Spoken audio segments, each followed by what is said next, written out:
We're ready to rumble.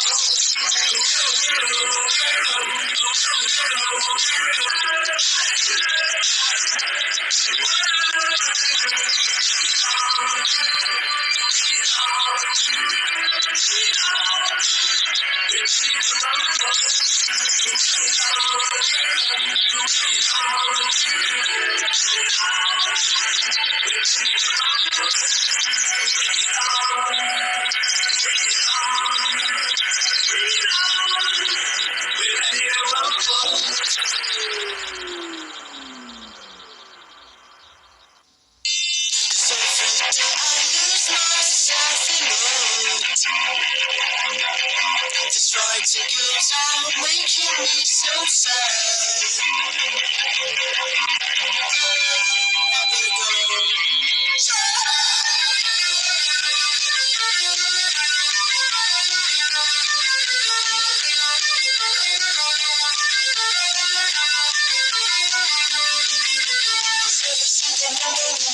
There's no love around.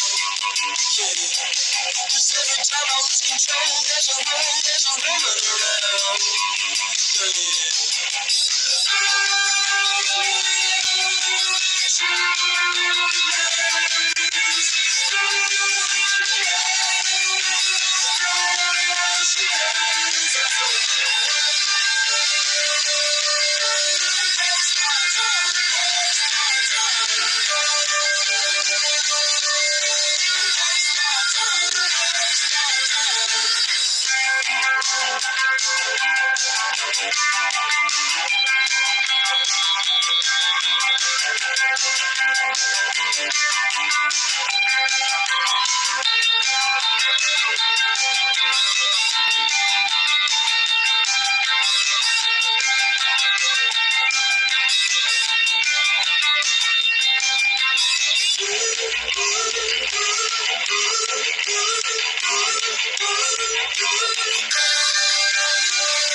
Down the lane, searching the field, we need a plan. I got a feeling something's gotta change. Chasing the wind, no matter what it takes. You be the one, I'll be the next. Where do we go?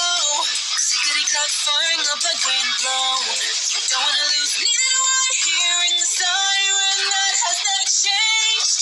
Out in the world, far from the law, I got your back. You're not alone. My cross strong, facing the storm, standing as one, we carry on. Flare up, even at the lowest depth, nothing's bending us down. Turns up, blaze brighter with every challenge we face. Ignite, let's blow up for overshadow the darkness of all glory. Never thought of giving up, it's never ending.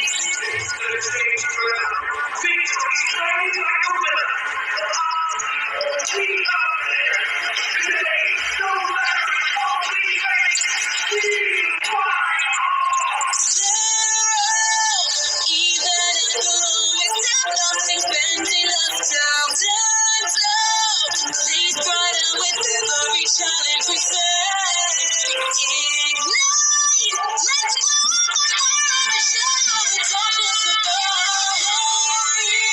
Never thought of giving up, it's never ending.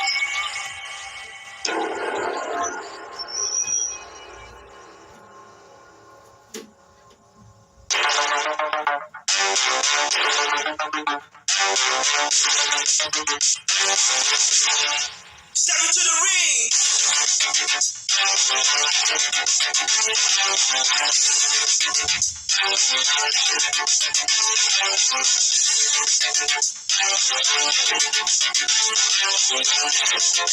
into the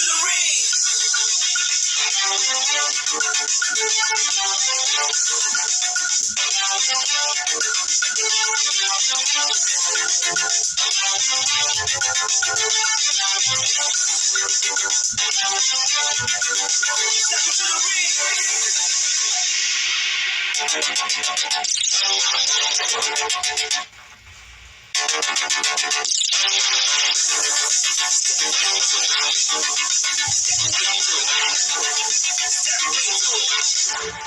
Step into the ring. Come on, come on, come on.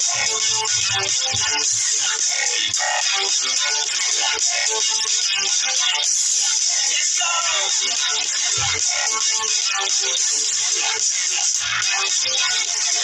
Step into the ring.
Destruction will defy. Move the blocks around.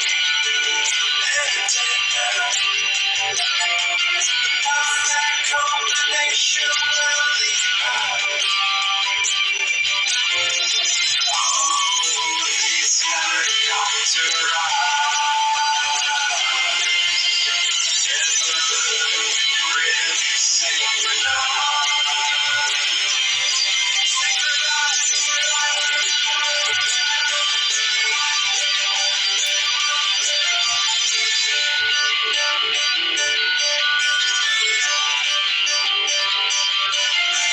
second guess again. Every other breath makes no sense at all, but we can pretend. Now the zero hits the one, and the fabric comes undone. Is it clear enough? These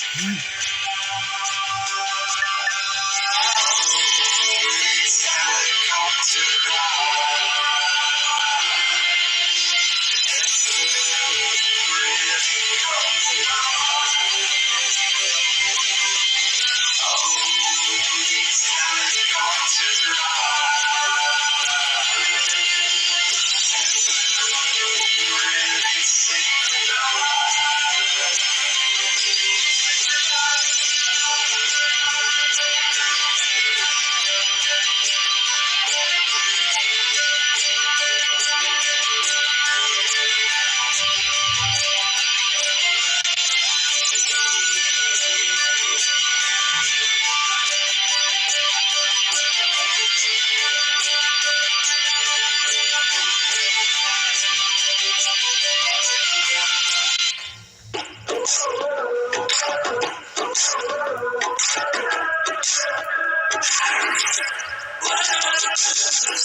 Taking your time, making me so sad. I better go.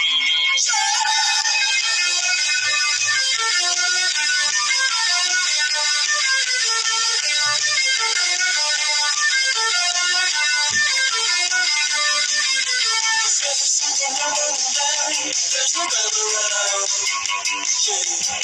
Cause every time I lose control, there's a woman around.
Metro Royale Chapter 23 coming soon. We've added new content in this update, as well as improved the controls. Let's check them out.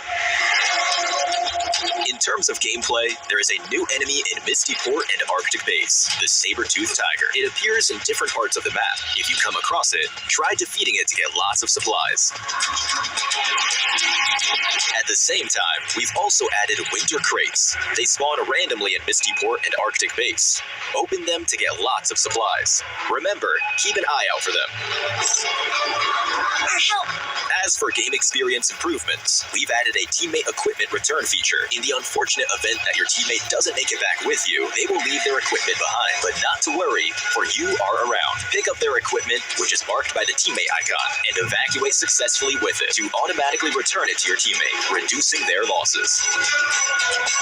In this update, we have also made improvements to the lockbox. When you place items into the lockbox, you can decide on how many items to store. This should help you manage high-value items in your backpack.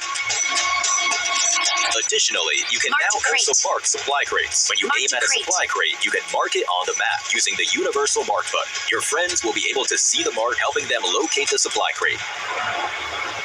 Furthermore, we've also added a GameWiki access point to the lobby, which makes accessing guides much easier. Use GameWiki to look for Metro Royale tutorials, fun video clips, and more. Oh, and Metro Royale Chapter 23 collectibles and honor rewards have been updated. Don't forget to get your collectibles and increase your honor level to collect great rewards. That's all for the Metro Royale Chapter 23 updates. The season will begin on November 13th. Survivors, get ready for combat. May you evacuate safely with bountiful loot. Fortune favors the brave.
Day one of Last Chance had a bunch of surprises with VD, VC, and INS currently sitting at the top three. But ladies and gentlemen, welcome back to the 2024 PUBG Mobile Global Championship League stage live from Kuala Lumpur. Hold on, actually.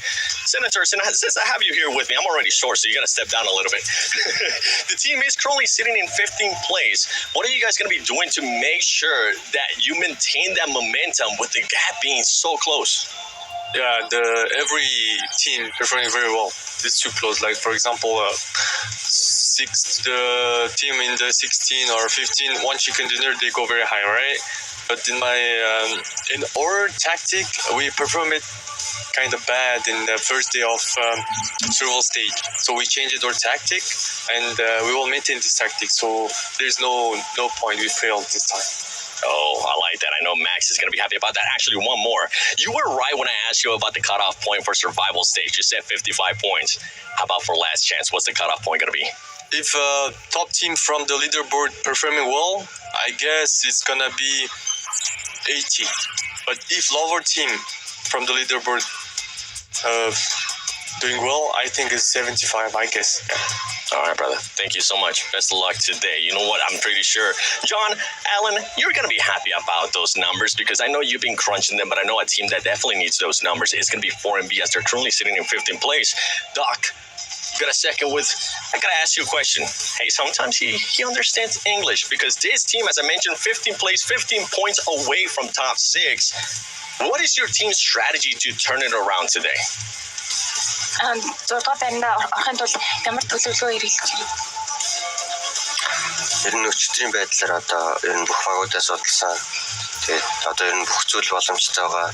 Нэг рүү ч орох боломжтой байгаа. Ер нь өнөөдрийг байдаг чадлаараа тоглоно. From yesterday's situation, we did like some research on every team from our side. So like for today, we will think like everything is possible. We could even make it to the first place. Honestly, with how close this gaps are, you guys could probably make it to the first place. Thank you so much for your time. That team, remember, they have gotten a chicken dinner with 22 eliminations. Anything is possible here in Last Chance. And talking about anything that's possible, I want to get a chance to talk to Team Liquid. Mythic, you got some time with me? Come over here. Obrigado, mano. Because this team started off hot yesterday with the first 2 matches, but after that, I mean, they ended up averaging about a 12-point finish in the last 4 matches. What is the team going to be doing to be a little bit more consistent today? Então, falou que vocês começaram muito bem ontem, principalmente nos 2 primeiros jogos, mas nos 4 últimos vocês fizeram uma média de 12 qualificações. Então, o que vocês vão fazer de ajuste para o dia de hoje? A gente vai ajustar, errar menos nas partidas, né? Conseguir poupar mais igual nas 2 primeiras. E se tudo der certo, a gente conseguir desenvolver o nosso jogo, vamos passar no top 6 e chegar na final em Londres. So they say like you're trying like to make like less mistakes, trying to get more points like the 2 first games yesterday. Of course, if they can do this, they can be like top 6 here and go like to the final in London. All right. Obrigado, mano. Boa search. Because this team, I mean, they need that consistency. And a lot of the other teams definitely need to be able to consist throughout the whole day. It is a close gap. And we will be finding out at the end of the day which top 6 teams will be going to the grand finals. Because this is the last day of Last Chance. The last day of Last Chances here. That is exactly right, Seven Worlds Gaming. Just captured, joined by Hot Jukes and Maxman to break everything down and what these teams have to go through today to potentially qualify. We'll say this though, Max. Hearing Doc say that they still have a chance to get first place. A bold statement, I'd say. We just need another 20 elimination chicken dinner, Jason. They've done it once and only once, so maybe again, but that's what they're going to need here because as also we had Senators at the start, right, on the first interview. One chicken dinner can push any team towards the top, but the thing is they need to start getting that win very early on in these matches today. I can already hear Hot Jukes right now counting out some teams, and honestly, I would kind of count out some as well, looking at the leaderboard. But there is that slight chance, right? I know you've been running the numbers, Hot Jukes. You've been calculating it out, and there is a chance for all these teams still, correct? Oh, yes, sir, indeed. Yeah, you heard it there from the coach from Falcons, right? He said that one chicken dinner from the team, even in 16th place, can rocket launch them into the show. But the thing is that there's only 6 matches. 6! So that has to happen sooner rather than later, because just like it happened in the last stage, I said you got to kind of pretend like the last match doesn't exist. So, yeah, there are 6 matches, but really, in my eyes, there's 5 to get it done. Here's the real question, Max. Stalwart Esports, Xavier, are they going to hot drop once again on Sandhawk? My theory still stands, Jason. I think Xavier is going to hot drop Mirren Sejong split northwest of Paradise, and that would be the best play they could do. But if they hot drop there, it's a write-off. They're done for me. We can take a look at our standings. I mean, Void Donkey currently sitting at 59 points. This team has had a massive glow up here over the course of PMGC. But Hotchix, we look down the list. Is there any other teams that kind of stand out to you? I mean, for me, it's got to be the Vicious in second place. I mean, this squad, they barely made it here. As a matter of fact, they weren't supposed to be here, but Twisted Minds, unfortunately, couldn't make it. So Vicious were able to take that slot. And look at them. I mean, they're second place in the last chance. And for a team that is so inexperienced, I think this is a perfect opportunity for them, because they've worked so hard here. They've got so many reps in, since they've had to make it here in last chance, and it looks like they're pretty much a lock here for the grand finals. So I got really high hopes for the squad here, Matt. I'm personally looking at Incilio here. I mean, Jason, I think I brought up this question a few times during the survival stage. Is their performance in survival just a flash in the pan, or can they maintain consistency like we've seen from Void Donkey ID and also Ringham Karo Brad to some extent? And the answer to that so far has been yes. They're in third position, looking very comfortable. They got chicken dinner and a 4th place, but as you move down here in the leaderboards, this is where you don't want to be hit. This is not good. No, but I do want to just quickly jump back to, in our heads, the top 6. Like, seeing some of these names, I feel like they're so unexpected to be in top 6 that it's catching a lot of people off guard. All I'm going to say is don't go back and check my predictions of top 6 with Jason on don't go looking at that, because it is off by a lot. But it's very unpredictable here, Jason. We said at the start of last year, any region can win, and now it feels like it's not just any region can win. Any team can win and just upset these teams that have been playing Pubg Mobile Esports for 3, 4, 5 years right now. So it is very, very tough competition, and top 6 might be completely different at the end of today. Like, that literally could be the case at Hotchix. Yeah, you know what? And when it came to my top 6 predictions, one of the teams I had locked in was Mirren Sejong. And look at that. They were at the bottom of the leaderboards. Yuck, right? So hopefully these guys can make it happen. I mean, they could definitely do it with that chicken dinner, but with how much they played out so far, it's just not looking good. Man, I mean, saying yuck, I feel kind of bad for them, guys. This place is yuck. You do not want to be there. Trust me. When they went to bed last night and they had their little pillow, they were just like, ugh, yuck. Tomorrow's going to suck. Well, they might be in last place saying yuck, Hot Jukes, but at least for them, they have an Infinix GT20 Pro, unlike you. There's 120 FPS and 144 Hz AMOLED screen. You guys can pick one up and play like the Pro. Oh no, who's on it today, Max? I just got, you know what? I love the Infinix GT20 Pro so much, Jason. I've got a picture of another Infinix GT20 Pro. PMGC 2024 wallpaper. So you know what? Hey, it's that good. What can I say? So you can use your Infinix GT20 Pro while using your Infinix GT20 Pro, so you don't forget that you're using an Infinix GT20 Pro while you play with your Infinix GT20 Pro. What? So pretty much, yeah, you got the gist of it. That was it. Okay, and then while you're on your Infinix GT20 Pro, why not check out all the Pubg Mobile Esports socials with YouTube, Facebook, TikTok, and Instagram. Make sure you guys are following every single one of those. And on top of that, you know what, gentlemen? What's that? It is important to know that the finals in London still have tickets available. Between the 6th and 8th of December, there's going to be activities there. You're going to be watching your favorite teams go head-to-head, potentially get to meet them as well, make them autograph their forehead, or sorry, your forehead. I don't know why they autograph their own forehead. Maybe I'm looking at you, Max, who's going to fit a lot of teams up there on that one. Make sure you guys check it out. Sure. I feel that was definitely aimed at me, but sure, thank you. But you know what, Jason? You can also go destroy this big old dragon right now and face the Frozen Fury. I've been trying again recently, but I keep getting third-partied. Get ready, guys. I'm going to give you my pro tip. when you go and fight the dragon, keep someone to camp the stairs, because there's always teams coming in when the dragon is like 10% HP and it's just a pain. So make sure it doesn't get stolen away from you, because you don't want to lose to MG3. That's the worst thing that could ever happen to a man in PUBG Mobile esports. PUBG Mobile, yeah. I would think actually getting run over by me in PUBG Mobile would probably be one of the worst things, because I almost did it to you a while ago. But to take a look here at our teams to focus, let's start off with you today, Max, since we normally start with Hot Juice. You got Loops, D+, and Void Donkey. Yeah, I just wanted to try and take teams in like different kind of environments in the leaderboards here.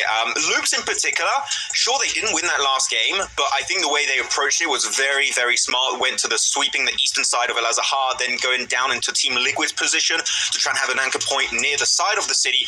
That was a great, great approach. I just hope we see these similar approaches in these 6 matches today, and if they do so, I think Loops could very easily climb up into top 6. I mean, they're like 5, 6, 7 points away from being in top 6. I think Loops here could be one of those surprises we've mentioned multiple time in this year's PMGC. So Loops, if they do the same thing, I think the top 6 is definitely on the cards for them.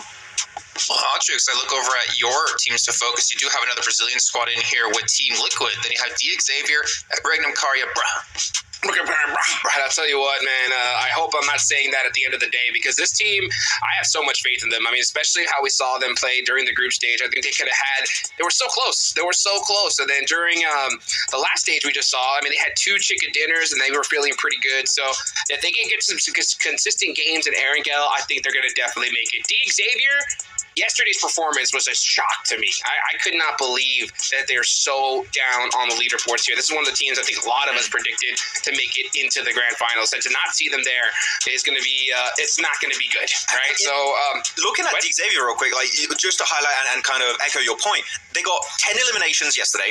9 of those elims came out in their 3rd match where they got 2nd place. That means in 5 matches, Hodges, they got 1 elim. That is not the D Xavier we know in these big global events. So like, elim game needs to be stepped up significantly today.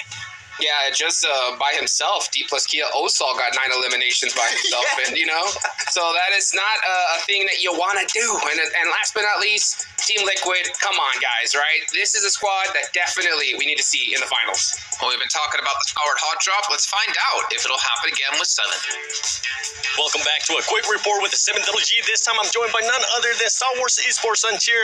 DX yesterday said that they're gonna be landing in Paradise Resort. Are you guys gonna be landing there and giving us a hot drop? Yeah, obviously, as long as Zero goes there, we'll be there, as always. We'll be getting that hot drop. Thank you so much for your time, because that team was able to actually win the hot drop yesterday. We'll see who will be winning it today, because right now, see who will be winning it today. Point Donkey, everybody's been wondering what that is. Yes, brother. You want? Sure. Yeah. Back to you guys.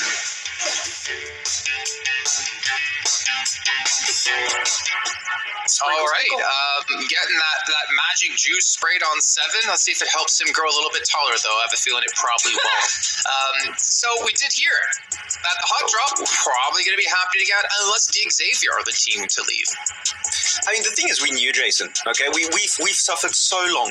Suffered is a word, yes.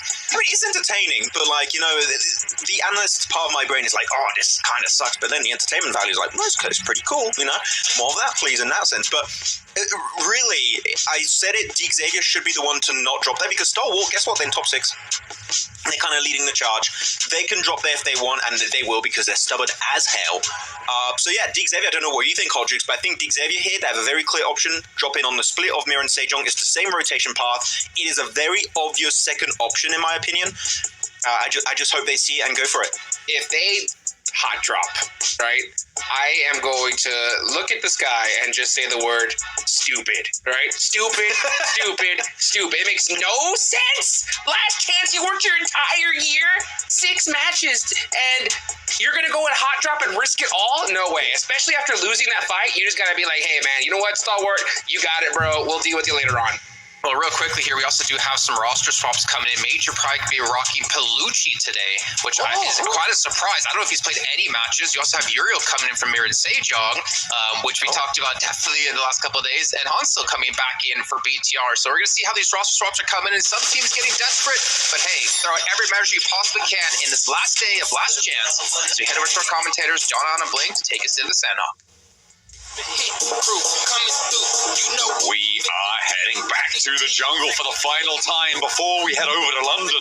From the southwest side to the northeast, match number 7 is ready and raring to kick off now. The PMGC qualification spots that will get slimmer on the options by the second. It's the last day of all time here at the PMGC group. 4 days. No more days. All over. Yeah, there are just 6 of these matches. I kind of like move between the end of and after and mix it all into one word here, but these teams will have to mix all of their capabilities together into one big cauldron, hopefully create some kind of magical potion that will let them sit on the top of the standings and get them into that top 6. Hot drop.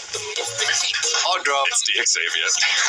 DXavier. Well, I mean, this is the classic one, right? This is the classic one. Critter already down. Not great in the Death Tea, starting things off strong for them. Octogui, this guy has been a menace inside the lobby. See if he can get more done here, because currently it's a 3 versus 4. DXavier a little bit more grouped together here on the push, potentially looking to confirm that flush. Octogui looks for the cross, doesn't spot either of them, and that's an immediate snap around. Excellent rotate there from DXavier over the top. Nate goes on in, goes for the hop shot, the drop down, and the spray out over towards Stalwart. That's 3 of them out of this one. Fearless does shine back in, but Stalwart swept aside. It goes the other way this time, and DXavier get 4. Yes! Get in, DXavier. 26 points. It's looking better. And that means Stalwart's going to do badly today, and DXavier, on the other hand, are going to do really, really well, because that's how it worked. Of last chance. In the meantime, though, towards Cal, they have an outpost, and Uriel back in once again for Sanhok. Super prepared, as always, is Mirin Sejong over towards the north side of the map. In the meantime, though, we do have some of our other squads all congregating around the circle. One of those is Loops, who came off the back of a pretty decent second place yesterday, although lost out right at the last moment there, which was unfortunate for them. But it sat them to a position that doesn't look horrendous going into day 2. 28 points, 10th place. The jump up is there. Available to all teams right now, but it will start to be much less accessible as the matches go on. A good game now can change your fortunes. With DXavier, the fact that they cleaned that up, not only that they cleaned it up, but they cleaned it up so quickly. Yesterday, we saw Loops arrive into it, third party, onto Paradise Resort, getting involved. They've cleaned up that northeast side, and they now have the full hold before Loops could get looted and get into that fight to third party it. So the speed at which that happened is also incredibly important for DXavier on that northeast side. For Mirin Sejong, they're going to be worried that the teams their south is getting a little bit hot. They're moving out with 4 as well, because they're likely going to have to move down south from that north side area, from Cal, from Tatmok, down towards that bridge and along the coastline to boot camp. D+ down towards the southeast side, 43 points. So in a very good position today to secure those spots. And we do sort of have 3 teams that are already in a fantastic position to move through to those grand finals in Voin Donkey, the Counts, as well as Vicious and Incilio. 3 teams that I don't really think a lot of people expected to be up there. Yet here they are, absolutely performing fantastically well. And Indo Pride here in our lobby. Very good stuff to Voin Donkey. And I think they should be very proud of themselves of how far they've come and how far they've improved. RCB, though, did have a decent start, though it has wavered a lot. 29 points now, 9th place. Still 29 points, 6 points behind the bubble. It's jump-upable, for sure. Things can get messy here when there's only 12 matches to play. I mean, generally, you look back all the way to the relevant PMSLs and PMPLs and things like that. You're looking at long match sets to get into those positions to qualify. You're looking at playing those averages a lot more than you're playing for those standout games and keeping things up here. But then you turn your attention to such a small set of 12 matches. It's about having those pop-off games, and that's exactly what the coaches have been saying. It's exactly what we've been saying. And 6 points behind, I mean, that can change so quickly in a tournament setting like this. We're expecting the bubble to be into the high 70s, up towards 80. And right now, only 5 teams are halfway there. which is a little bit scary. And again, now it's time to get those big pop-off games early on in the day, and then you transition back over towards a consistent play style through match 4, match 5, match 6. But Sandhawk here, pretty dastardly, very chaotic. And a lot of teams aren't going to be able to find those points, but one lucky squad might be able to get themselves a huge elimination count, which is always possible here on Sandhawk. And a 20-point game can see a team like IWNRX at 32 points up to 52, just 5 points behind Incilio currently, depending on whether they get more points in this one. Fortunately, that's not going to happen if Luke's already takes down one of your players. Loops catching one on the wing. It's a really nice opener on their approach, give themselves a little bit more pressure from this northeast side, but there's a lot of other teams, DXavier most notably, moving out of Paradise Resort close by. IWNRX trying to move into position to get Z-Wolf back on up. The 2-2 split for them. Getting spotted and abused a little bit by Loops, but the surround not quite fully enacted, and Loops actually going to back off of this. IWNRX getting their player back up is huge.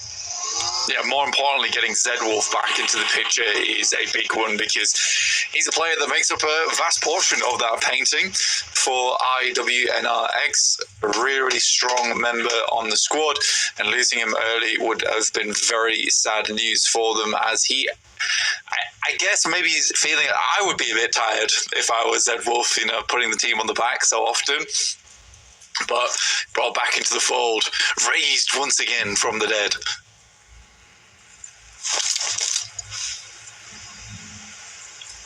DXavier with oversight on towards this Loops compound that they prioritised over going for the flushes onto IWNRX. Team Liquid to the south side of all of this as well. Everybody in the circle at this stage blank. I'm looking around, seeing who I'm worried about, and the circle obviously has not decided where it's going, but Voin Donkey ID, I think, are probably in one of the hardest positions in the circle, all the way up on the northwest side, in Hatin. Even if it goes to that northwest island, it's much more likely to be towards that south coast. And I think they're going to have a pretty rough time trying to navigate their way on down there. Let's see where the circle opts to push them.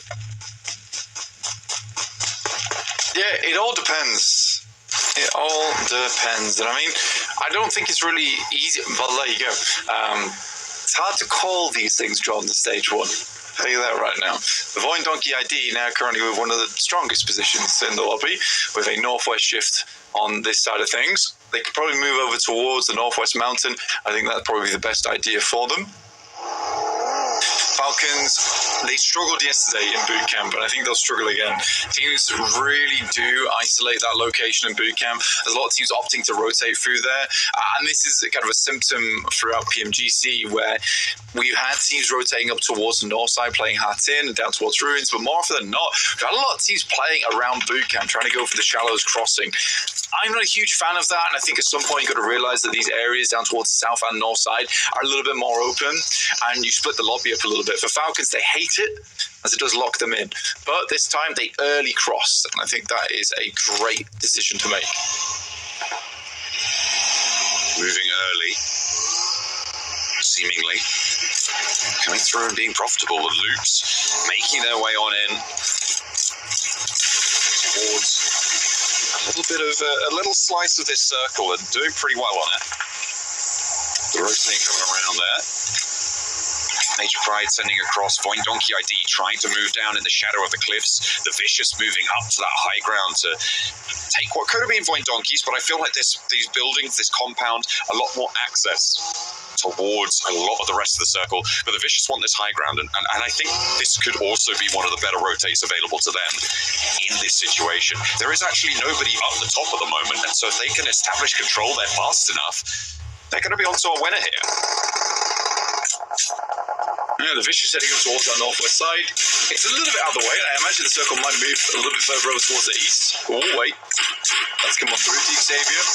Attempts to make their cross, but they're going to hang out a little bit over towards that northeast side, and that's fair enough. RCB, on the other hand, they tried to cross early past that island, but Loops are already in position. Falcons now taking shots, though, and I think that's a smart decision for Falcons. They can cut out one player from Loops. They have a much easier time assaulting a northern edge. For RCB, this is going from bad to worse now. I think the second time we've seen RCB do this, I'm not a huge fan of it. I think you just challenge for Hatin Bridge instead of going for this river crossing. So many teams, again, this is a problem because so many teams are rotating on the western side of boot camp. I think it's fair enough play from RCB though, because they go for it many, many times because they assume more teams are going to be down towards the south and up towards the north, so that crossing is not going to be as covered. Because so many teams cross on the western side of boot camp, the sight lines are crazy over towards that eastern side. So yeah, RCB, I think they had yesterday to figure that out, and they didn't read into it today. Bad.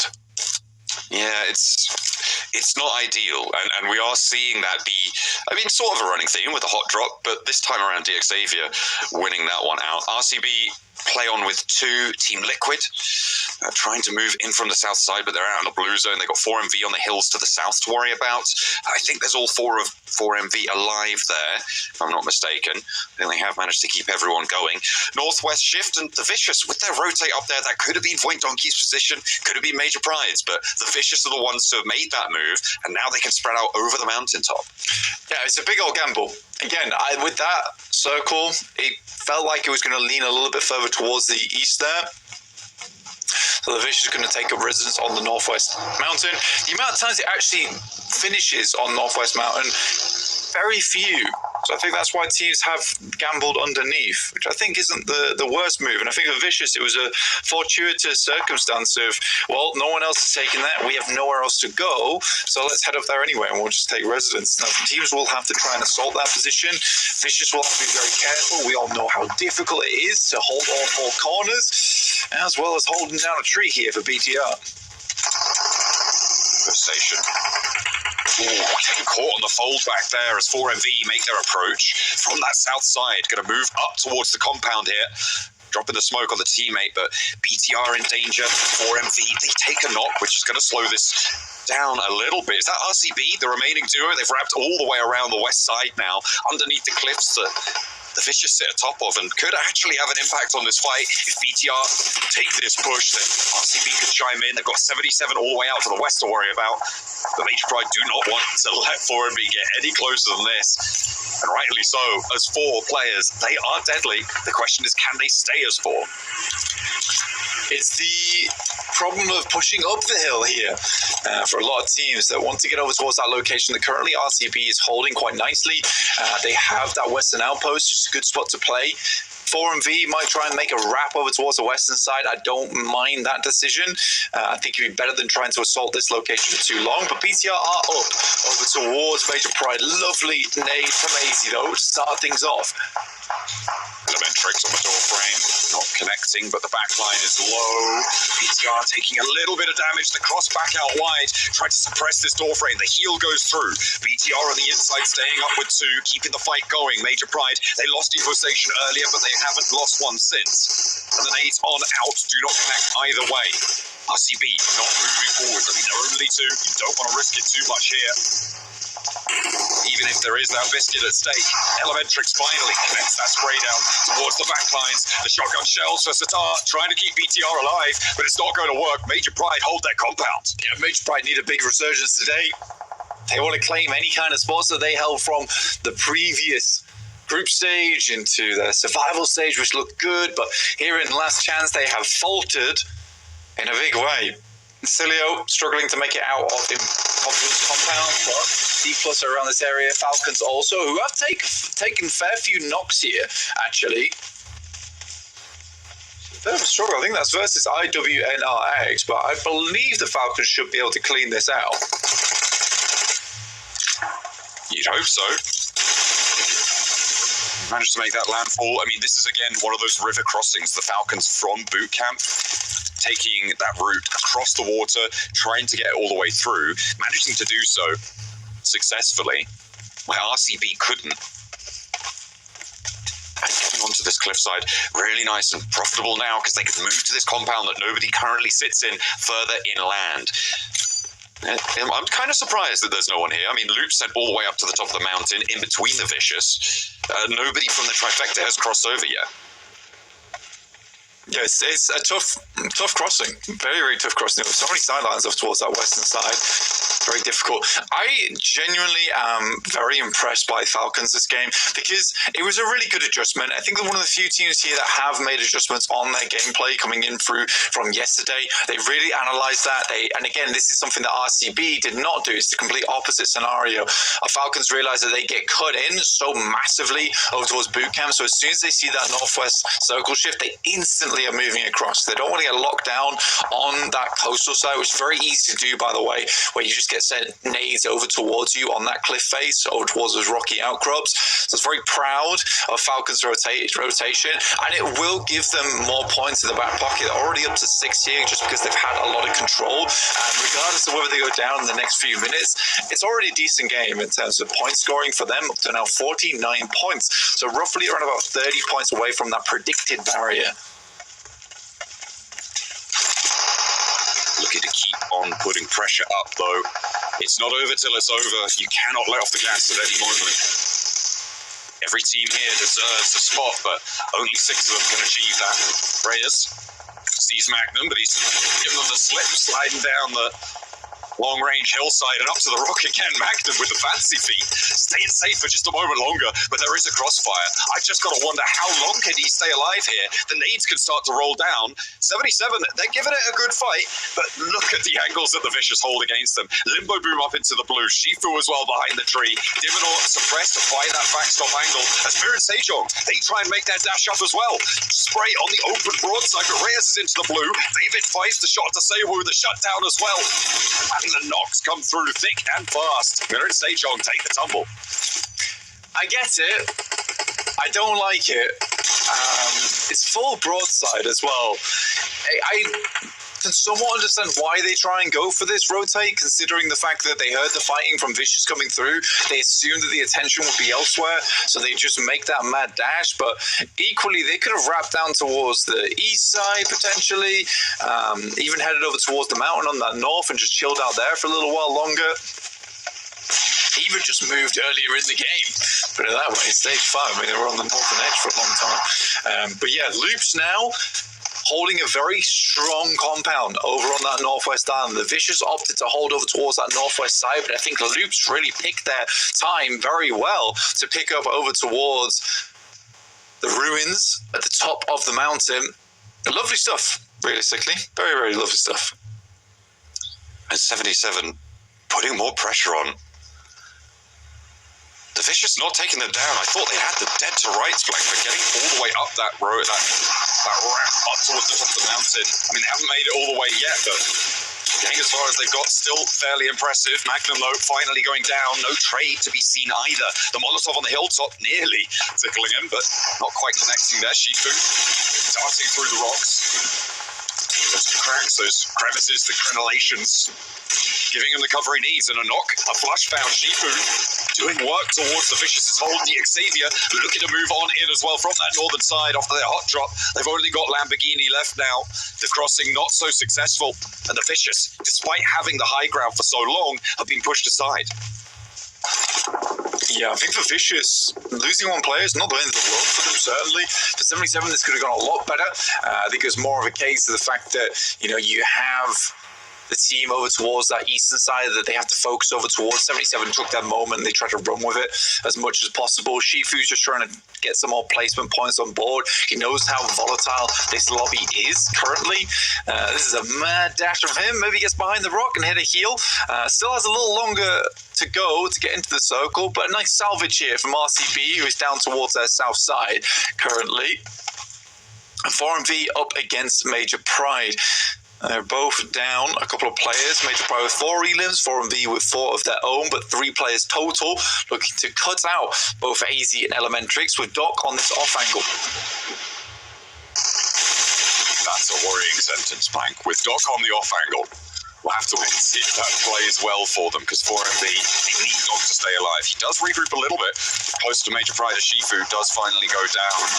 I mean, I felt like that push was long to be shut down. Oh dear. Oh no. Blank.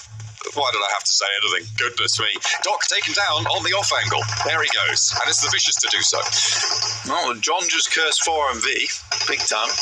Elementrix goes down. So Major Pride will pick up one more elimination. Not sure if he was able to steal that away. And now Loxy looking to do a little bit more damage over towards Falcons. They rotate through. I think they were one of the teams to pick up one of those points over towards Major Pride. Xavier though, finding a shot towards the Vicious. That's raised again. This is the difficulty for Vicious's position, is they have to hold so many angles that there's always an opportunity for a backstab there. Now the Vicious down to just 2 players, but an 8 elimination game is wonderful, and that sits them firmly in first place. 8 eliminations is really quite something to marvel at. The West Side though, and Cilio still have a chance to fight back. Getting rid of Point Donkey ID, going down on 2 elims. The double lineup spray down there for Falcons. That's going to put 2 more eliminations on their tally. With 12 points found so far, 6 teams remaining. How many more placements can they get? 2 players from 4MV over the hill. The Vicious are going to chime in towards RCB. And Kimmers cannot stand up to it. The high ground still so dominant on this angle. A very wide split, 1-1 for the Vicious on the top side, but it's going to work out. They're not taking too much flack. It's very likely the Falcons at least picks themselves up a second place here, and we're starting the game on 43 points with 13 eliminations already. It is a wild result from Falcons, and again, a lovely adjustment from that team. We heard from the start of the day saying they were confident coming into this one, and the boys were going to make it work. I am very happy with what I've seen so far, and again, that one adjustment, that one-time adjustment that you need to make to have a better game at the start of the day here could be the difference between getting into a top 6 and not. Like getting a huge match. I said this earlier, that Sandhog does open up the floodgates for huge elimination games, and Falcons at 21 minutes being on 13 eliminations bodes so well with this circle. It's even better.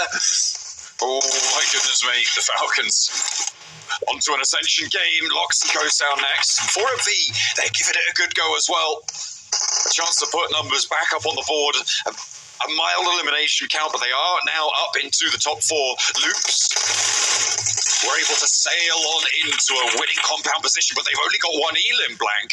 And going down here would be disastrous considering the position that they held. And it seems all but inevitable that the Falcons are going to take this one away from them. 9 elims for the Vicious. Successful campaign towards the top of the tables, but the Falcons are here to play. And top spots Nino. Gets the flush as well. Around the edge of the rocks, Diminor looking for that sneaky little angle there. From the top, how much further can they go? Apex breaks out wide, forced out by the nade. Contact with Icy, wins out the trade. A nade goes long, not on the weapon swap, but Falcons lose a player. That could be the opening the Vicious need. Falcons are on 17 eliminations. They're looking for a 30-point game, which will put them incredibly close to picking up almost 70 points on the match. Not 70 points on this game, but 70 points total. The Vicious, though, could get this res going through. And Falcons, how likely is it for them to live all the way through here? They were solid from both sides. Apex really putting a stunt in their Ascension here, as you called it. Who has the middle? I think it is the Vicious, actually. Or could it be both? Is there an overhang here? It looked like there's a little overhang that East is currently sat in. They may both have it. 4 first aids for East. Tactic here. Blank dip out into the blue. Take damage below 75. Oh, that's a nice nade. Oh, bounces wide. I thought the cook on that could have been a little bit better. Smoke. Okay. Okay, that's fair. But that's going to stop him from peeking out wide, so he cannot dip too far out. Drop down. David goes low. Trying to pop the DBS shot. Goes wide with 1, 2, and the third spray down. 17 elim. 18 elims. Diminor now on the top. Need to be timely on these first aids. And Diminor has the middle. This should be the Vicious just cleaning this one up, which is disappointing. But the Falcons have a massive game. The Vicious on the high ground. Take that top spot. Everything has changed on these tables. The Falcons finally coming alive here. It's technically a misplay from East, actually, which is really unfortunate. I mean, it's a massive game from the Falcons, nonetheless, in terms of the elimination count. But there was an opportunity there to take a little tick of damage and get the first aid kit rolling beforehand, which might have actually won them the game. And he had the first aid kit. The Vicious did not there, John. We'll see what the boys on the desk have to say about that, because in my opinion, yeah, definitely a misplay. misplay, but still a big W for both these two teams at the end of the day here, Blake. I'd say, I mean, a massive amount of eliminations going Falcons' way, as well as the Vicious holding that Northwest Mountain down, only losing a couple players. Like, honestly, Hot Jukes and Max, man, that was a clinic from both those two teams. Oh, yes, sir, indeed, Max. Goodness gracious. Do we expect that kind of performance from the Falcons? Are you kidding me?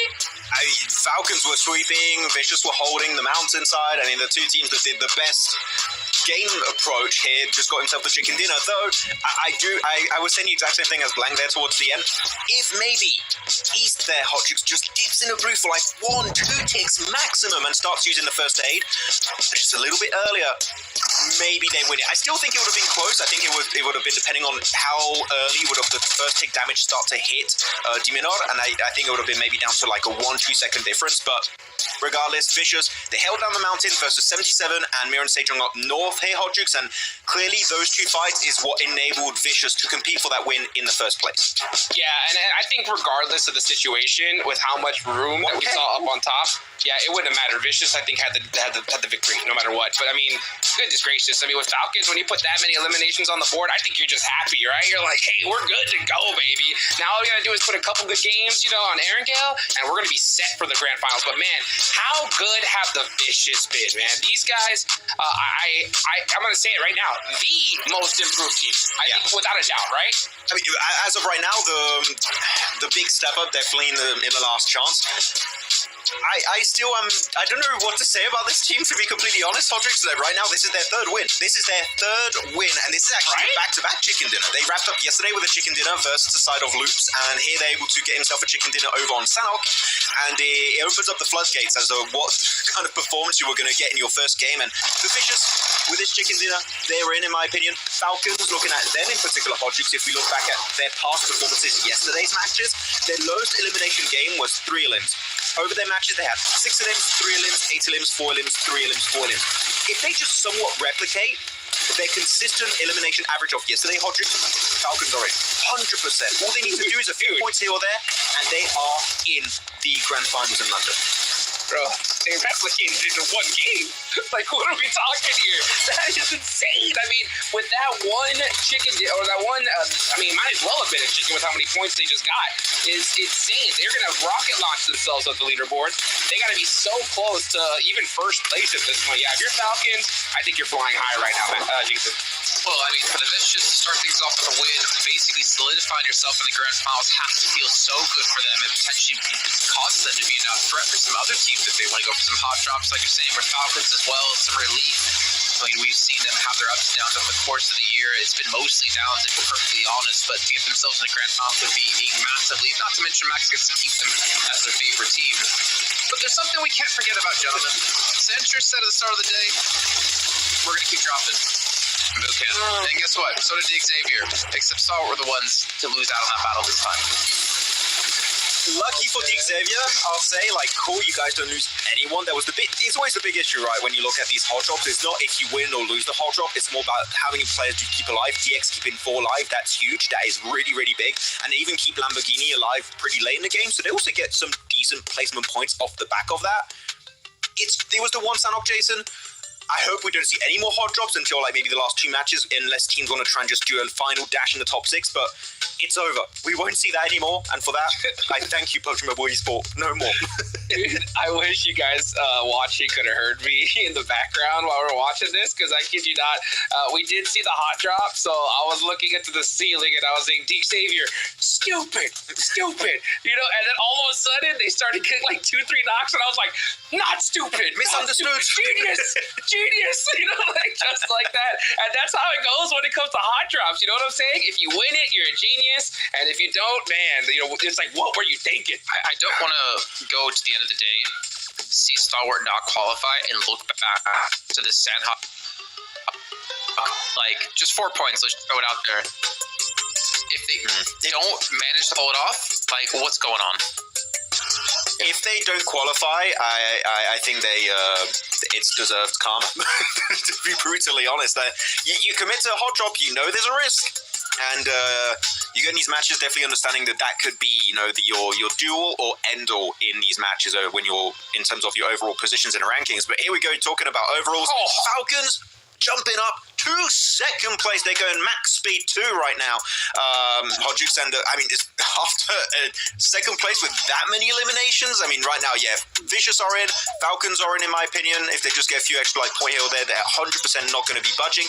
But look at this point sponge, man. You have a drop off from 62 in 4th, then you got 43-35 tied between Star 177. That is a huge gap between those teams in 4th and 7th. Dude, absolutely. So, those teams are going to need to try to replicate what we just saw here. But, man, Falcons, you got to be so stoked. With that one game, you're pretty much set. The rest of these teams, though, now there's only 2 slots available if we really think about it, considering how well these top teams are performing. So, it's only going to get more hectic from here on out. Yeah, that's true. Looking at the second page, though, you know what? I want to highlight one team that's been disappointing me a bit this last chance. It has to be IWNRX. Where's the huge, insane fragging potential of this team that we've witnessed?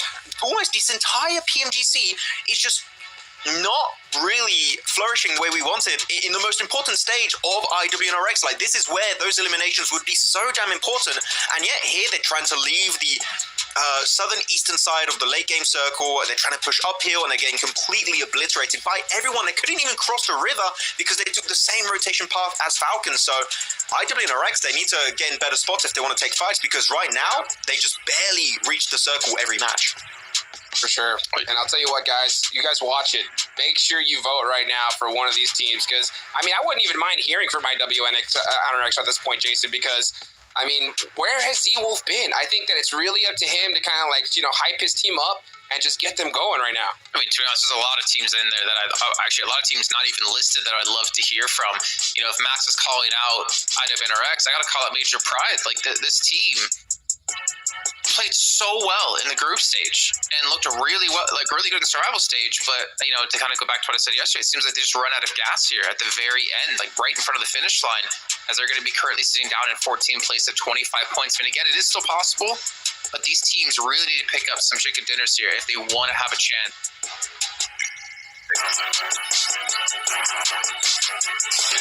Welcome back to a quick report with the 7WG. I'm joined by the Vicious Bruno. They just got the chicken dinner in Sandhawk. Yesterday, you were saying going into Erangel that you guys were feeling anxious. You guys were able to edge out a win on the final Erangel. Now that you got this win in Sandhawk, how's the team feeling, and what are you guys going to be doing in Erangel? The team is feeling very good. We are comfortable, relaxed to play. I know the guys know we have some confidence to play Sandhawk. For me, we have the best Sandhawk in the world. I know how to rotate, I know how to positionate, and how to do some things in the mistakes of the enemies in the game. And we are very comfortable, confident, and we go for one more games here in the PMGC. I love the confidence. Love the confidence. Hopefully that keeps going, because you guys are a dark horse team. Back to you guys. Dark horse team. They basically going to be qualified through. They have really nothing to worry about the rest of the day. And if I was in their shoes, I'd be starting to look at some of these teams like, who do I not want to potentially play against in the grand finals? That's dude, I love it. And what Seven said, nailed it on the head, dude. That confidence. Just hearing that, saying that we got the best Sandhawk in the world with zero hesitation, that is the mentality you need if you want to have any success in London coming up around the corner, Max. So to hear that from them, I'm pumped. Hey, bro, they dropped Camp Charlie, and they insta-rotated up near Camp Alpha onto the mountain. They snatched it away from BTR. I think BTR were like, wait, how the hell did we lose the spot we drop into? But no, that rotation was so quick and so well executed, they got the chickens in off the back of it. So Sandhawk is nailed, but we got a wrangle here coming up next, and that one is a bit rougher for them in the past, so we'll see if they can get another win over on the grassy pastures. Well, it's going to be rough for any team out here, knowing there's only 5 matches left standing between you and getting through to the grand finals. So let's throw it back to our commentators to kick off this first Erangel with Blake and John Allen. Erangel coming at you for the first time today, and for the last time. Of course, we keep saying a lot of lasts here in the last chance stage, but this is the last start to the last section of Erangel's Black. Let's go with that. We'll go with that, yeah, absolutely. But remember, you can vote for who you'd like to see in the next interviews between Voin, Donkey, BTR, RCB, or IWNRX. Head over towards the English YouTube chat or the Indonesian YouTube chat and make your votes known who you'd like to see get interviewed next and how they're going to be changing their performance to make sure they get in towards that top 6. So you can have an impact on the show yourselves right now here. But it will be a lot of our teams inside the lobby that are looking for an impact right now, just how Falcons just dropped a superhero landing over on Sanhok. In those drop spots, we'll see if the Xavier. Well, it's unlikely that we'll see the hot drop here, but as we haven't really seen it too much before. Southside 4MV out over Sosnovka military base. See if anyone's going to take a tumble early. I mean, the plane path's fairly secure. You can have a lot of access around the map. No one too close by. Maybe Store and Icy from Falcons, but even then they're starting to separate blank. We've just been given a military circle, and this is a fast military circle, right? Sometimes you get it where it hasn't decided, there's still all of the mainland, and then second phase, it goes there. This is where teams can pull out the full set play, and I'm going to be really interested to see how that unfolds here. Yeah, exactly. I mean, for down towards that south side, people are going to have to get moving really quickly. Incilio's in a good position. As I said before, next interview, make sure you vote. Voin, Donkey, BTR, RGB, or IWNRX. But yeah, down towards that south side, teams will be getting a move on right now. Major Pride very close to this one. Could go for a swim over towards those north compounds, but likely would like to maintain some of those vehicles going forward. It is tough now, though, for a lot of our squads because we've had 4 teams do marvelously well over yesterday and that first match. In particular, Voin Donkey, Incilio, Falcons, and the Vicious. There's only realistically 2 spots now up for grabs in 5th and 6th place, which is a wild thing to be saying going into map 2. But that's D+'s spot as well as Stalwart. D+ a little bit more secure than Stalwart are, but things can change very quickly because Stalwart currently on a tiebreaker with 77, with Loops and RCB only behind by 1 point each. Looking at these bridge crossings, blank, we've had now 4 teams make their way through. Xavier on the west behind IWNRX. IWNRX made that move first, and then Incilio got across that bridge first on the east side. Major Pride a little later, but they've moved over to Novo. Incilio looking to hold the compound to the south side of that bridge. Teams moving in from the north side. I wouldn't be too surprised to see some rotations coming through here. We've seen some aerial approaches to this South Island as well, as Incilio actually catch Palucci on the crossing. Only one of Major Pride got through, but an answer, long-range vector from the high ground there, as Westron spots him out immediately, taking down iron sights on the AUG. Very low on the loot, and I mean, this is what happens when you have these early rotates, right? You're a little bit sparse on that loot, but looks like Incilio going to be able to get that res fairly cleanly. I wonder if they got the meds to keep them topped up. Westron already finding 1, Cilio finding Palucci as well, and Major Pride, unfortunately for Jason, despite wanting them to do better, poking them with the stick, they are not reacting at all. And I think for Major Pride, it's such a painful experience for them at the moment, going from some high heights down to some very low lows, and it's been a complete opposite for some of our teams inside the lobby. Like Incilio, like Voin Donkey, like the Vicious in particular. It's a bit of a struggle. 4MV currently with 31 points, but a military-based circle means that now is their time to shine, John. Incilio on the chase here, looking for Elementrix. They want to clear this one out fully. Elementrix spotted.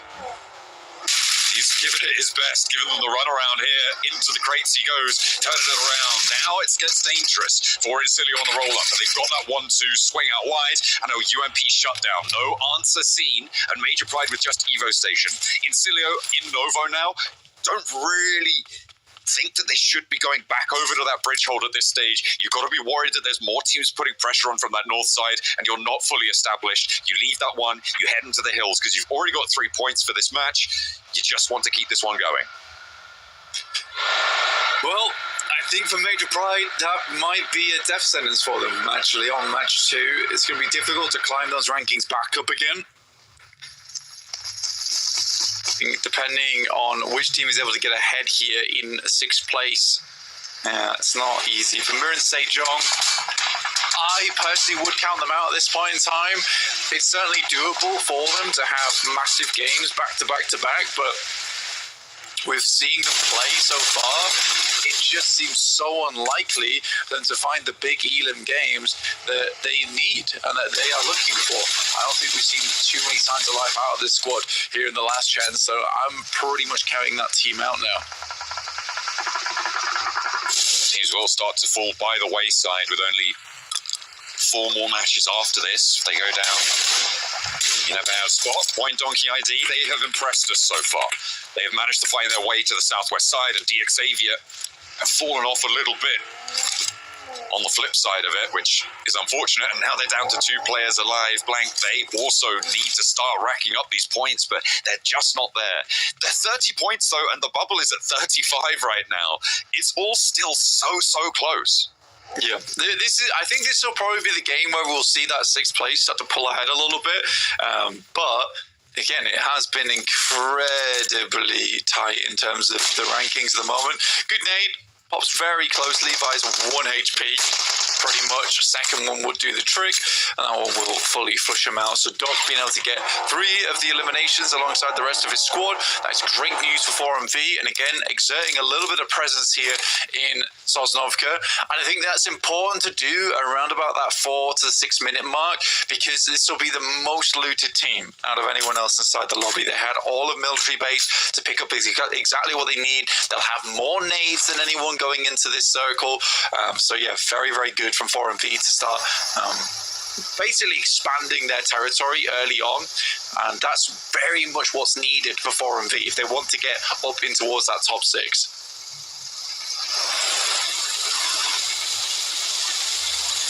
And that is the goal. I mean, it's the only goal here. There is a little bit of money. Well, I say a little bit. There's quite a bit of money on the line, but that is really not the focus. It's about getting towards London. Getting into those top 6 is all important. These teams, every single one of them has made that journey, made that stretch out, and proved that they have the capability to make it work. Some of them denied that opportunity here. Team Liquid on board, trying to leave from the west side of Primorsk with a rotation down to the south side, where the military island is starting to fill in now. And these approaches are tough. East Bridge is completely open, Blank, which is an interesting factor here. D plus Kia, if they see this, if they figure it out, they're just free into the circle. It's kind of weird, to be honest, to see that there's no one holding this bridge side. So many crossed already and got themselves into stronger positions within the circle, and with Major Pride going down early to Incilio, that really opened a lot more space to work with. The Vicious currently up against BTR, and holding them out is pretty cruel, considering the Vicious know that they've done it. They're in, most likely. Them being able to hold out teams now is not as much of an issue. Like, they can actually have a lot of influence of how that top 6 unfolds. For BTR, on the other hand, if they go down now, it's not likely we'll see them going into the future. With Sitar going down to the blue, and they're having a rough game off the back of it. Falcons losing action and top. That's for 1 player from DXavier, by the way. Okay, all right. DXavier, they still have the chops to make it work. At this point, we've seen what they can do in the survival stage. They just haven't brought it through into this last chance, and with 1 player, it's going to be tough, but they are on the military island. Could pick up a point or 2, try and keep themselves in the running. The Vicious up towards BTR, nade on in through to the shack. I think the Cook is still going on the inside. Zuxi down, forced to push on out, and the Vicious still in the blue zone, east side. Stay alive for a little bit longer. Trying to trade off that pressure. 3 players from BTR trying to death ball, roll around, and find these off angles for the Vicious, and Pronozin is the one that they opt to go for. 3 players on the outside to drop down to the lower floor here. He wants to fight with the shotgun. Good for 1. A second as well. And on the inside, he's holding the Molotov, clipping them on the route in as Hansel, the last to stand for BTR. The hop out comes on in, and the backup is here now. The Vicious, they don't need backup, but they'll be happy to see it either way. Pronozin, unfortunately, does go down. The tables have turned yet again. Hansel needs to hit a first aid kit, though. He's very close to going down there, and Hansel will find him with the S12K. Top finds Lamborghini. That will be the last player going down for DXAV. It was a rough situation, by the way, for Falcons because they were on a 2-2 split, and their two players on that western side were both knocked, so they had to give up on their 2-2 split there, holding out the likes of Stalwart on that north side in favor of getting all four players back up again. So I respect the choice there from the Falcons to rotate back across. Do wonder if they're going to lose their final member there. Loops goes down to the play zone. At least one player that's out inside the blue as Incilio holds them out over in Nova Ebnoia. Incilio's been very cruel, by the way. The fact that they've stayed in Nova Ebnoia this long to hold out teams coming in through from Mil to Power, that is a call and a half, but I guess in stage 2, definitely possible to go for. Stalwart trying to make their way across on the bubble right now, 1 point exceeding the mark, the Falcons. Brutal in that last match, and on 68 points now with the one they found so far. Getting closer to that mark, a nice pull down over onto Sanjay, who, I mean, he had to hop out of the buggy to try and go for the fight, but hadn't slowed down fast enough to be able to find that shot, but there's the answer. Getting that knock, and I think Falcons lose another. The circle shift to the north coast keeps action alive, and the other player from Falcons as well. Both of them going to sit on this north side coast. The circle certainly has been all over the place. I mean, shifted far down towards that south, and then over towards the western side. The Void Donkey ID not quite safe just yet, but against those one elimination. They made a very quick rotate in a boat early on down towards the south side of Sosnovka. It was a good rotate as well, and now they're set up towards that high ground that sits over towards the west, looking down towards the coastal side. So I like that play going through from them. And Team Liquid suffering because of that situation. Falcons, though, have a very strong spot to play on that north side. Though only 2 players means that they are a little bit diminished in terms of power. But any eliminations they can grab now are very, very good for them. It's only 3 on this game required to breach up into 70 points. And then it's just pretty much plain sailing from there. You could essentially get 3 points per game after that and be very safe in that top 6. That's what we talked about quite a bit yesterday, right? Is just getting those games, once you've put in a lot of the big heavy lifting work on the games that you've seen, just getting those consistent points. And I mean, for Incilio, 4 points on this match should be good enough to just keep up that pace towards the 80-point mark. It'll see you safer. Same story for the Vicious. 3 elims. I mean, it's not as much, but they don't need to go too far. They've already pushed over that 80-point mark, and maybe they'll be able to get a few more here against Mir and Sejong. The roll-up for final, though, is looking good, and I spoke too soon. They get shut down. Uriel can get res here. It's still stage 3 for another minute, and that is healable out in the blue. Yeah, I mean, for the Vicious, they were out of the blue for a long time. They were just holding out teams. I think they realize that they are fairly done with the last chance right now, and that they don't have to do too much more. A couple of eliminations here and there. They might drop out of first place, but all things considered, they'll still definitely be in the top 6. RCB getting ready for their rollout. A team that is in danger at the moment, but in a much better spot than some of our other squads down towards the bottom of the lobby, with a big potential to jump up. And Mir and Sejong can no longer hold the bridge here. They know they need to keep moving. They can't sit out there forever. They're going to expend their first aid kits and grenades, smokes that will be very much needed going into that end game. As we're almost into stage 4 here now, John, at 14 minutes into the match. And down to 12 teams as well, 41 players. Team Liquid have managed to make landfall from their west side. Primorsk rotate, unfortunately, losing a little bit on their approach. Only the 1 player goes down, but still not ideal. Making their way across. D plus Kia with Incilio nearby. And D plus Kia right now, 43 points, 5th place. They have managed to extract just a couple of games out of this lobby, and I feel like it hasn't been as bombastic as we've seen from them in the past, but it could be enough. The circle is genuinely disgusting, by the way. I was about to talk about it, but didn't quite get a chance. But I was going to say that if this heads over towards the eastern side, it really hurts the chances of a lot of teams. 4MV desperately wanted this to swing back over towards the west, in which case they could control the two buildings that sit on either side of the road there and have a very good game off the back of it. This actually supports Incilio in such a massive way, and D Plus never had the chance to take shots over towards them. So the fact that Incilio starts in Nova Epnoia and now is able to work their way over towards a very good position within the circle, you know, for Incilio, this is a game right now for them to stamp their ticket over towards London. We're in Sejong. The South Korean teams once again battling off against one another. D plus Kia in general so far have been getting the better end of the stick, but Mirin Sejong have 5 elims. They really need to get Uriel back up. The second time he's been knocked now does find that res on the off angle, and D plus Kia lose their player out wide back onto the blue. So they do have 3 players only, but they have the inside of this circle. High ground goes to Mirin Sejong.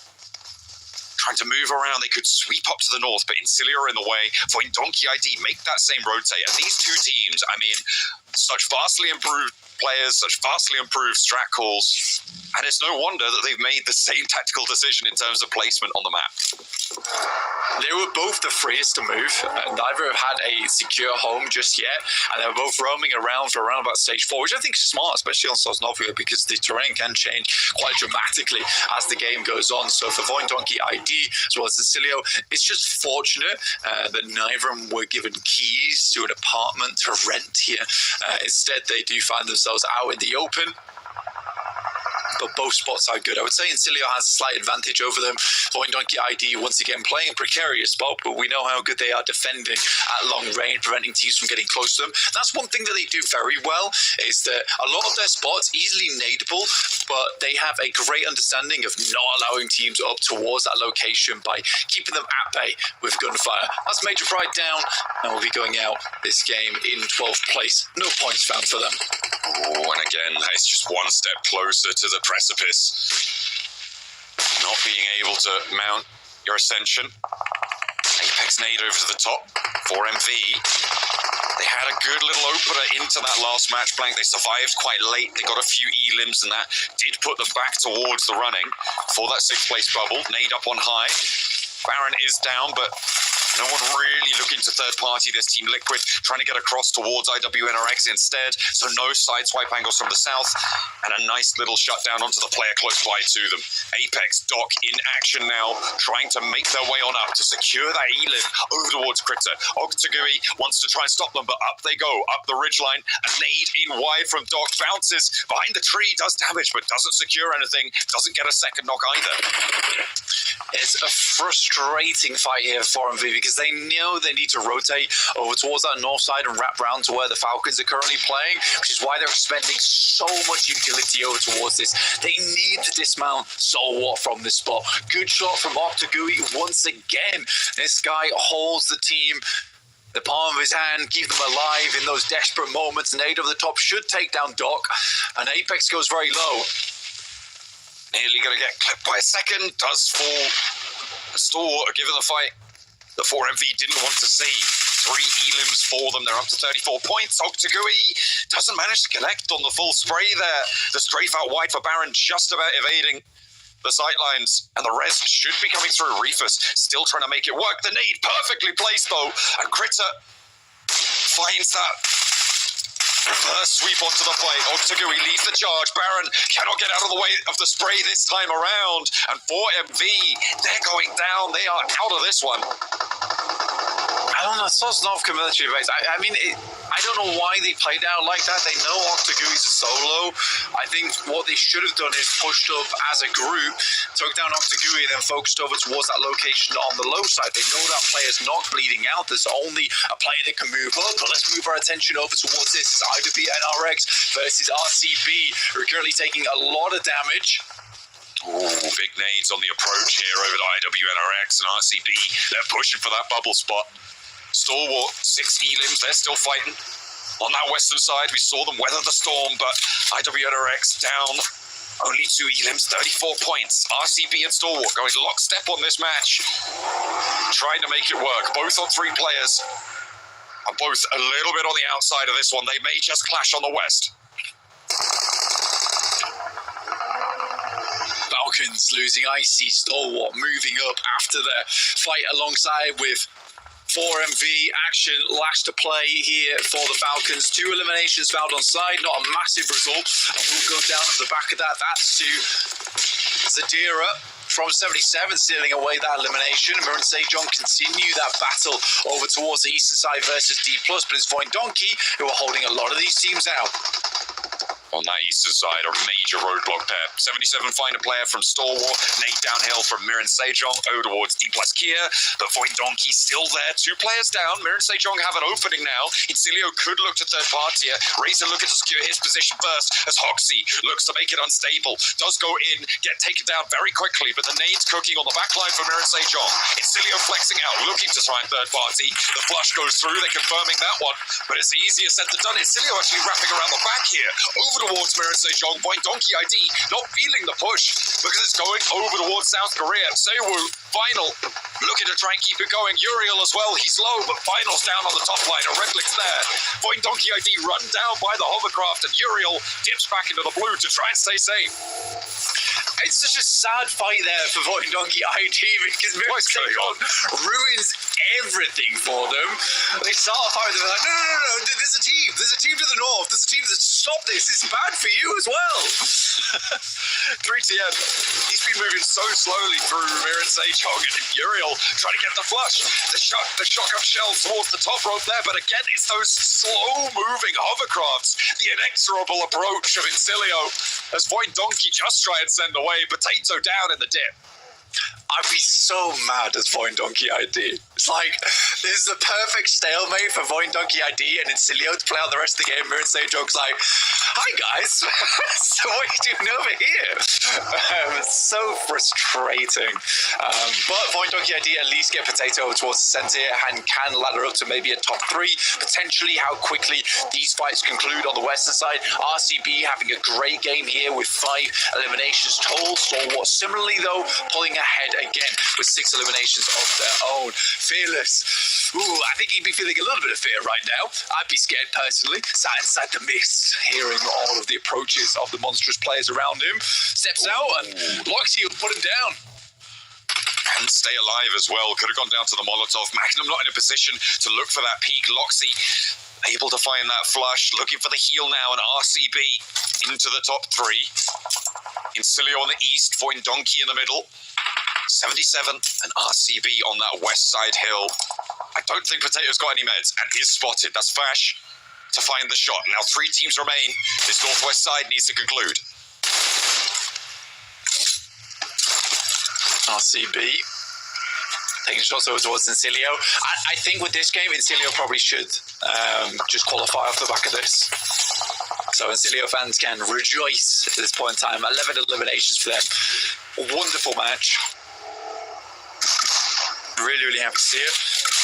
Wild moves over towards Magnum, taking shots outwards. Has a bit of an outpost to work with, and that's another point going over towards RCB, who are currently on 8. Really good result for them, and that leaves this into a 2-team scrap with Incilio versus RCB. This game means so much more for RCB than it does Incilio, so they are looking to win this one. Unfortunately, they are penned in. We were talking a lot, Blank, about teams starting to fall by the wayside and not having the opportunity to make it.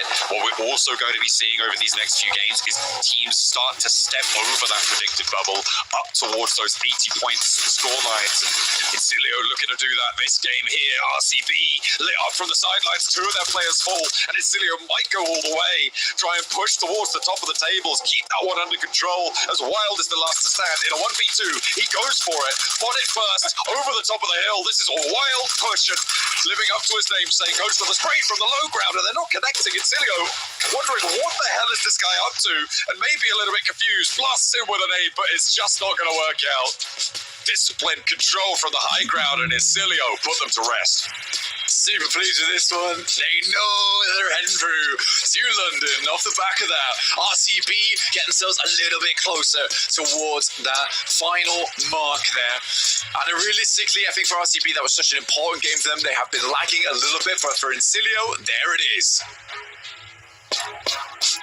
There it is. The qualification into Grand Finals basically secured it for Ancilio with some great play and some great usage of the hovercraft, I have to say, Max. It is just the meta. When we go Military Island, Jason, everyone just picks up as many hovercrafts as they can. You hope you get lucky with the spawns, so you get a hovercraft. You'll be unlucky if you get a boat or a jet ski, but otherwise, you just have a compound that can move. It's the whole idea of the hovercraft. It's a bloody tank. Look at 3TN Hot Jukes. That man was just pushing in the middle of Mir and Sejong, and they wouldn't even shoot him back. It's like, hey, you're the boss. You do whatever you want. You do whatever you want to do, man, there. By the way, Wild, I love the effort, right? Just trying to make something happen for his squad, but it's good to see Regnum Karya come out strong here because they definitely need to. But I will say, just looking at, the Silas's reaction, I don't think he was happy with that game. I mean, you can just see that he was talking to his squad pretty sternly. He wants to make sure that he makes it to the Grand Finals, and with seeing how well all the top teams did in this one, Jason, it's making things that much more difficult for those squads that really need to try to hit that bubble. I feel like he should be happy, though, considering how that game played out. I mean, Max, they dropped, Pachinki. They had a super late rotate to Milta, where Mir and Sejong were fighting against the Vicious. They didn't get engaged in that fight, instead they decided to keep looted and heal. And they go into military, avoid Mir and Sejong again, who are fighting out, I believe, against Foyne, and instead go over to the south towards IWNRX to force a fight, which they actually ended up winning out on. I had a lot of questions, Jason, early on, saying why are they staying in Pachinki for so damn long? And actually, because they were playing so late, once they arrived on the island, I think they had some of the better rotates in this lobby, which is pushing IWNRX's position, the container mountain southwest of these late game circles, which is great to have a bit of an overview of all the other teams. So that was a very, very pivotal fight they took, and I think that when your late team play an edge in that spot is amazing. And then they third-party the Northern Western teams. You had Star Wars versus Falcon versus 77. They're just trying to hold on to the high ground control. A large portion of that late game finish, which just gives you all the information here, Hotchix, you would ever really need if you want to compete for a win. I get why they're a bit sad they didn't get the win, but for a late rotating team that joined Military Island last and to get second place with a bunch of the limbs, that's an amazing game. So Silas, you can celebrate. That was fantastic. Yeah, I think the reason why he's not celebrating is because, this dude has won the big show before. He knows exactly what it takes in order to get there and to try and win. So we just seen it, right? We saw just in the last stage, a team didn't make it by 1 point. And he doesn't want to regret the fact that, man, we could have won this game and we got cut off because we didn't win, So I like the fact that he's kind of staying stern with this team, saying, hey, you know what? Yeah, we did okay, but we still got to make sure that we make it happen here, because I was really nervous for these squads down below on the leaderboards, because mid-late game, almost every single squad on the bottom of the leaderboards was out. All the top teams were still in, except for Mir and Sejong, which were able to put up at least some points on the board finally. Yeah, we have to talk about the elephant in the room. Yeah, hold on, Max. Last thing I'll say about RCB here is they should be celebrated because they did get a second place finish. But the elephant in the room, 4MV. If you're going to come out in an interview and say, the zone, we just didn't have zone, and then you're given zone, and you still can't win, that's kind of a telling sign to how 4MV are playing here. I was confused since phase 2, Jason, as to what position they were playing. They decided to go for the compound west of the circle on the road. And as you know, that compound, it's in a valley. It's down below. You're limited in terms of how much information you can gather from that spot. And if the circle shifts away from you, east or west, and in this case it went east, that means you're forced into all IWNRX or into Star Wars / Falcons kind of high ground. So they could have taken IWNRX's position for free without having to fight early on, but they go for the compound that gives you no info. For me, that's very surprising, and we've seen them do way, way better on these finishes, but I just think the lobby is so good that their typical playstyle is just not working, and here they need to get info. Without info, you're as good as dead. Yeah, and speaking of Elf in the Room, Hot Jukes, the Vicious, bro, what the hell? They're like, you know what, we don't care. Bruno's in particular. He's like, I'm going to 1v4 BTR. Obviously, it doesn't put off in the end, but they still will completely wipe up BTR, allowing them to get 0 points. Like, if we talked about before, we're going to see a different style in some of these teams. The Vicious just showed us right there they have no amount of confidence lacking for them to go for fights like this. I love how you worked that one out, because it's so true. When you talked about BTR, I think that's nail in the coffin for them, to be honest. It's so tough to see them losing fights like that. And with the Vicious, normally I would be like, yeah, this is a terrible fight. Why fight in the blue zone? Just, hey, make a little soft agreement, make it into the circle, of fight later on. But they're on the top of the leaderboards. They have so many points. They can do whatever they want in this lobby. So yeah, if we want to just catch, this team off guard, take them out right here, right now, why not? And man, the way they turned things around on BTR was just, it's got to be so dang demoralizing for them. I mean, they have nothing to lose. They have 3 chicken dinners. They even went on Mir and Sejong after, this is not enough bloodshed. We want even more. We're going to send it as much as they possibly could. But here we go. Thanks to that second place, we do see Regnum Karia Brat pushing up in 5th position. It is not quite enough still. We still need to see more points. But again, that cutoff between 4th and 5th it's huge. That's 22 points right now between those 2 positions. That is a big cutoff. And we talked about it during this game, guys, right? Top 4 teams might already be locked in. We might just be competing for 2 spots here for London for the spot of Regnum Karabara and D plus Kia. There's not a lot of wiggle room for these squads to secure. I mean, we had 3 teams tied at 44 points, then it drops from 8th down to 9th of a 10-point decrease. So if any of these teams down here want to be able to contest, you got to start getting some wins. But I mean, Lucy saw some good things out of. I mean, Mir and Sejong, I don't want to necessarily say they're completely out. They still, one chicken dinner puts them at 37, puts them in reach in top 5. It's just all about getting the consistent play throughout the rest of the day. But honestly, I still don't know what's going to happen, Jukes. You're counting out Bigatron. I think with the play we've seen so far, I can kind of agree with you there. But I still have hope. I have hope for a lot of these teams, even though I know at the end of the day, only 6 can qualify. Yeah, so only 6 can qualify. I want to be 100% clear at this moment right now. If Bigatron or Sejong do not win this game right here, right now, they're done. That's just going to be a fact of the matter because these top teams are putting up too many points on the board. You are already down in the hole big time, and if you do not get this chicken dinner, that hole's going to be way too deep in order to get out of. I would slightly disagree. I don't think we need to see a win right now. We need to see a top 5, right? And that's just going to help them stay in the race to some extent. But we'll have to see a win eventually. I don't think it has to happen at this very moment, but there's still potential for them. But the thing is, we've seen for a lot of these bottom teams like Major Pride, BTR, Mir and Sejong, they're taking early fights, just really hurting their chances for one of those good podium finish games. And most importantly, they lose players so quickly, they just get these solos and they're just trying to, send it center, try and get a few placement points down there. We've seen this so many times. Hot Jukes, even Evo Station for Major Pride tried to just survive in military base. Bro, don't leave him hanging. It's not going to cut it. Yeah. It's not enough. Yeah, I understand. I saw that, Jason. You got to be able to, that's that synergy. You got to make sure that that's on point right now. But I see your point, Max. The thing is, I think that you're missing is, these teams that are on that cutoff, look at the names that are on there. We know they're going to put points up still, so if you're Bigatron and you know that you got D plus Kia, Regnum Karia, Stalwart 77, all these teams right there on that cusp, you're going to have to make that catch-up happen right now, at least in my opinion, because you know that they're going to put up 3-4 points aboard, and with only 3 matches left, there's not enough time, especially considering how much the last match can just go crazy, and you already see the Vicious camping out squads. I'm curious if Instealer are going to be doing that. Thinking back to the last Erangel, they did take Novo, and then they sat Novo for a long time, knowing teams are inevitably going to be rotating in by boat towards them, and they took out Loops from that position. We're going to start to see teams even deeper into the top 4 start to realize, okay, we're relatively safe. We can make this harder and harder for any other team out there and deny chances for some big names to get into PMGC. We were talking about the last match is always the most difficult one because everything goes out the window. But honestly, with the way we're going right now, it might already start happening that it becomes very hard to predict how teams are going to play, how they're going to rotate anymore. And it comes down to one thing: adaptability. Can you adapt to the way the lobby's changing during this day? Can you hopefully adapt in time to get yourself a big win here and potentially propel yourself into top 6? There's only one way to find out as we head into our second Erangel once again with John Allen and Blake.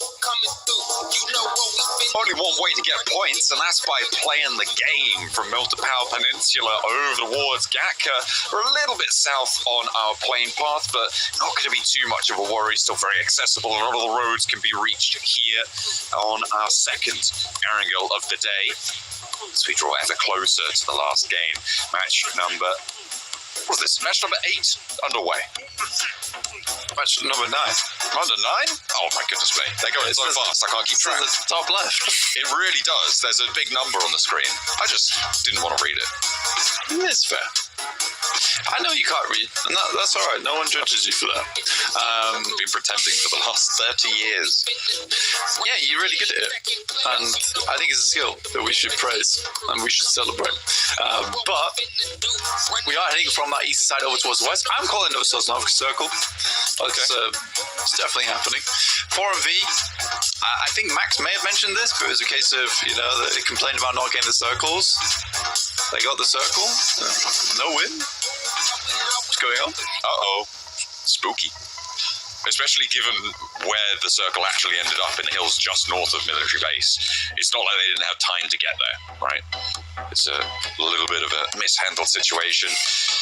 Oh my god, Blank, have you done that? What have you just done? I read script. Blank hit them with the voodoo. What's going on? I see, because you can't read, I've been reading the script for you. Oh, yeah, that must be it. Yeah. Goodness me, 2 for 2. Yeah, down towards military base then we go. 4MV, time to go again. Go again. On this one, the vicious though, David, they're just being very mean to BTR. I'm not going to lie. It's quite cruel. I get that BTR probably not making it, but you don't need to guard them out like this every single time. On the other hand of things, D plus RCB 48 points to 44, but SCE at 77. All were able to get back up towards that margin with 44 points apiece. So it was much closer on that 30-point mark at the start of the day. Now we're cutting teams down to still that 5th and 6th place up for grabs.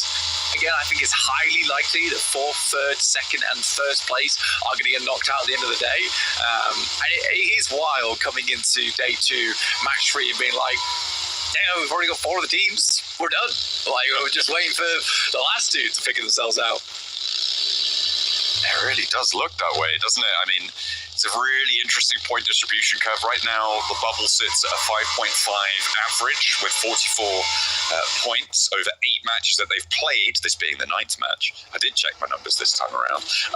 But it's a lot lower than I think a lot of people would have predicted.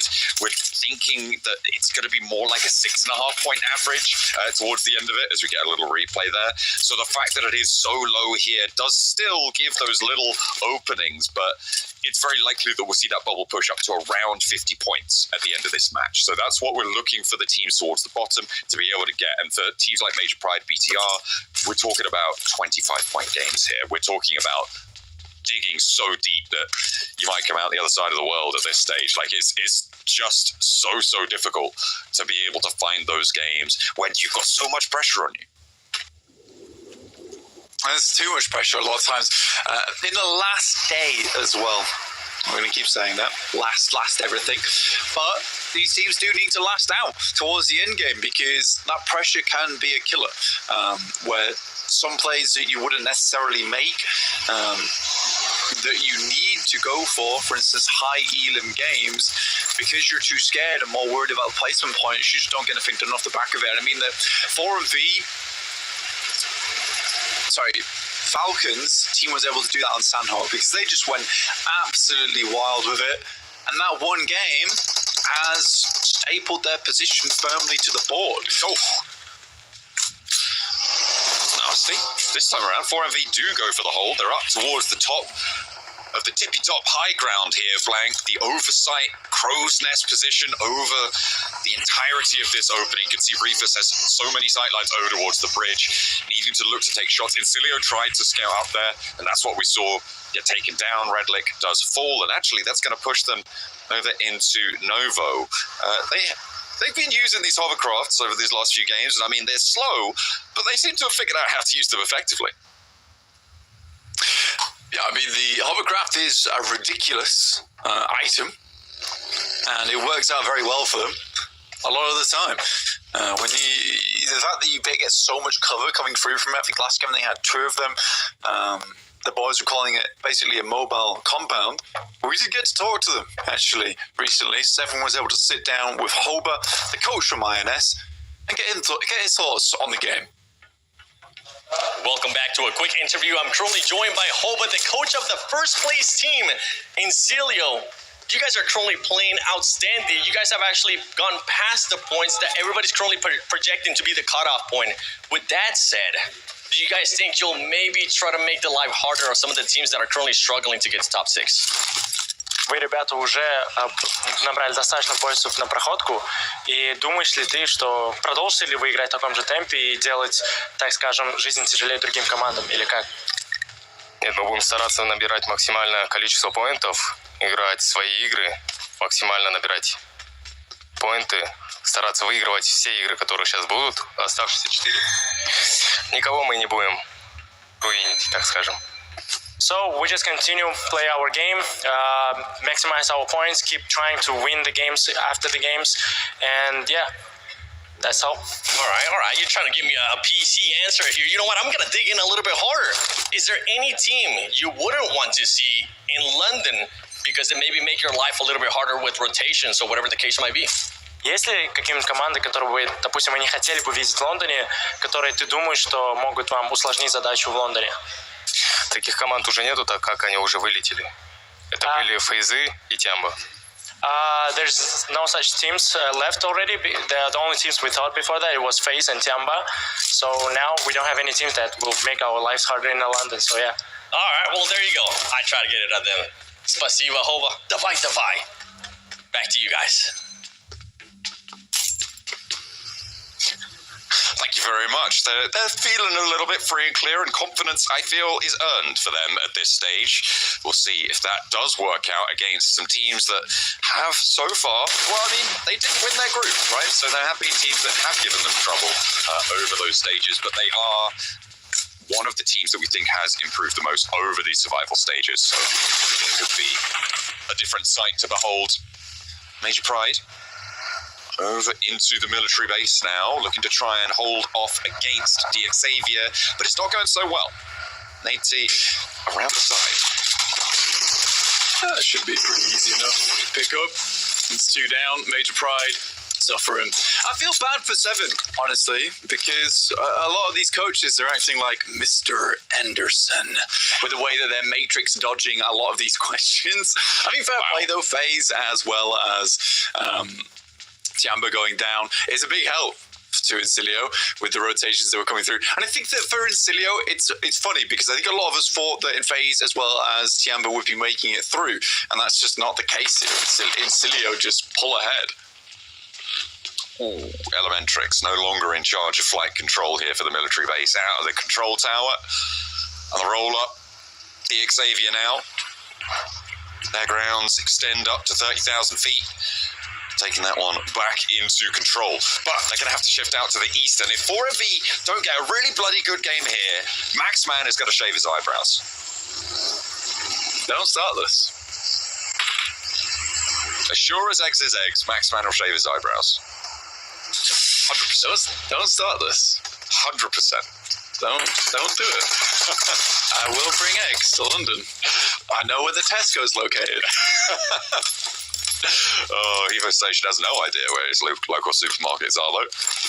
We're going to be blasted back. DXavier have 4 elims. Why does he not know? Like, well, he doesn't know anything anymore. He's dead. It's horrible. Yeah. But, yeah, agreed. We do have a ton of water over towards this. Dear me. A ton of water over towards this circle. Team Liquid up against 77. Then Bo Boom and Zadira on the other side.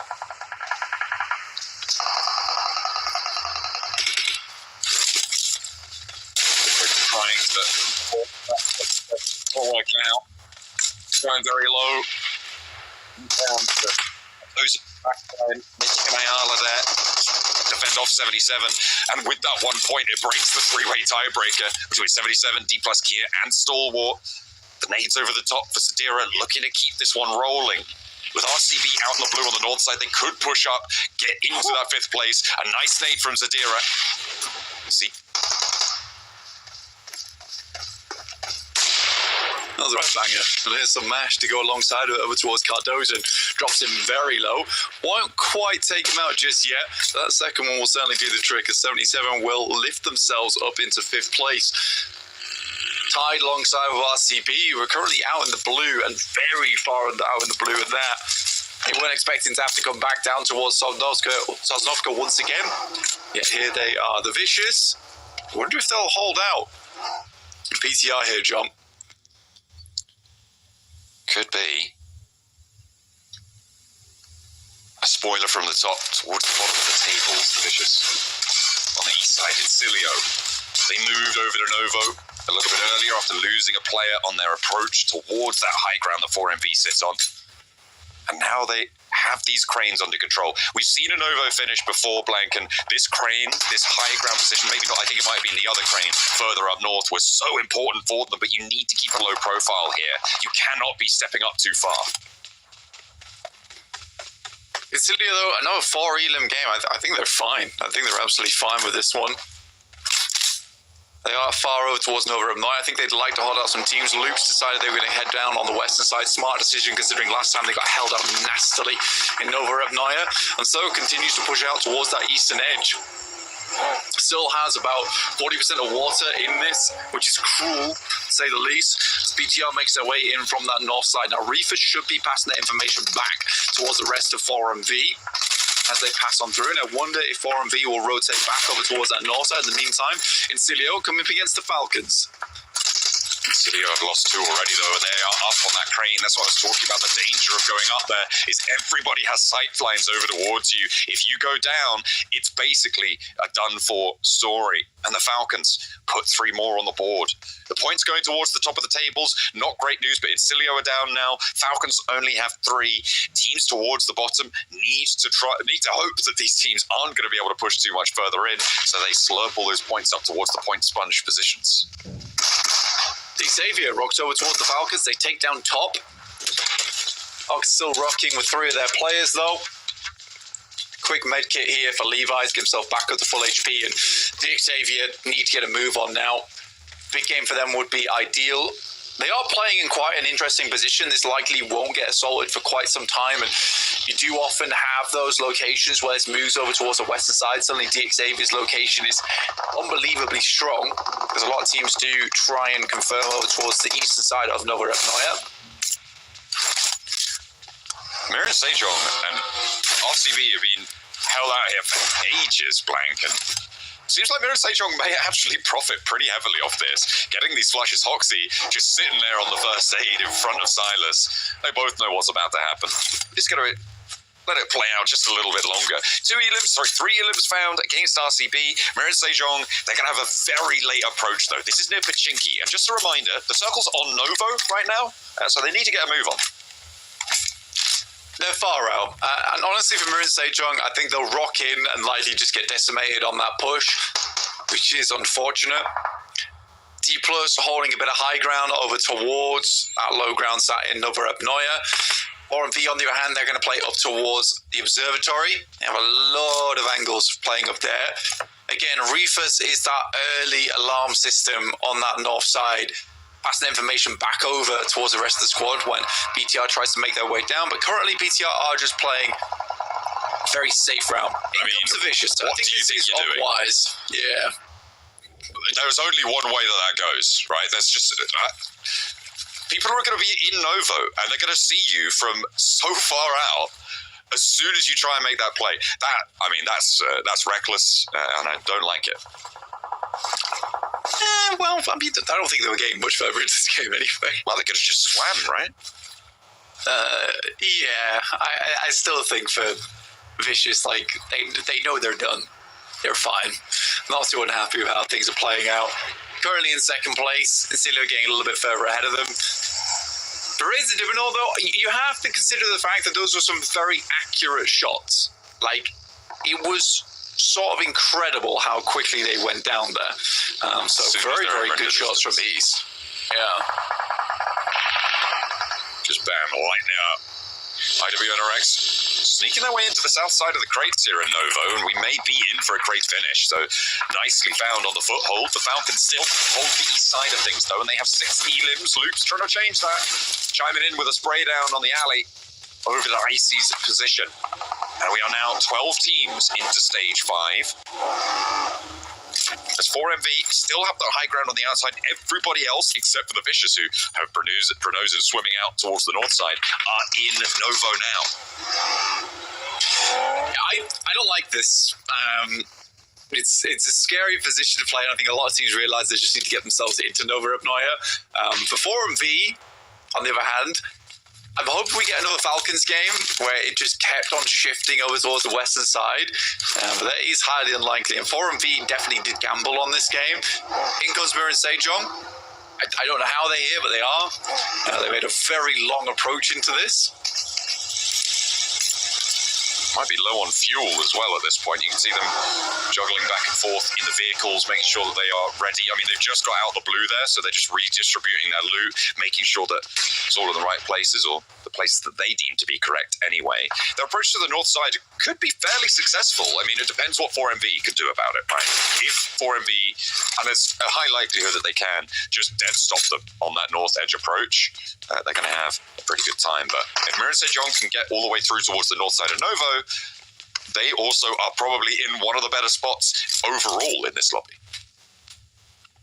There's that concern for a lot of teams at the moment, because this stage 4 kept a lot of water in, there's potential for the algorithm on the circles. We have mathematicians behind the scenes here on the circles. There's a potential for the algorithm on the circle to hard shift over towards the western side away from the water, which would be terrifying for a lot of our squads. 4MV getting stuck in over towards Mirror and Sejong on that north side, preventing them from getting over towards that compound. That's smart, but they don't have all the players there with them, so losing a member early could be a little bit dangerous. Loxy, the only player for RCB still to survive. I think he's still on the mainland. We haven't got him on our map feed. He's very far out from the circle. We saw where that fight with Mirror and Sejong was on the south edge of Pachinki, so we'll see where he's able to find a route in. Mirror and Sejong, they're going on foot, and I feel like they're just trying not to draw too much attention to themselves right now on the north side. They're into the next circle. They know they're going to have to get closer. Xavier pushing over towards Void Donkey ID, who are still on 70 points, and going down early may not be ideal for them. Potato wants to get the res onto Zeta, but Xavier want to earn this point back. 5 Illims found on the match so far. And in a Novo urban finish, it's really anyone's game, Black. So finding a strong finish here is very possible for everybody. Interesting, moves back over towards the eastern side. I didn't expect that, actually, but it does keep D+ in a quite a strong spot up towards that high ground. I think a lot of teams very happy that they did move over towards Nova Rybnoia in the first place. Some great shots from Loops over towards Void Donkey, which now sits them in a very uncomfortable scenario up against Xavier. One player goes down, it's all down to Potato. And Potato, multiple times in the past, has kind of flubbed the performance over inside the building holes, but they are all quite low. Going to the upstairs, trying to launch something out there. Lamborghini low, and there's other teams who will be all too willing to take shots out this way. Lamborghini down to the floor, no first aids, only bandages, doesn't have body armor either. Xavier low on supplies. It is just Potato to hold though, and the hop out could be strong if he spots Lamborghini. If Loops get those crossfire angles as well, it could be curtains for him. But he's holding the window. The nade from Levi's out on the off angle allows Xavier to breathe just a little bit. They can distribute those first aids, get everyone nice and healthy on the south edge. I'm not sure if it was an off angle, it's like just right in front of him, but yeah, it's a good nade. They came through the window. The Potato, again, I think he just feels the pressure in those moments too much as opposed to the rest of his squad mates. I think he's a great support player for the team, but when it comes down to clutch moments, not the player you really want up there in that situation. He also was playing with the DP and the barrel, which makes sense for a support player like him who wants that long range advantage, but in those moments you really want a DPS on side, and that's where Zeta comes into play. Loops, though, I genuinely think it has been a pretty stellar performance for them. A great adjustment from their last game. They didn't try and cut in through Nova Rybnoia on the eastern side. Instead, they went for a long rotate round on Western Bridge, and that's worked out fantastically for them in terms of grabbing some more points on this game.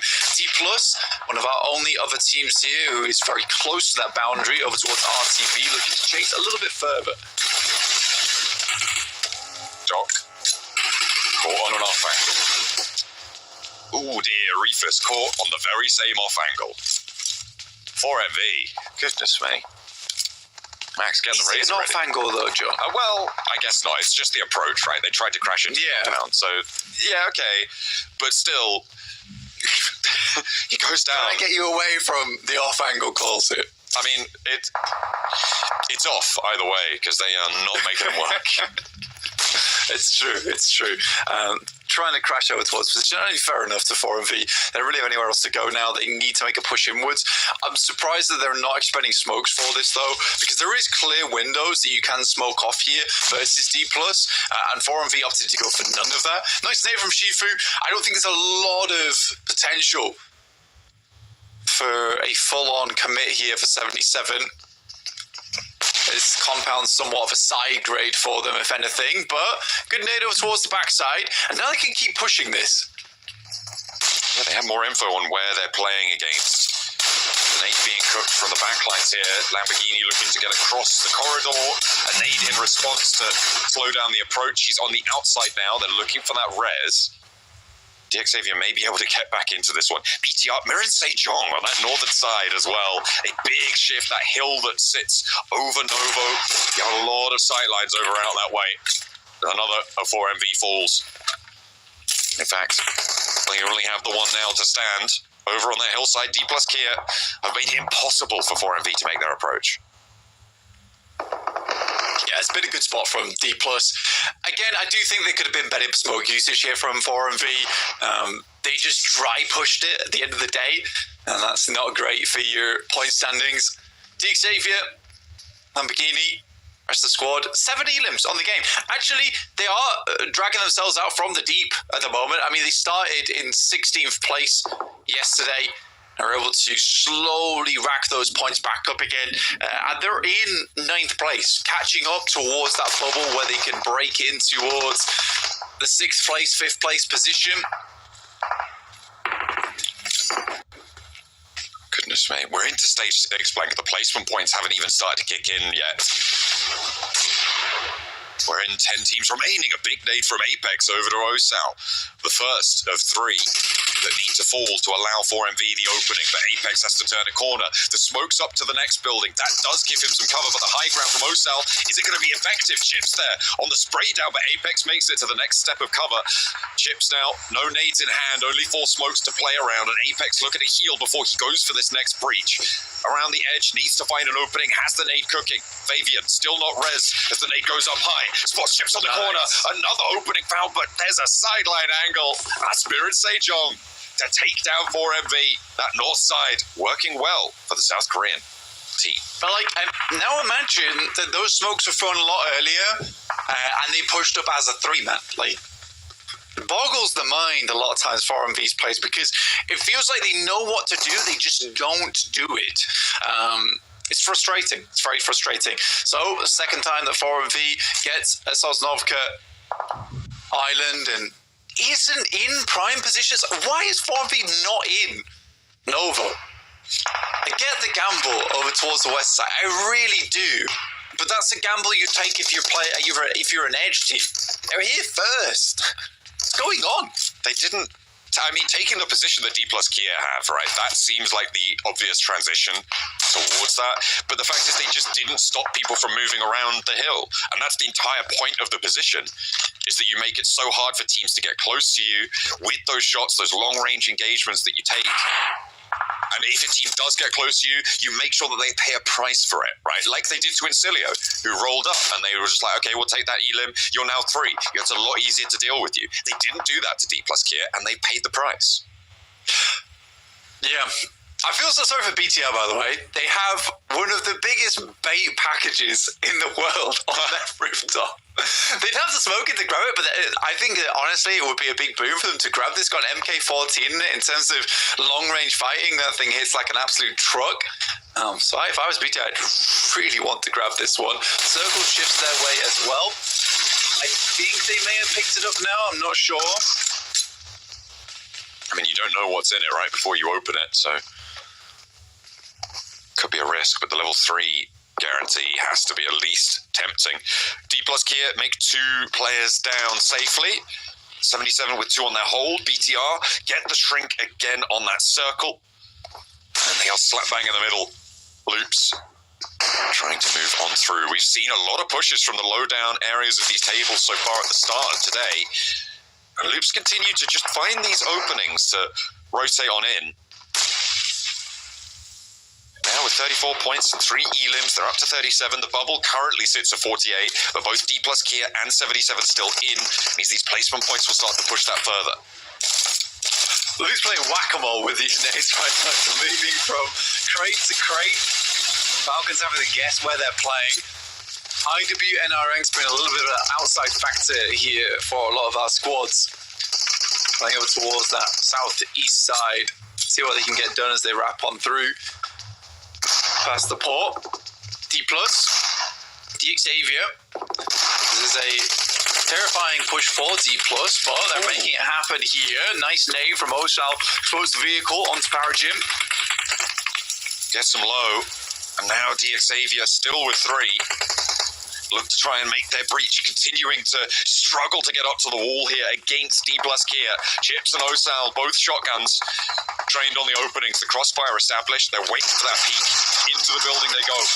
And Osal not really descending in time, but fortunately the step out is good. A nade from Falcons finally connects over the loops in the meantime, but there is a firefight still on the southwest corner. BTR looking to stand in the way of this as well. And nobody's looking too strong on this. Levi's on the outside, needs to find Chips. Needs it now with the Xavier. But the jump out wide for D plus Kia. They're defending their spot in the top of the tables, and Xavier cannot make the breach. A pretty sick maneuver there from Chips, honestly. Jump past the window whilst getting a shot off and doing damage onto Lamborghini. Very nicely done. Falcons, I don't know how, but they're currently fighting against loops, which is a 4v2. I think they figured out which crates they were playing in. We are getting into stage 9 very shortly, 35 seconds till it starts to shrink on in.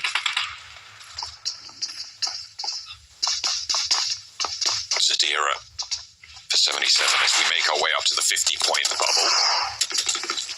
With them and with D plus Kia going step for step.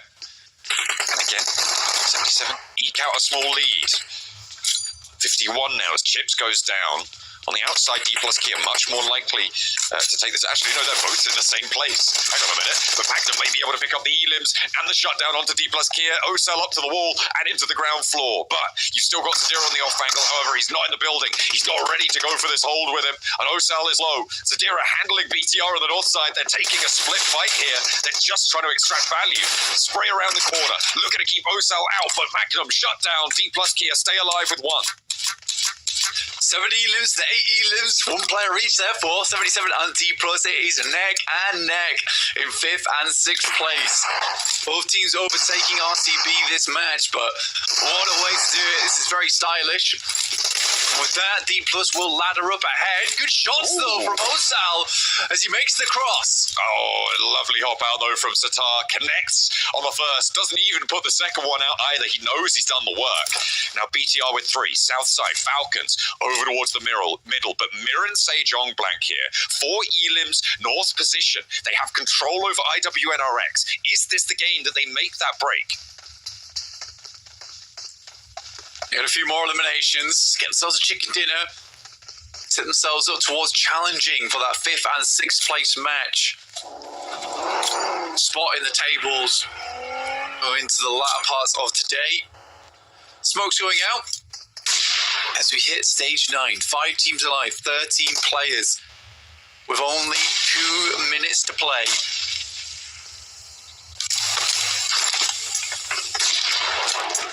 The close will be brutal, the shutdown here.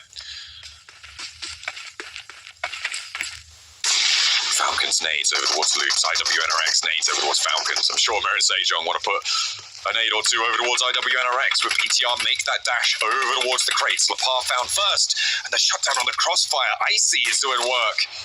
The Falcons, they might just be gunning for the top spot here, Blank. I mean, in Cilio, I think they went down fairly early, meaning that they're on 91 points off this game, unless they got a placement. Falcons could realistically jump up over and take that first place off a magnificent game we saw on the last one. Will they find it again? Frozen can't connect fully on the spray down to action. Well, Mirren Sejong continue to go with 4. This is a ridiculous game from Falcons. They've played us 2 this entire time, held up a 4-man squad. Like, the amount of presence Falcons have had inside of these games today is staggering and really cool to see. They're looking for a top 3 now, though, as Rafinha makes his way through. PTR trapped inside the crates. Tatar up on high, drops down, sends into the corner, loops, lose their last, and Rafinha is out. Tatar now needs to step up towards the Falcons, but Mirror and Sejong are here to play. One player going down, just Hoxie. Final gets the heal on the back lines, and we're down to the last 2 teams. It is the Falcons to fend off Mirror and Sejong. With 6 elims, they need a little bit more ground on this match to be in that conversation. Hoxie low, high ground, top of the crates now, but Icy steps up, ready for the fight. Shotgun shut down, action as well. Running around, it's all up to the Super Sub Uriel, but he will be clipped. And it is the Falcons with the back-to-back. In the crates, they ship everyone out. Unbelievable stuff. Truly the Cranes here. Such strength of lifting themselves higher inside of the lobby. And what a way to finish it. It's such a classic ending scene with Action just slowly crawling up to the side stage left like a comedy. I can't believe they held up versus Loops on that side as well. A 4v2. They're super happy with it, and so they should be. I mean, it wasn't technically a back-to-back, but they did so much work in the last one. I thought it might have been either way. The Falcons got to be happy with that one. He was also happy with that one. Maxman, he gets to keep rooting them on in the MGC Grand Finals. They have secured a spot. We see no chance mathematically they can fall out of top 6. And what a way to do it as well, Max. I mean, it was just Icy and Action left alone. They knew so early on, Jason, that Novo is going to be the big focal point of this match. And they took the fight to Incilio so quickly without losing a single player, which is so important, Jason. They kept 4 players alive for a long portion of the game, then they started losing 1 and 2 because, I mean, you have, 8, 9 teams in Novo. You're going to lose players when you have that many teams around you. But Action and Icy, the insane fragging duo, just holding on these crate areas, just bobbing and weaving all over the place, trying to dodge the nades, using smoke to their advantage, just manipulating the lobby in the palm of their hands. And I thought it was an MPG win. At the end, I was just losing tabs on who was where. But moving out of the crates there to make sure they secure better position to get the clutch was exactly what Falcon needed. And they're secure for London with this game. They're done. So the real MVP, I think, is no longer top for Falcons. It's got to be Action so far in this league, in this whole PMGC league stage, because they have 6 eliminations. Icy as well, who should be like the support player, 7 elims with 1,200 damage here, Jukes. Papa Top just said, hey, you know what, Action, you got this, dude. Because, I mean, what a play there. We saw that Mirror Sejong player. He tried to throw that nade, and Action just popped him before he could even leave his hands, dude. What a game from the Falcons. These guys are locked in, and I can't stress how bad Mirror Sejong needed that win. And considering that we're seeing these teams in the top 6, I mean, this is what I was afraid of. I mean, they've done so well at this point that the teams below them, they're going to need a crazy performance in the last few matches here if they even want a chance at making it to the finals. Well, I mean, they had a good opportunity there to obviously get as many points as possible. It's a start, at least, for them, Hot Chicks. I know you're saying you want to see more. You want to see them finish the game and get the chicken dinner, but at least in their eyes, this can be a breath of relief, considering they're a team who would always play center and have been struggling to get center because they're just not quick enough on the rotate, and too many other teams are able to do so as well. But Max, I don't know if you want to talk about Mirror and Sejong. I wanted to bring up one more thing about Falcons. Hey, what was it about Falcons? So you remember when we were watching in CSA and we saw Zed join or we saw East join the roster? We're like, oh, is Action being subbed out because he's trying to focus on his family? Is it going to be Zed and East to be filling those spots? I never thought Action would maintain his spot on the team and then perform like this in PMGC. For me, he's almost single-handedly the reason they're getting into the grand finals. Yeah, him and actually Icy also has been stepping out, but yeah, Action has always been, I would say, in the fragging duo of Top and Action, maybe the more passive guy out there, but he's been really just locking down a spot in the finals here, and throughout every stage we've seen this league stage for PMGC 2024. He's been such an impactful player, and you can see how good he was at holding the angles here, Jason, around the crates, which is not easy. Your reflexes need to be a 10 out of 10 if you want to come out on top. Sure, he does get knocked eventually, and then rezzed up by one of his teammates, and he's able to just hold down the fort. But this guy with an S12K is absolutely crazy. And again, this win's just secured their spot. They're chilling. They're making it to London. They can pull a Vicious and just mess with the lobby at this point. Could they be first place here, Jukes? 26 points. How many first place changes are we going to have today? I mean, this is going to be ridiculous. Yeah, with that many points, I think they might just do it because Vicious are just memeing at this point, right? We see them flying and crashing and burning, but they said it themselves that, hey, they're going to start messing with this lobby, and they can afford to. The problem, though, is if D plus Kia 77, if they win this next game, that's, I think, another slot that's going to be taken away from these teams. At this point, I think we are going to see 4 squads already pretty much locked in. And yeah, I think we have only 2 slots left now, for sure. Yeah, we said it earlier. 4 slots already locked in. There's only 2 spots now. And as time goes on, if those teams keep to distance themselves from the bottom squads, then it's going to be even tougher. Though, looking at the bottom side of this game's rankings, that 4MV push, Jason, I'm sorry, I have to bring it up, but what is going on? They send into D plus Kia a little bit too prematurely. Doc is sending it solo, and sure, against feeder teams in TSA, that kind of move, that kind of instant push might work out, but you're at PMGC, you had the last chance. These players know how to hit their shots, and Doc got punished big time for that split, and then the rest of the team just followed in his footsteps and went out so quickly. 4MV, with this kind of caliber of play we're witnessing, I don't really think that they're worthy of a grand final spot. I mean, Max, also, I remember you were saying while watching the game, one thing that really irked you was that Doc went for that push before the zone shifted, before the next zone popped up. And you were saying they could have just went towards Marin Sejong instead, which would have been far better position to take instead of D+. I think Apex's building was still in circle. They could have waited, see the circle where it went, and go to Marin Sejong, easily get a top 3 finish. But it was a bit too premature, and it did not quite work out. Though here we go, the leaderboards, and as you already said, Hodrick's right, top 4 locked in. Yeah, Void Donkey ID, Vicious, Incilio, Falcons, they are going to be chilling for these next 3 matches. And D plus 77, it's down to them to see if they can lock down a spot in top 6, or if we might have a little bit of a comeback from teams in the lower sections of the rankings. This is getting so scary. So scary here. I mean, yeah, Falcons do end up on top, which is wild. And yeah, we see D plus and 77 move up. Regnum Karya, I'm telling you, I think that's why we saw Silas so upset after that solid Aaron Gale match. Because, I mean, look at it. They're still not there in that top 6. They're very, very close, though. One good game could definitely swing them for sure. But at this point, you really got to hope that plus and 77 don't pop off, because if they do, man, that's going to be pretty much, they're going to be pretty much it. What do you think, Jason? I don't know, man. I don't know what's going to happen. I feel like we're not going to know our top 6 till the final game. I mean, with the way these teams are playing, I mean, with how close it is, it really can come down to that last match. It could come down to a chicken dinner. I want to see the second page, right, and see where the drop-off happens. Because it's 53, and then 44 in 8th place, and 42 for Loops, and even D. Xavier with some decent limbs in that last game. Like, it is still very possible for a lot of these teams to even catch up to be honest here, Hodrick. Marin Sejong, 39 points, is definitely possible for them as well. Possible. That's what, 14-point difference. So it's definitely still in the works for them. They're going to need a good game. It's not just about them needing a good game. That's the why I was stressing why they needed that chicken dinner so bad. Is because you need the chicken dinner, and you have to hope that D plus Kia, one of the top teams in this lobby, and 77, who's been performing very, very well, perform terrible. So there's that extra factor that makes things more difficult. You got Vicious hunting down squads. That's going to make your rotations on the edges more salty too.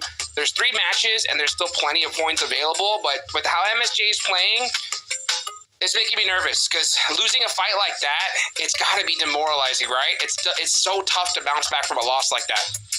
Oh, Marin Sejong, maybe be sliding a 20 to the Vicious to go say, hey, go attack some of these other teams here, make our lives a little bit easier. We're going to head to a short break while we get things ready to go for the second half, our last 3 matches and last chance, and you're not going to want to miss it.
I'm joined by the team that the fans watching everywhere voted to get this interview. Voing Donkey Racek.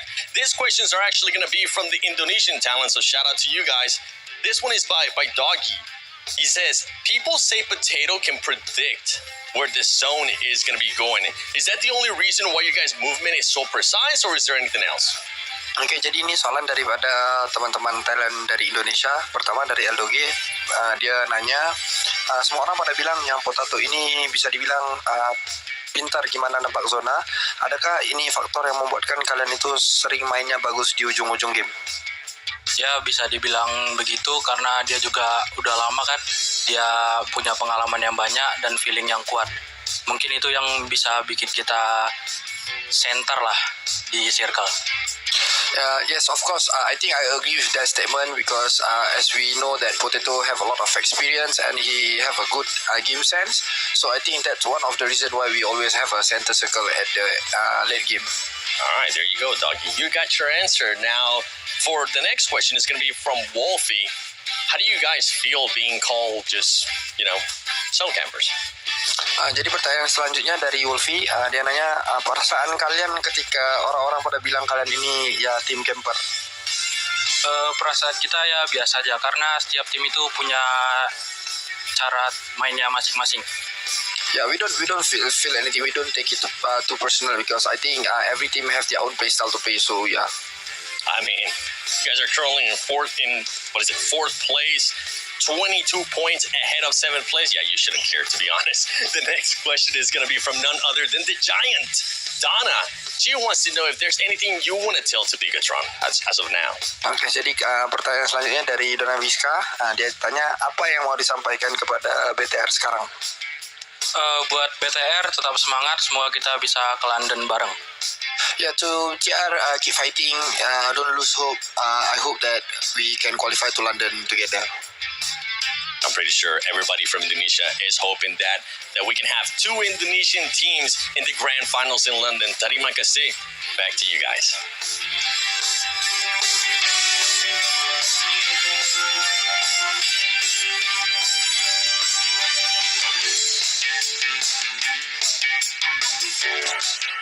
Well, I can't take credit for this. It was Max who said it, but the Giant Donna, to be fair, 7, everyone is a Giant compared to you. But for Voing Donkey being called zone campers, I don't think they're going to care because, you know what? They're going to be in the grand finals and you guys aren't. So if it works, it works. You can't knock it too much.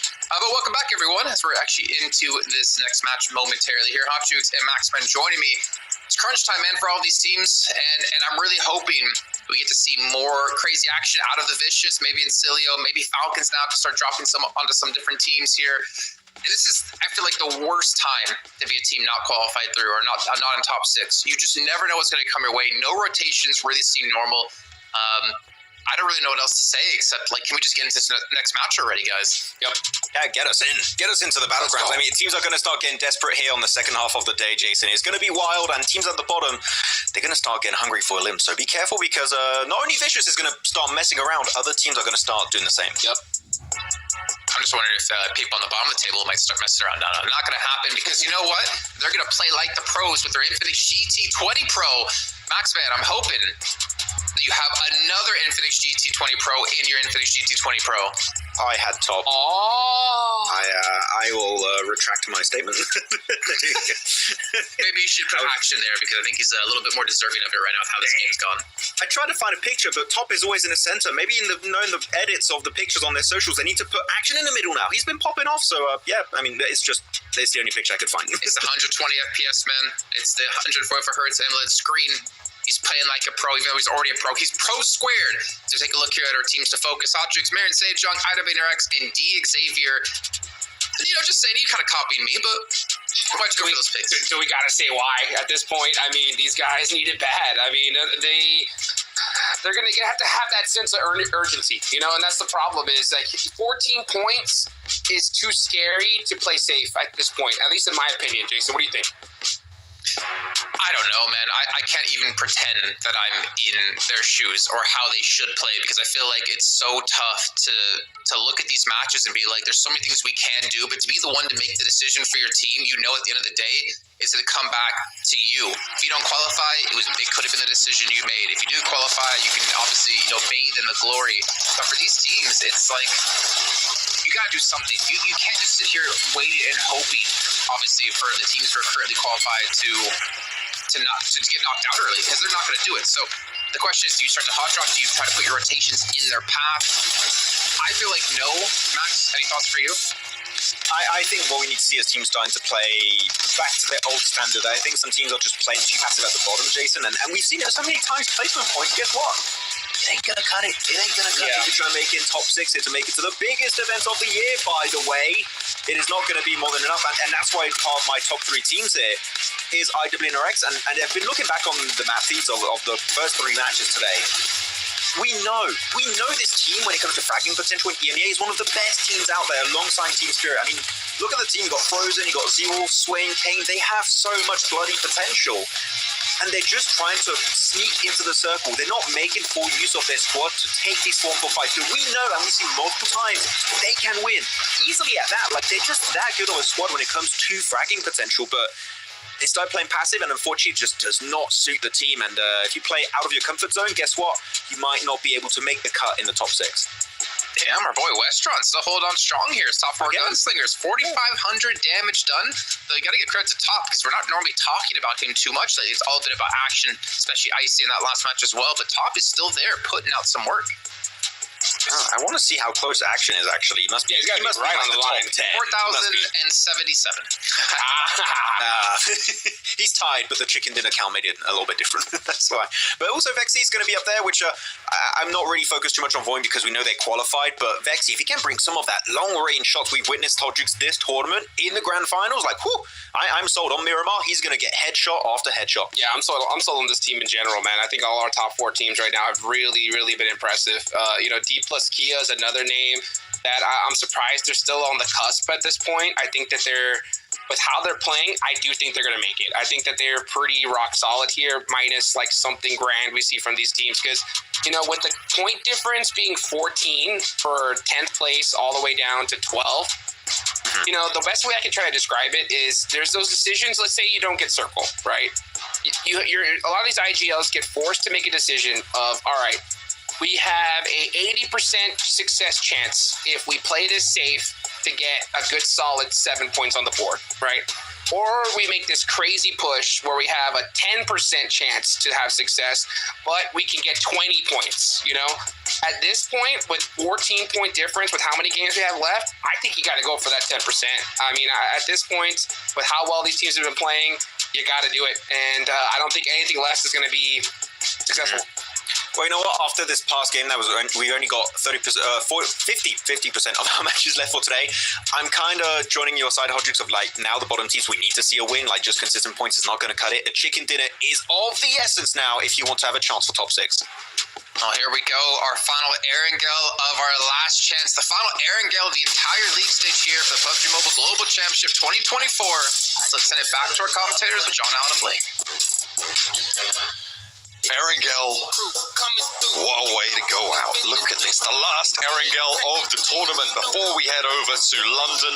Plane path onto the western side. We've had 2 Sosnovka military bases. Blank, you called the last one. Where are we going this time? I'm feeling more up towards Severny this time around. I think it's a shooting range Severny circle, potentially. I don't know that. I'm just going by the heart of the cards at this point in time. But I think for some of these teams, they need to get a move on. They need to pull themselves a couple of sick cars from the top of the deck here if they want to keep on going, because some of our teams are certainly now falling behind. There are more and more teams solidifying themselves in towards a position to rank up over one another, whereas some teams are so far behind, it's looking more and more unlikely. Still 3 more matches to do it in. We'll see if they can grab those points while they can, because we're getting to that point where the boys talking on the desk that you need to have just gigantic games, essentially, to keep yourself in the running, to give yourself a little bit of that hope to keep on going. Mirin Sejong surprised me on that last match in Novorevnoye. They were still unable to make it happen, though, in a 2v4, essentially, which does feel extremely bad. Yeah, a little bit rough on the run-up there. They had open ground to cover, sure, towards Falcons' angles, and the trades just didn't come through. A misstep at the final hurdle causes them to stumble, but they will be in for another round and in with another opportunity, which we didn't think that they would have coming into today. The circle, didn't get it quite right this time around, Blank. But you know what? I still believe in the cards with you too. Out to the east side, Razak doesn't want to open the door. He wants to blast it on his hinges. Okay. Over to the east side with the circle. Not really too dramatic here, but it's not going to be military. It's not going to be up to subverting. It's playing path's actually kind of rough on this one because it heads very far over towards that western side, which means there's a big approach over towards the east. It does benefit teams like RCB on your screens right now. It can move over towards that eastern side with Wild doing much of the heavy lifting for this squad with 40% elimination contribution, which is quite a hefty amount there. But yeah, they can get over towards that eastern side nice and early. Zed Wolf again for the damage proportion, 3,723 to 1,806. This guy is so important to the squad, and you know he needs to be less important. The other boys on the team need to start stepping up because IWNRX are now in that position where they are a team that is falling behind at 39 points. They could certainly get a big game here and put themselves back into the running. Boing Donkey, we talked about them similarly, 70 points. They're doing well, but they need a game to see themselves safe because 70 points is still precarious despite them being 20 points ahead. We're expecting the bubble to increase by about 6 points per match. Blank, that's what we're looking at seeing over the course of these last 3 games. At the moment, it sits at 53. You push that up 18 points for 3 matches of 6 points. That is going to be getting pretty close by to where we were sort of expecting this one to go. Could be a little bit lower, down towards that 70-point margin. So Voin Donkey ID looking to just get that final distance, like you say. But the Vicious, Incilio, the Falcons, there's just no way they drop out at this point. The Vicious going out would be, I think, fairly inconceivable at this stage, especially if they put up like 3 points on any of these 3 games. Yeah, it is possible. But you're right, it would be very, very hard to push them out of that one. It would require basically like D+, RCB, and 77 to get the majority of the points over the next, let's say, 3 matches, and then one other team to push over the top of them to see themselves ahead of Voin Donkey ID. That's even without Voin Donkey ID heading further up the tables. But yeah, there's a lot of factors going into that one. I think Jason put it best in the sense that it's going to be very, very hard to know who our top 6 is up until that final match because teams are fighting as hard as they can. Even teams that we sort of counted out, like Mir and Sajon, get themselves up to 39 points now. It's hard to count really any team out. Baron on the cardio workout, going to need to keep his heartbeat pumping this time around. Currently, 4MV trying to rotate away from that military island, up past Farm, up past Milta. Falcons, they're rotating in from the west side as well. They have done enough, Blank. They're looking to push past 100 points at the end of our 10th match, which would be over a 10-point average, and that is what we look for in a first-place team. And right now, 2 teams have managed to get there, right? Incilio and Falcons, both on the 9 matches they played, not counting this 10th match, they have got over that 10-point average. So 2 teams both pushing for that top spot, but both have already done the legwork to get to London. I think Falcons is probably one of the few teams that people expected to make it in. I'll go ahead and say that I thought the Falcons would drop off big time. I did not think they'd be getting into the top 6. The way they played throughout their survival stage and their groups, it didn't really feel. It felt like a shadow of Falcons' former past. But I think going to the last chance has awakened that beast within them that was sat lying and sleeping for so long. And that's a really good thing. So it would be good to see Falcons head back over towards the grand finals, feeling reinvigorated. And with 96 points right now, they look very, very good, despite having some games where it looked pretty disastrous, pretty terrible. But both matches, they have clung on firmly over on Sandhawk on that last angle to make sure they can pump those points up towards the top side of the lobby. They are super safe. They're 100% qualified at this point in time, no doubt in my mind. So we'll be looking down towards 5th through probably 12th at the moment. Not sure about 4MV just yet. if they keep making those mistakes, then yeah, I think you might be right. I think the only team I'm fully counting out is Major Pride. They've just not shown that they've got any momentum today. And are just a little bit too far behind. We're still expecting to see up towards 70 points, a little bit over as well. To be able to get in and over the 3 matches, they would need like over 50 points really to get safe in towards those top 6. And that's basically a chicken dinner every single time. And a triple back-to-back off a poor day so far for Major Pride, I don't think it's possible. Similar story for Team Liquid. Yeah, Team Liquid. Cardozin's 1v3 versus Voin Donkey was pretty much their last hurrah going into last chance. I don't think we've seen much other signs of life from this squad. For our circle, though, yeah, a lot of position taken. I mean, there's a lot of compounds over towards the western side that can be played. You're a little bit hesitant to move too far off towards the east here because it is more open ground. So unless circle demands it, you're likely wanting to sit around the center of the circle, pick up a lot of those positions that have a bit of high ground to scout from. Voin Donkey ID on our screens at the moment, moving through on that south side of the map.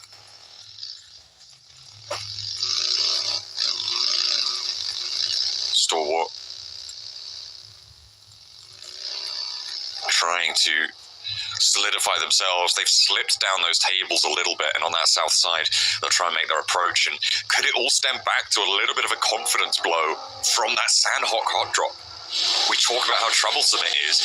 Xavier may have just been able to take that mojo back. I mean, you called it, right? As soon as the hot drop went their way, Xavier on the up, Stalwart on the down, maybe. We'll see.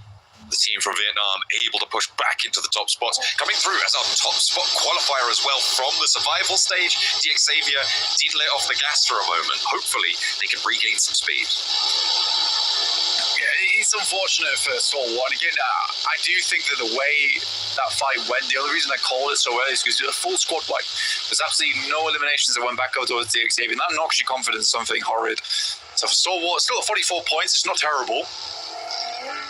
They can push further, but for Xavier, they have a chance now. Circle shifts back over towards that western side. I think a lot of teams quite happy with this one, though some of our squads who maybe tried to confirm over towards the east, like in Cilio, as well as 4MV, understanding where the playing path was, somewhat unhappy about this, but 4MV's got a much easier route back into the circle. An option to rotate on that south side. Voin Donkey ID ahead of them, getting in towards Pachinki. Stalwart with their scrap against Team Liquid. They are doing very well for the moment, or rather Octagui is getting both of those. Mythic wants a chance, Fearless on the door frame, steps in, nearly gets him the second time around. No, wait a minute, it's still Octagui, 3 elims for him. That's Team Liquid out. And I think with that, we can call it. I think you can absolutely call it there for Team Liquid, not going through to the grand finals. I do not think they will be getting enough points going forward. Even 2 20-point games would not put them close enough. It'd be 68 points total, which is still quite shy of what you'd need going into 6th place. D plus 77, both getting points, but 77 being able to get one more over the top of D plus there, sending them into 5th place. RCB, strong position over in Rosok, and they had a quick rotate down towards the south side, currently sharing school and apartments alongside with D plus. Very, very close to each other, right around the bubble. RCB and D plus Kia from either side of that qualification line, having a stare down in the apartment block with Nolbu. Looking to try and lord it over RCB, but they going to try and evict them in turn.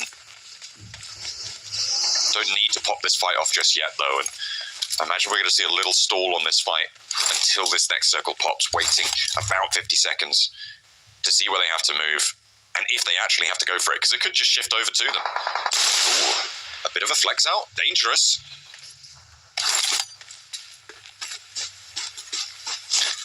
Silas, extremely low. I'm not sure about this rotate out from Silas, and he will push back over to the rest of his squad, but there will be shots going his way, getting the adrenaline shot on through, cuts out those sidelines. Smart move from Silas as well, understanding he doesn't quite have the backup from his team yet, so takes just a little bit more time. does manage to fold through and successfully gets back on in. A little bit of a risky maneuver, just scouting out that hillside. Fortunately, now they know about the off angle, but Nolbu was on the inside the whole time. A Wild is down here. Now, RCB need to mount some defense. An open ground angle, and 2D plus Kia also try and make this one work for them. The nade doesn't quite go the distance from Nolbu, but now the smokes are blue. They're looking for these shots, looking for the shutdowns as Kimmers lines up the spray over towards Nolbu. The nade nearly takes Wild down all the way. More pressure put upon them, but D plus Kia do not want to force this issue. They'll allow this res as Wild just about gets to cover. RCB on very precarious ground right now. D plus will move on out as the circle moves over towards that north side. The Vicious able to slip in over towards Rozok. A nice position for them, and Major Pride here just on life support. Underneath Falcons, who are extremely central on a lovely compound. Like you said, Falcons looking to go even further. Now have BTR to try and stop them. 2 players on the south side of the compound. BTR needing to find these 1-2 trade-offs here. If they can open up the south edge of this compound, even with 1-2 trades, they could be onto a winner. They invest 3 players, but East with a little lean out. The fancy footwork around the door frame. They haven't even touched him. And BTR dismantled on the approach. East found by Lapar on the off angle, and he needs to dash back to his teammate. Action handled as well. And BTR may just be able to outlive this one, but an 8 up on high, trying to put Lapar down. And he needs to get across now to be able to keep BTR in this one. Dear me, Lapar nowhere near the rest of his teammates, and Top with massive oversight on this one. He's been able to pass by that information. An incredible set of shots coming through from East. I highly doubt it that they'll be able to get over towards the rest of the team. Lots of smokes going through. The good spray down could do the trick, and Icy heads on in. A lot of damage done to him on his pass through. More over towards Lapar. And now he has to dash through. Does he know that Icy's here? The nade is cooked, and it's got to be the shutdown. BTR eliminated. Devastating blow dealt to them by East, and the Falcons make it to 100. The century achieved, and BTR's dreams crushed. What a depressing run there from BTR. It looks so simple. It looks so easy. But it's not meant to be. And BTR, with that, might have just put themselves outside of the chance of a top 6. Mirin Sejong rotating in through that western side, but they lost Hoxie, one of their highest damaging players on the squad early on.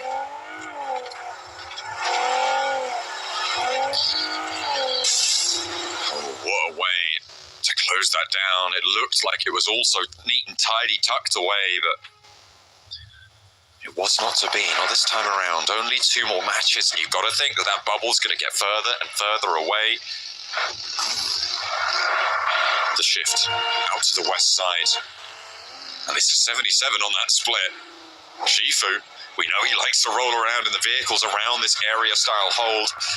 But they do crunch up a little bit. They know that teams are going to be moving into these hills very, very quickly now. So they consolidate on the north side of Sunken.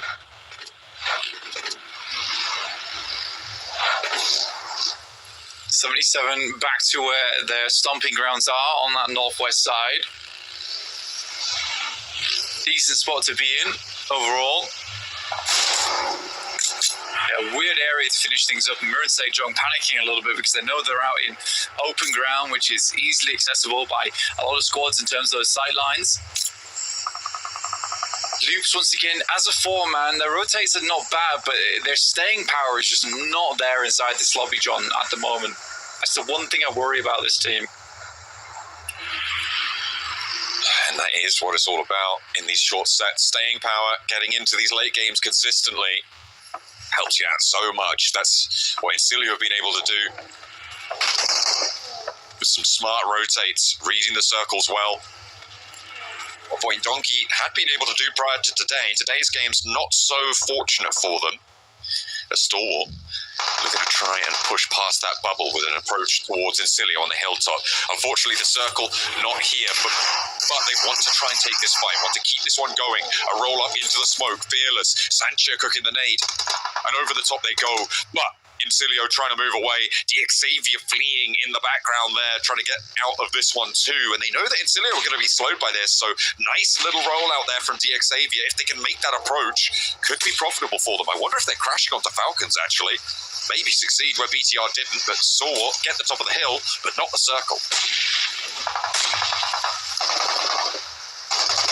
Stalwart moving down over towards Incilio inside the hovercraft. They hop out, look over towards them. There's not a lot of backlash here from Incilio. Finally, they find Ostaguri though, which is a big pick-off here for Incilio.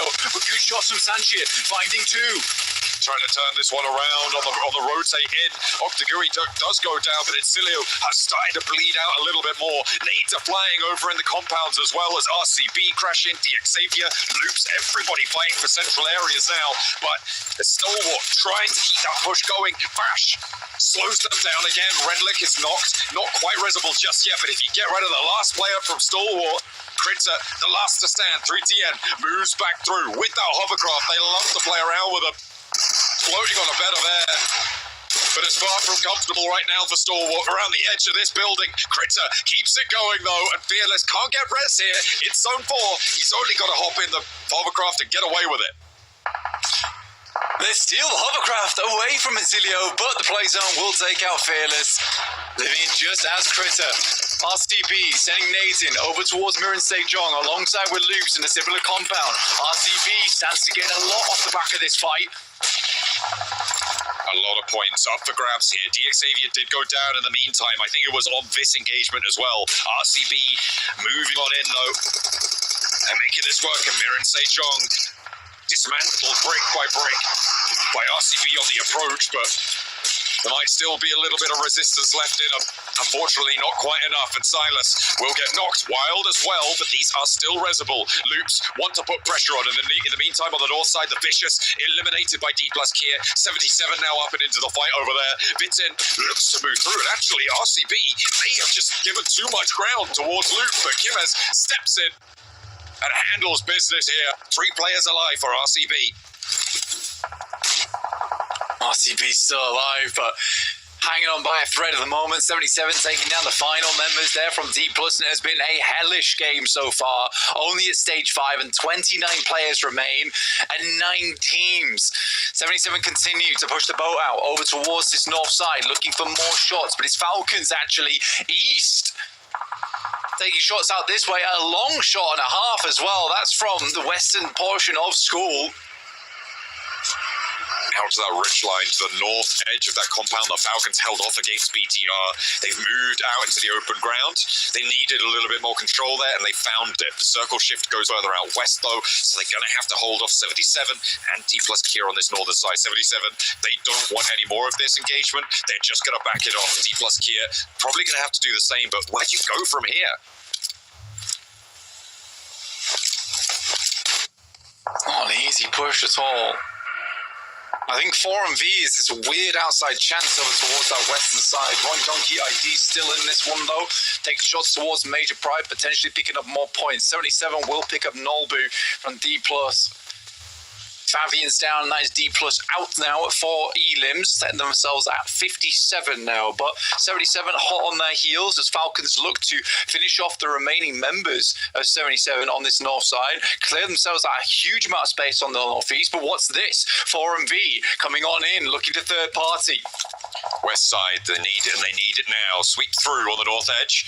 3 players flex out, leaving Baron on the backstop. A 3-player approach to 77's position. Magnum is down, so they are playing as 3 on the defense. Icy, being that thorn in their side, makes this a little bit harder for them to do anything with as well. The long-range angle from Baron is keeping them safe and allowing them to push up on this.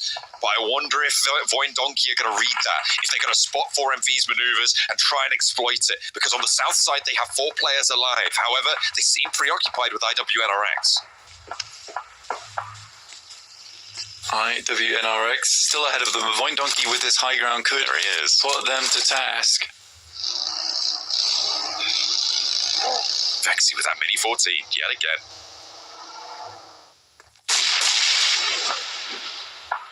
It's great shots as usual. Oh, I feel bad for 77 here, John. Oh no. Looking to defend that bubble position, and nades coming at them from both sides here, from Falcons at the top spot, and from 4MV looking to eat away at their points lead as well. It's pretty dire here. The 77, Limbo Boom and Zadira looking to try and play one low, one high. The roll down's not going to make that easy. And East does get pulled out. Limbo Boom needs the flush, but Icy stops him dead in his tracks. East does get spotted and flushed as well, so that point goes towards 77. And D plus Kia will have 7 points on this match from Elims. So will 77, with the placements, I think, in the favour of 77. Yeah, not a lot, though, realistically, going down in 7th place. IWNRX holding on well versus Voin Donkey. Potato goes down. There really has to be some kind of backlash here coming through from Voin Donkey ID. A top 3 would be stellar for them. Take the pressure off going into match 5 and 6. Razor looks to swing round. Kine burning out, though. Lovely Molotov and Vexy in the front lines with the Groza. Barking back at Zedwolf. And plenty of bites in it too. Nades over to the back, find the flush onto Potato though. Vexy still up for this fight. Loops with their last player on the inside taking shots out. So are RCB. And RCB in such an important position. The bubble has stagnated now. We're getting up towards, 58 points or so. Something around that sort of mark. So RCB within striking distance and within the right position to make this one work. A couple more Elims and they might be safe. Voin Donkey ID. They've got 2 points on this match. It's been a slow approach to that 80-point predicted bubble, but the bubble is going lower and lower by the match blank. Teams at the bottom are really starting to absorb a lot of points too. Which is great news for those point standings. Keeping teams in the running here, especially with D plus 77 out. Stalwart getting close to that marker as well off the back of this game. Good. Nades here coming through from IWNRX. And Voin Donkey ID not getting into that top 5 would be very worrisome. They already have sent out over towards that northern edge to live this game out a little bit further. 4MV, 1 elimination found for them, but not much more than that. So the elimination count not really going all that high here. But not needed to do so as well. Remember, if they can get into a 4th place position, they've done their job for this game, and getting over that 80-point bubble, I think at this stage is going to be enough. To accelerate away from D plus Kia from 77, Stalwart, who have now fallen down on this match. In the 50-point regions, RCB looking to try and step up and join them in that tussle.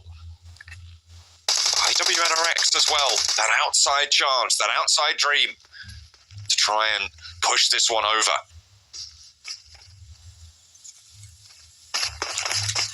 For IWNRX, it's an extremely important game, but they need to get roundabout to the 50-point marker. It would require a lot going into towards those last 2 matches. They get higher than that, though. Life becomes just a little bit easier. IWNRX usually are fairly strong on a Miramar. But again, it's Zeta, as well as Razor, I believe, here for Voin Donkey, still alive and kicking. That's one hell of a kick as well. He knows that Kine wants to beat that angle. He is so ready for it. And IWNRX seemingly low on the meds. Going to try and figure out how to get down this hillside. 4MV up to the north edge. We can see this ridgeline that they hold now is not in this next zone. They're going to need to go one further, but the difficulty is that IWNRX have such great angles towards them. Razak needs to be careful. Keep a low profile here against 4MV as they try and make their way a little bit forwards. That loot crate out in the open gives them that little opportunity to move out to the west side. As soon as IWNRX descend, that is when 4MV can get forwards as well. For RCB is similarly a very important game. It's crazy that we have 4MV, IWNRX loops, as well as RCB in these ending circles. We're in stage 7, looking to head in towards stage 8 soon. Good shots from Zeta. Razor just not letting them get at all forward. 4MV sits over towards this little ridge side. They move on up. This is a bold push from 4MV. And I do think that potentially Voin Donkey ID has sightlines over towards this. This is dangerous. There's a little bit of rock cover towards this ridgeline. that 4MV now have made the dash for. I thought they had to wait for IWNRX to move, but I guess the vehicles started moving around. They thought, let's go for it. We've got a little opening. They've left Doc behind here. He should have the ability to rotate in, but they have moved forwards. They've guaranteed at least 2 in this next circle. IWNRX with the biggest move to make here. Where do they go?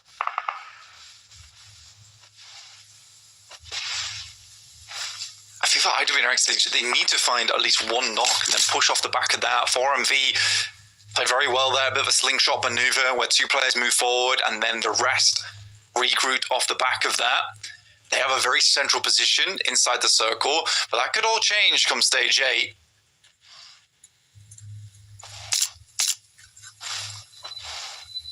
Next circle shift, 10 seconds, countdown. To IWNRX's demise, maybe. They managed to keep themselves up on that ridge line, but that plateau is their next path out. A step forwards and Zeta's closer. Oh, what a shift for 4MV and for Voin Donkey ID. IWNRX in shambles, and RCB need to move now. This is great news for 4MV. Hilarious that it takes them the 2 areas where they usually drop on to lose on both, and then an area far towards the north where they're like, oh, we got the circle now, we understand how to play this. It doesn't rightly make any sense, but as 3 players for 4MV, we'll see just how far they can take this one. You can say RCB with probably the hardest rotate of all these squads, similarly to IWNRX, who will be exposed to the open shortly. But 4MV has to extract a little bit more value out of this game. Can't walk away with just the 3 eliminations if they're looking for a top 6. If IWNRX go down on this dropout, RCB have free reign to move up to Rafinha from Loops. You can see they're already aware of his presence there. But the only team that could reasonably actually take them on in that location is IWNRX. And immediately, Kimmers goes down. Another spray down. Razak able to curtail this rotate, and IWNRX try and crash onto Voin Donkey. Zed Wolf out the open, and can they find the cover to get back up to 2? IWNRX dismounted. Look for RCB off in the distance. Are they going to cross the ground now? They have an opening. This was a wild maneuver from IWNRX, but was essential. They had no real other option. Voin Donkey ID being able to hold them off, though, fantastic alongside with the help of 4MV. RCB now need to make their move. Good sidelines from Kimmis. Now over towards 4MV. Shots coming through, using the doors to their advantage, moving up towards that 2-story. RCB, Loxy underneath with one singular nade. It has to be explosive. We'll clear out the shack there, which gives them a little bit of sanctuary, a bit of room to play around with. Top 4 now guaranteed. Final circle soon to close. 4MV's nade reserves have to be running dry. Loxy steps a little bit too far forwards, gets pushed back. Rafinha still alive. They haven't gotten rid of him. He's keeping so quiet here. I wonder if RCB think that he's not even in there anymore. Maybe out up to a ridgeline somewhere or other, but he's going to step into the fight now, and Loxy able to get rid of him. Now they have the top floor. They can look to step out. Doc nearly goes down, nearly bites the dust, but just about gets back to cover in time. Voin Donkey ID on the outside here, dashing rock to rock. Tree to tree, but Razak found, and Zeta's the next up to bat. Loxy looks for the spray down on 4MV's ridgeline, getting more and more tenuous as the high ground achieved. Loxy on the rooftops. Awesome performance here from Loxy, getting a lot of value out this map that RCB really did need. Able to pick up players there from Voin Donkey ID. Now looking over towards 4MV, 2 players apiece. Looking to take this one down. Kim is moving out. There is good shots, but he's not quite down yet. Now it's all down to Loxy. Loxy on the high ground. No players with him, but he's got no room to maneuver. The blue zone's upon him, and RCB will give up the ghost. Give it to 4MV. A high elimination count for RCB, and 4MV find a chicken dinner. And just like the desk was saying at the start of the day, it is any team that can make that jump, that can make that push, and 4MV find it within them on the final Erangel to get that chicken dinner tucked away. For these squads here, now it gets so dangerously close on that border, and no one is smiles, no one's as happy, because anything can happen going forward. Well, that's someone who doesn't look too happy. Travis here with Regnum Courier, bro, losing out at the final moments. Unfortunately, that high ground position was just not going to be enough to lock things down. And, well, 4MV, I think they don't actually like having zone. As you heard Blink and John talk about before, they had 2 military finishes over on our last 2 Erangels, and that didn't work out well for them. But here, able to close it out. The question for me is, how much have they closed that gap? How many limbs did they finish off with here, gentlemen? Decent amount, but no, Jason, you have to understand. They don't want the circle, but they want the circle. Yeah. Oh, I'm sorry, I'm an idiot. I should have realized. That's how it functions, okay? No. Yeah, they were given a great spot, and we know 4MV when it comes to it. Hodrix in this terrain, we saw them get a chicken dinner earlier in the league stage. They know the terrain, they know these dips like the back of their hand. They're really good at using them to their full advantage.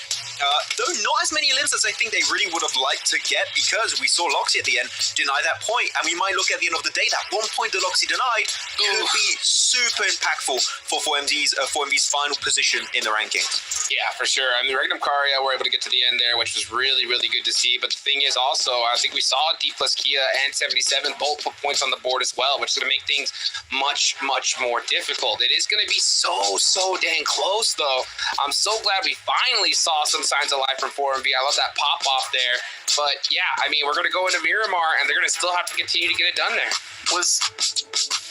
Wow, I actually had to go back and look. That was their second chicken dinner the entirety of PMGC. The last time being their 22 a limb game in round 2 of Group Green. Right, in the same area. That. Like, man, that is crazy. That is a really horrible dry spell for them, but been able to at least close things out. And you kind of wonder, RCB, if Kimmy's doesn't drive up into the vehicle and get knocked towards like the left-hand side position RCB were holding, I feel like Loxy's position becomes that much more powerful, and that could have been an RCB win. I think the thing that would have made RCB 100% secure that, of course, is keeping more players alive, but utility, it literally 1 or 2 nades against that dirt pile of 4MV, easy clutch up, especially with Loxy's angle on the rooftop, and then you just send 2 players in with Silas if he's not knocked. I think it is an RCB win, but the lack of utility. We've seen it many times, Hodrix. We keep saying the utility is so damn important, but RCB were locked in that compound for so long that I think they just used up all their resources, and unfortunately, that util was just lacking in those final moments. I mean, you stole the words right out of my mouth. That's what they needed there. They needed just a couple of smokes, something to get them across that way to be able to hit that ridge line, because those buildings are pretty damn weak from there. I think that's why 4MV, they realized it. They took the best spot in that circle, and they were able to get that win. But, a couple good placed utilities could have definitely changed things around. And you can see Silas. He was not happy. I mean, he was definitely frustrated because, they got a lot of eliminations here, a good solid game. But, with seeing these teams on the top still keeping on performing, I mean, they're definitely not safe. Yeah, I mean, I definitely get why Silas is frustrated. That's 2 second places today on Erangel, and that win maybe would have just secured a top 6 position for them, but that's twice they just barely miss it out. And if they slip out of top 6 because they were not able to convert that win in 2 of those matches, that would be absolute heartbreak here for the Turkey team. So what we'll see, of course, is still really 2 good games that keeps them in a spot to compete for top 6, but it could haunt them until the end of their lives if that is not able to be just enough for the top 6. End of their lives, Max. That's a little melodramatic. A little bit. Well, I can just see Silas in a rocking chair just being like, son, there was one time that my teammate didn't listen to me. And it changed the course of his life and his kids' lives going forward. Falcons 11 points. They're already in first place. They're going to continue to lengthen that lead. Again, not really too focused on them or avoid donkeys since they're going to be qualified through. And any points they get, I guess, just makes it a little bit closer for the middle of the pack here to catch up into top 6. Looking down the rest of the list, I mean, again, BTR, we're going to count them out now pretty much. Marin Sage, I'm going to count out. Major Pride, we're going to count out. And Celio, they're going to be qualified through. Vicious as well. It's just really coming down to those last couple of spots here. And if you're one of those teams on that bubble right now, for instance, with D+, and of course with 77, RCB, it's just all about maintaining your position, which is easier said than done, to be fair. It is. It's going to be so rough at the bottom. I think so many teams are just stressed out of their bloody minds currently. Though Doc MVP, actually, you pointed out something this game, Jason. It was quite interesting. I didn't even spot it out, but Baron was scouting from the back in Headshot Hills or whatever you want to call that area, and Doc was like, actually, I want the information so I can IG up properly, and they did a little swap of position, sending Doc back to the west, and I actually gave him a decent angle to get involved in some fights from a distance. So yeah, Doc if you can get the info, they can do some good moves and use the terrain to their advantage. But here we go on the rankings, and Regnum Karabra going up higher, up in 5th position, but still not safe at this point. Dude. D plus out, by the way. Whew. Yeah, that's what I was about to say. D plus Kia out, and there is that little gap down from there. But I mean, 4 and B, we know they have that pop off ability, that's for sure. But this is just too damn close. I think the roughest part about this for RCB and 77, no chicken dinners. So if we head to a tiebreaker, they're going to be screwed, and one of these other teams is going to be able to take their spot. And it's still extremely close. It's very possible as we head into our last 2 Miramars. But this is going to be tough to imagine. I think back to groups, guys. Like, South Korea really surprised us. We had DRX, we had Mirren Sejong, D+. Like, they were dominating their groups. And potentially now seeing only DRX to be the team for South Korea to make it to the grand finals is kind of a shame. I think that it comes down to, I mentioned this a few times for some of the Japanese teams and South Korean teams, is that they play in their home region a lot and they rarely play outside the region unless they qualify to these global events. And a lot of the time it's the same team, right, Jason, that always qualifies. So that skill, that knowledge of those global events isn't really diluted between all the players and teams. And I think it's very visible. Mirren Sejong, they are struggling to play out of their comfort zone. If they're not center, playing edge, they're struggling to do so. Sure, they got a good finish early on Novo, but outside of that, it has been a very, very inconsistent last chance on survival stage for Mirren Sejong. So, yeah, I think that now the bottom teams here, like, they're done. Like, Mirren Sejong were not able to follow up their second place of earlier. So, teams, I think, are already starting to be out of the race as we head in our last 2 matches of the day. Well, what do you think that cutoff is, Max? I'll answer after you. What do you think? What team I think is currently out fully? Yeah, and then on down. I would say BTR, Team Liquid, Major Pride. For me, for sure. Out. With the current playstyle, though, this is more like theoretical and trying to analyze what teams have been doing. Mirren Sejong and DX, I would also count them out. I don't think we've seen enough from these guys and potential to make it in top 6. So from me, 11th place, IWNRX and above have an opportunity. Below that, I'm going to say, unless I see something insane happening, for me, it's GG's.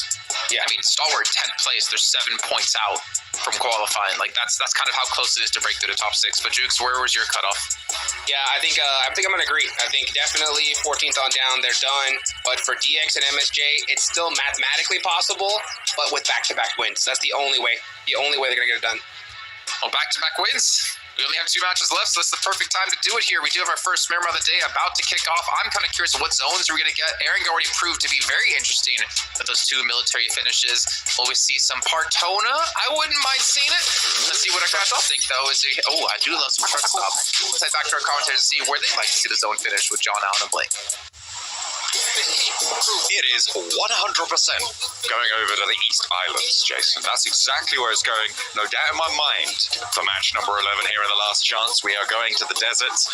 We will open the last 2 games, potentially of 10 of our team's tournament as well. It is going to be brutal.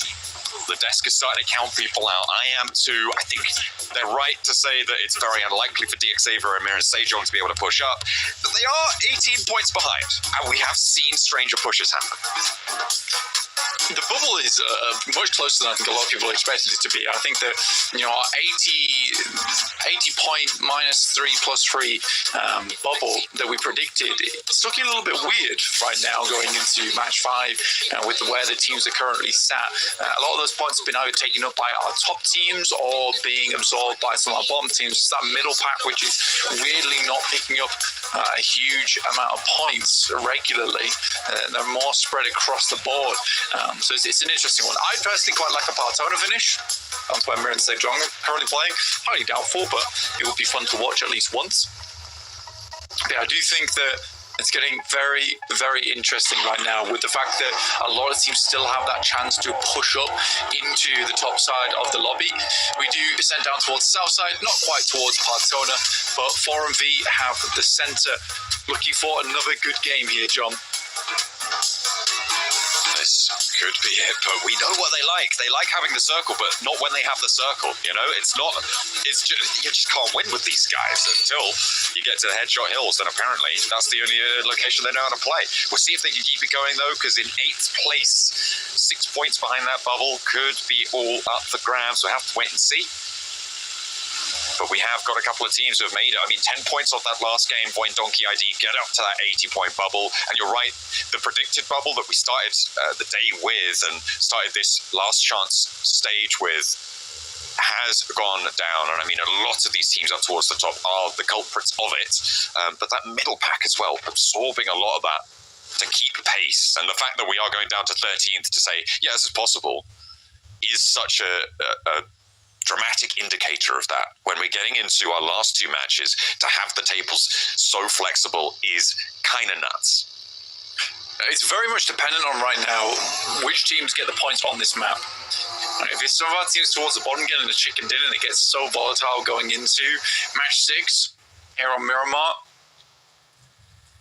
But I am curious to see how this all does end.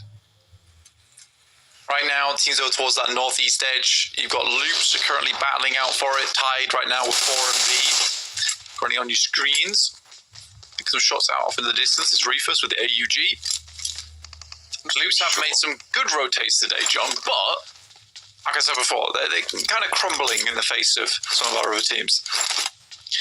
I mean, they just about got into this stage as well, right? The last chance they got through on the tiebreaker with FaZe, which was going to be pretty nerve-wracking, right? So the fact that they've managed to stay in the competition to get to the top 6 here is very, very impressive. They've obviously found that mental fortitude, and I'm happy for Loops to be able to get here. But for me, I feel like it's not a team that I would select in this top 6, even given what we've seen from them so far.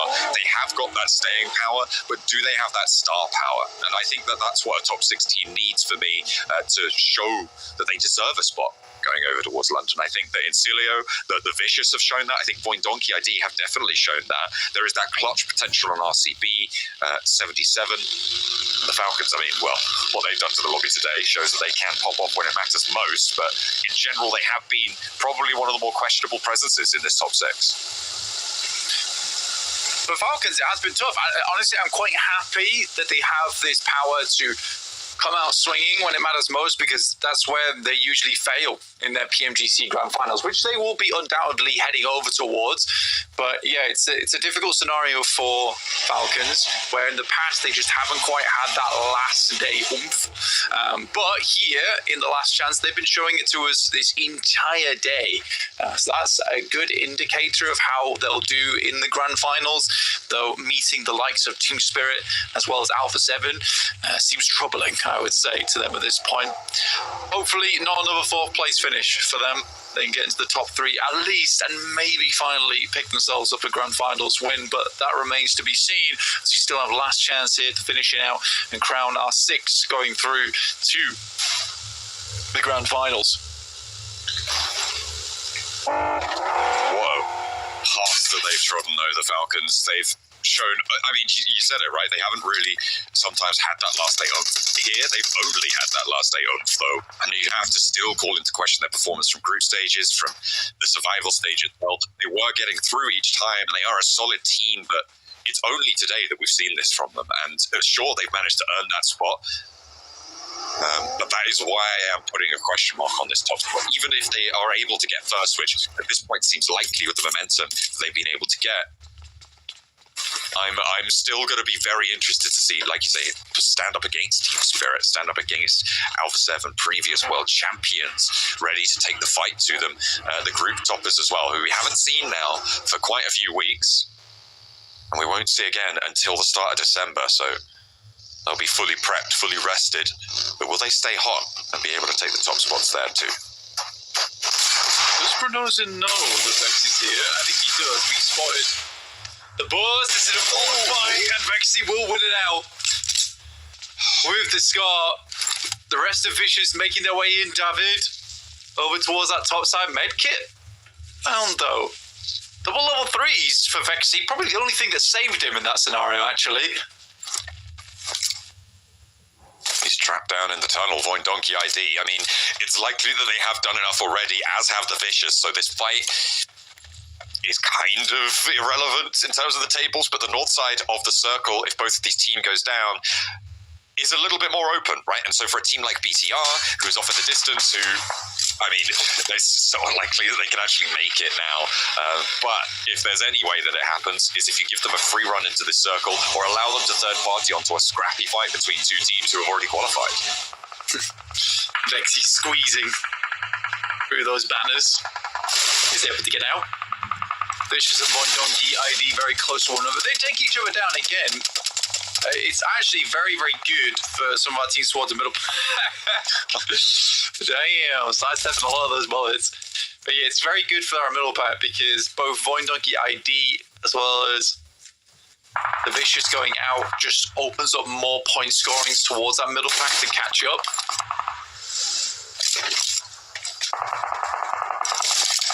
But then again, it takes 8 of those points out of the lobby, right? It takes 8 elims out. And when you're assigning about 90 points per match, including placements, it's not necessarily... Sorry, about 90 points a match, including placements. 90? In general, because you get 60 foot, you get all of the placements that are added, and then about, depending on how many elims get given over to the blue zone, things like that, it's about 90 points average per match that are given out to the entire lobby. Yeah. Okay. I understand what you're saying now. I thought you were saying 90 points per match for so you take ID. 8 of those. No, of course not. But you take 8 of those eliminations out, you're taking close to 10% of the points that can be earned this match away. It's a lot. It is a lot. Up towards that north side we go, towards Monte Nuevo and Power Grid. 4 and V a little bit at the back of the queue here. We'll have to rotate off towards that west or maybe just backfill over towards RCB, which is likely the smartest decision to go for. We are over towards the west of Picardo, so Loop's quite happy in their pursuit of that location. And hold there for a while, but we do go up onto that very much high ground on that northern edge. So we have a bit of a split in terms of the terrain down towards that low ground on the south and the towering mountains on the north. Unfortunately, for the teams who are looking to move in from that south, those towering mountains will be right on the edge of the circle. And I don't think that a team is going to fully commit to it unless they don't have any other option. It's much more likely that they're sending to the hills to the west of Power Grid, trying to take up position there. We're seeing a couple of teams crunch in there now. At the moment, you've got BCR, you've got Vicious, Void Donkey on the outside, Falcons as well, Loops, RCB, all looking to get into those Power Grid hills. And on the east side, you've got IWNRX looking to move in. Major Pride as well, moving parallel to it. And there's going to be a stiff resistance over on the west edge. Kine takes a tumble, but finds all 4 tires back on the dust now. D+ finding one player from Team Liquid, but they're rotating terribly close to 77. Magnum will find one. That's Fabian going down. Off-angle specialist for the team going out. It's not ideal for your running here for D+. You currently are locked out of that top 6. They're in for quite some time. Norbu will find Mythic. And Isla is down as well, so some more eliminations found at least for D+. They're battling directly against 77. Here's the rollout. Osal into the vehicle. I think this is a good read on the situation, but 77 might be able to find the spray down. You see one's hopped out already. The second, the third. They are in for the sightlines, but finally found a little bit of cover, and immediately, this is a great read from D+ Kier to know that this roll-up's coming, not even care about that flush, not even worry too much about getting that point on board, even though it is 77 who gets it, and because of that step up, D+ Kier get more value from getting closer to this circle now. I mean, with Fabian going down to 77 earlier, they had that information passed back, so they immediately just get out of the way. Loops moved up towards that north side and actually do find a knockover towards Z-Wolf. Again, not the play you want to be going down early. Is a long shot though, so unlikely they'll be able to confirm that one. IWNRX should be able to sit back over towards their teammate in Z-Wolf and maybe pick him up, if not for Major Pride being here also down towards the southeast. Falcons east himself will find one on Major Pride. That's the shot off towards the eastern side. Very, very complicated already. Every direction is dangerous at this point, Blank.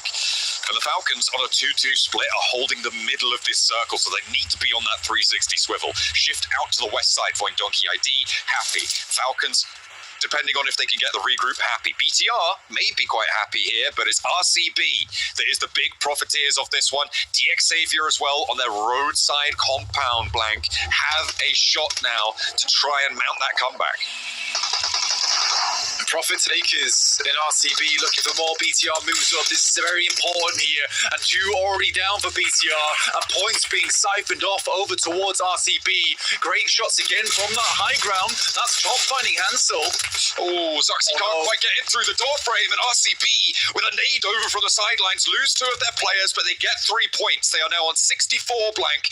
They need placements here to back it up. Hold down this compound with 2. I don't think it's going to be possible, but who's going to roll up? Who's going to try and take it from them? A call out to the rest of the lobby. It looks so significant for RCB. Losing 2 players, though, is a great haul from Loxy, but it all goes wrong. And for RCB, they are not in a comfortable spot right now. 4MV taking down 2 players from Incilio. Great start for them over on the south side. Action. We'll find a note from IWNRX, and they are falling by the wayside now, John. Lovely high ground control from the Falcons. They are keeping that 10-point average alive, Blank. They are now up over 110, which after this match will be the 10-point average. 110 points already. This is a really special day for Falcons, and this is what you have to worry about when you're coming up against these teams in such a short phase, is when a team has a day like this. It can change everything. It can change so much about not only their games, but about the games of the teams around them. Major Pride, for instance, now right next door to them, and even if it's one Falcon on a day like today, that could be a full force squad. 77 made a wide wrap on the north side. Stalwart, though, taking up arms versus the Falcons. They lose 1 player off the back of that. Stalwart currently in 9th place with a chance here. Sanchez still sending shots down towards Major Pride, who are their closest competitors at the moment. Stalwart. Oh, a dangerous run down, nearly going low, but Evo Station goes lower. And Sanchez keeps them safe for a moment longer, Blank. Stalwart, who had such a disastrous start to the day, who have slowly slipped to the tables. 4MV now ahead of them on it. And Elementrix always extracting a toll over towards them, and it is a hefty price to pay. Stalwart, Critter now under pressure, and Elementrix just keeps on going. This is so devastating for Stalwart. So much just losing players left, right, and centre, and for a team that was chasing the boundary, this is very, very bad for them. RCB safe, with just the fact that teams around them will have to fight one another before sending in, but I don't think they'll get above a top 6 here. Fearless from the top. Against Fearless. Oh, doesn't connect. Goes down, a 1-for-1 trade. Major Pride only losing 1 here, and it's just Ogtogui for Stalwart, still in the fight. Evo Station and Bellucci very, very close by, but he goes down. It is the final shutdown, and of course it's the Falcons across the way. So much control over the east side hills now.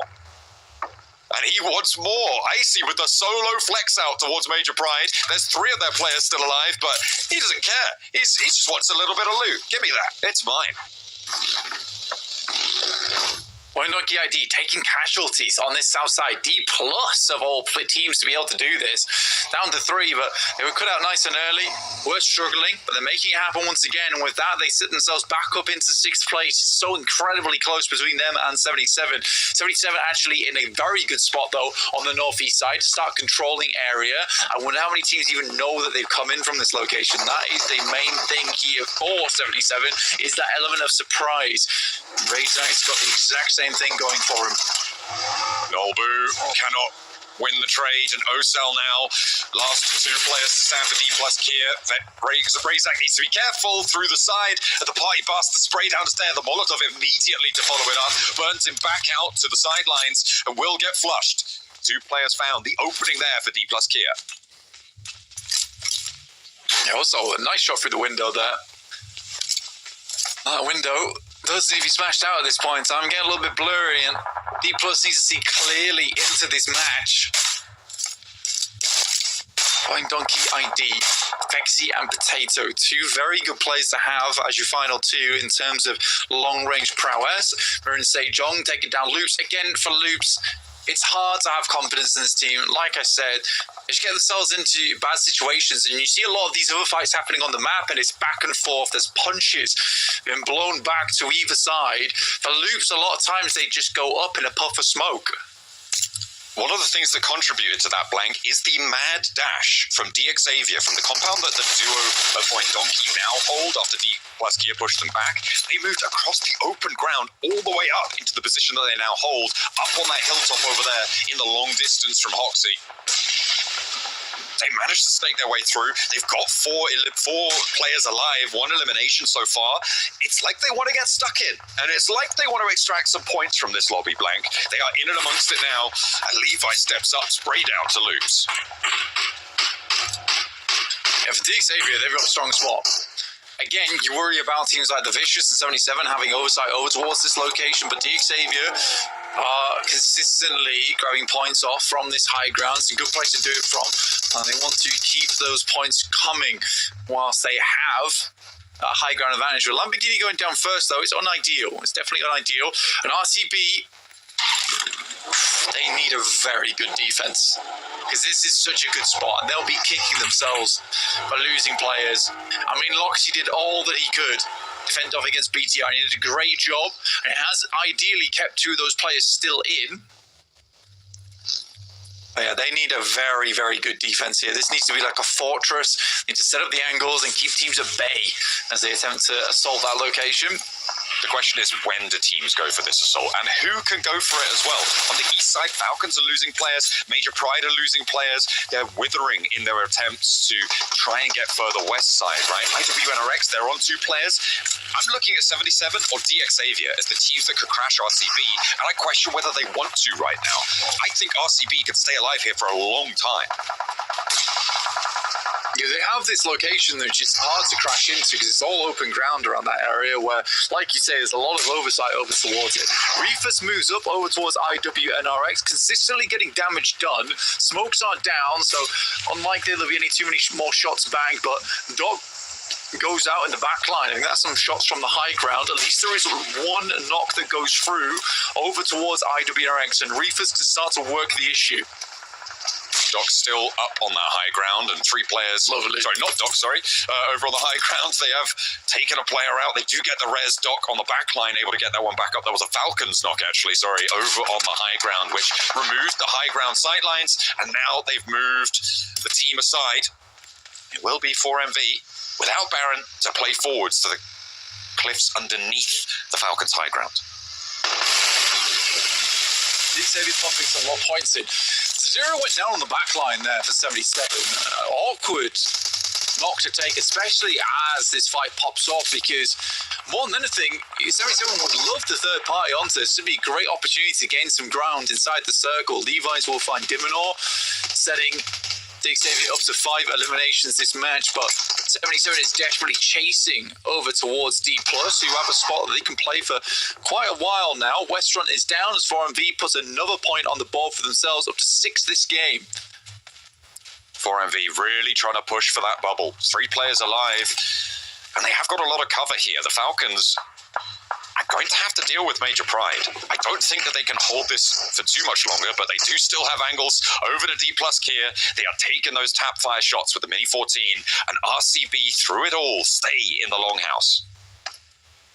Down to 19. Slowly but surely, RCB will get some more of those placement points on board. They are playing it very, very cautiously. They're on the high ground as well, trying to cut out as much crash potential as possible, hoping the teams will take more damage as they head on in. They completely give up the warehouse, so will allow a squad in from that south side. 4MV could pick that one up potentially, and now this third party comes through, but a little bit too little too late, as there's no other team there around them. So it's just going to be a full-on crash, basically, between 77 and DXavier.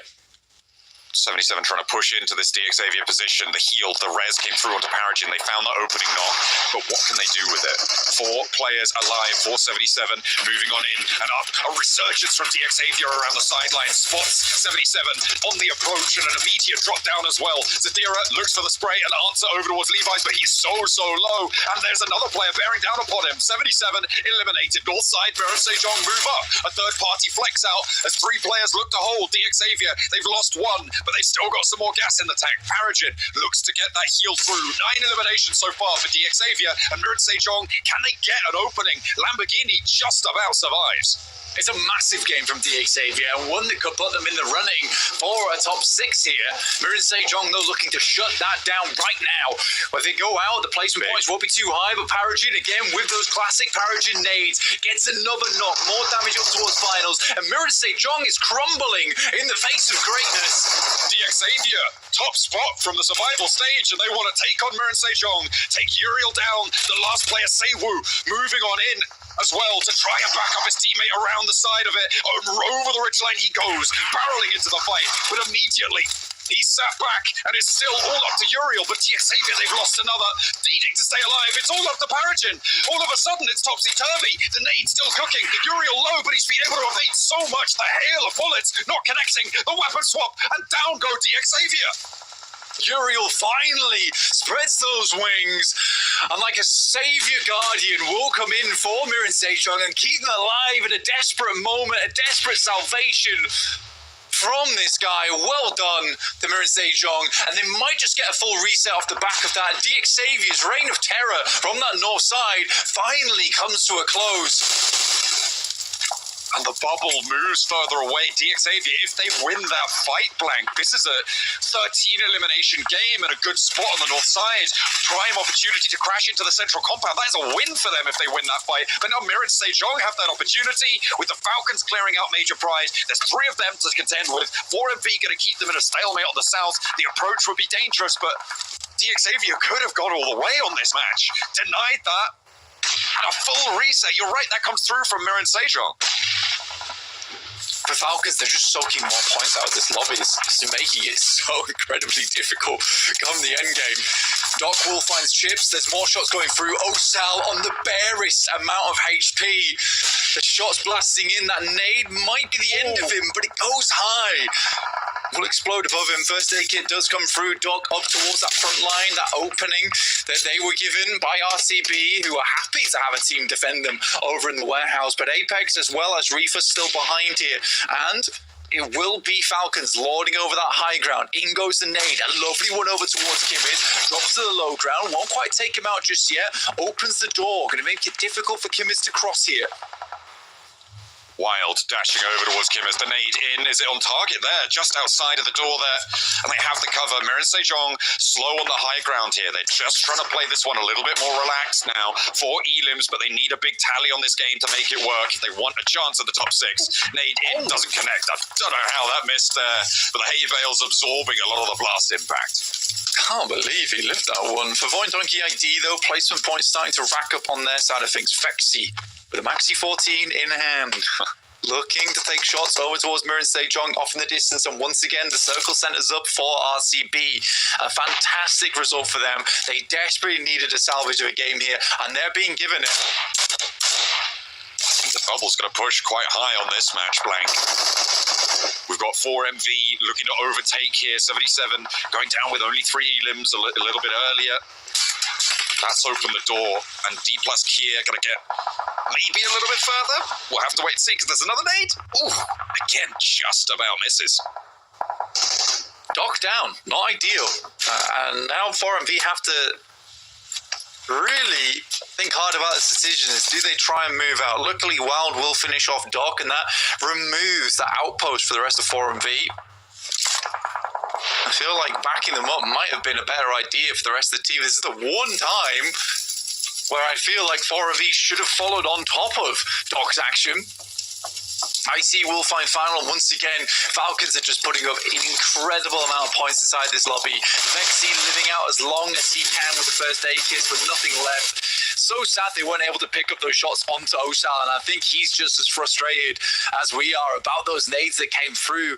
Osal somehow living, dodging the shrapnel, slowing down time. He's making the dash. No smokes. Just going in. needs cover from Falcons, and he may have just been able to find it. Mirren Sejong backing them off this angle. Cover from 4MV now also important, but he is on a mission. D plus Kia do not want this 6th place spot to go away from them. And the roll down from Mirren Sejong out to the wide angle. This is reckless. They could have crashed straight onto the north side of the compound, but instead they hit the wide sweep, and the Falcons have complete open shots on this.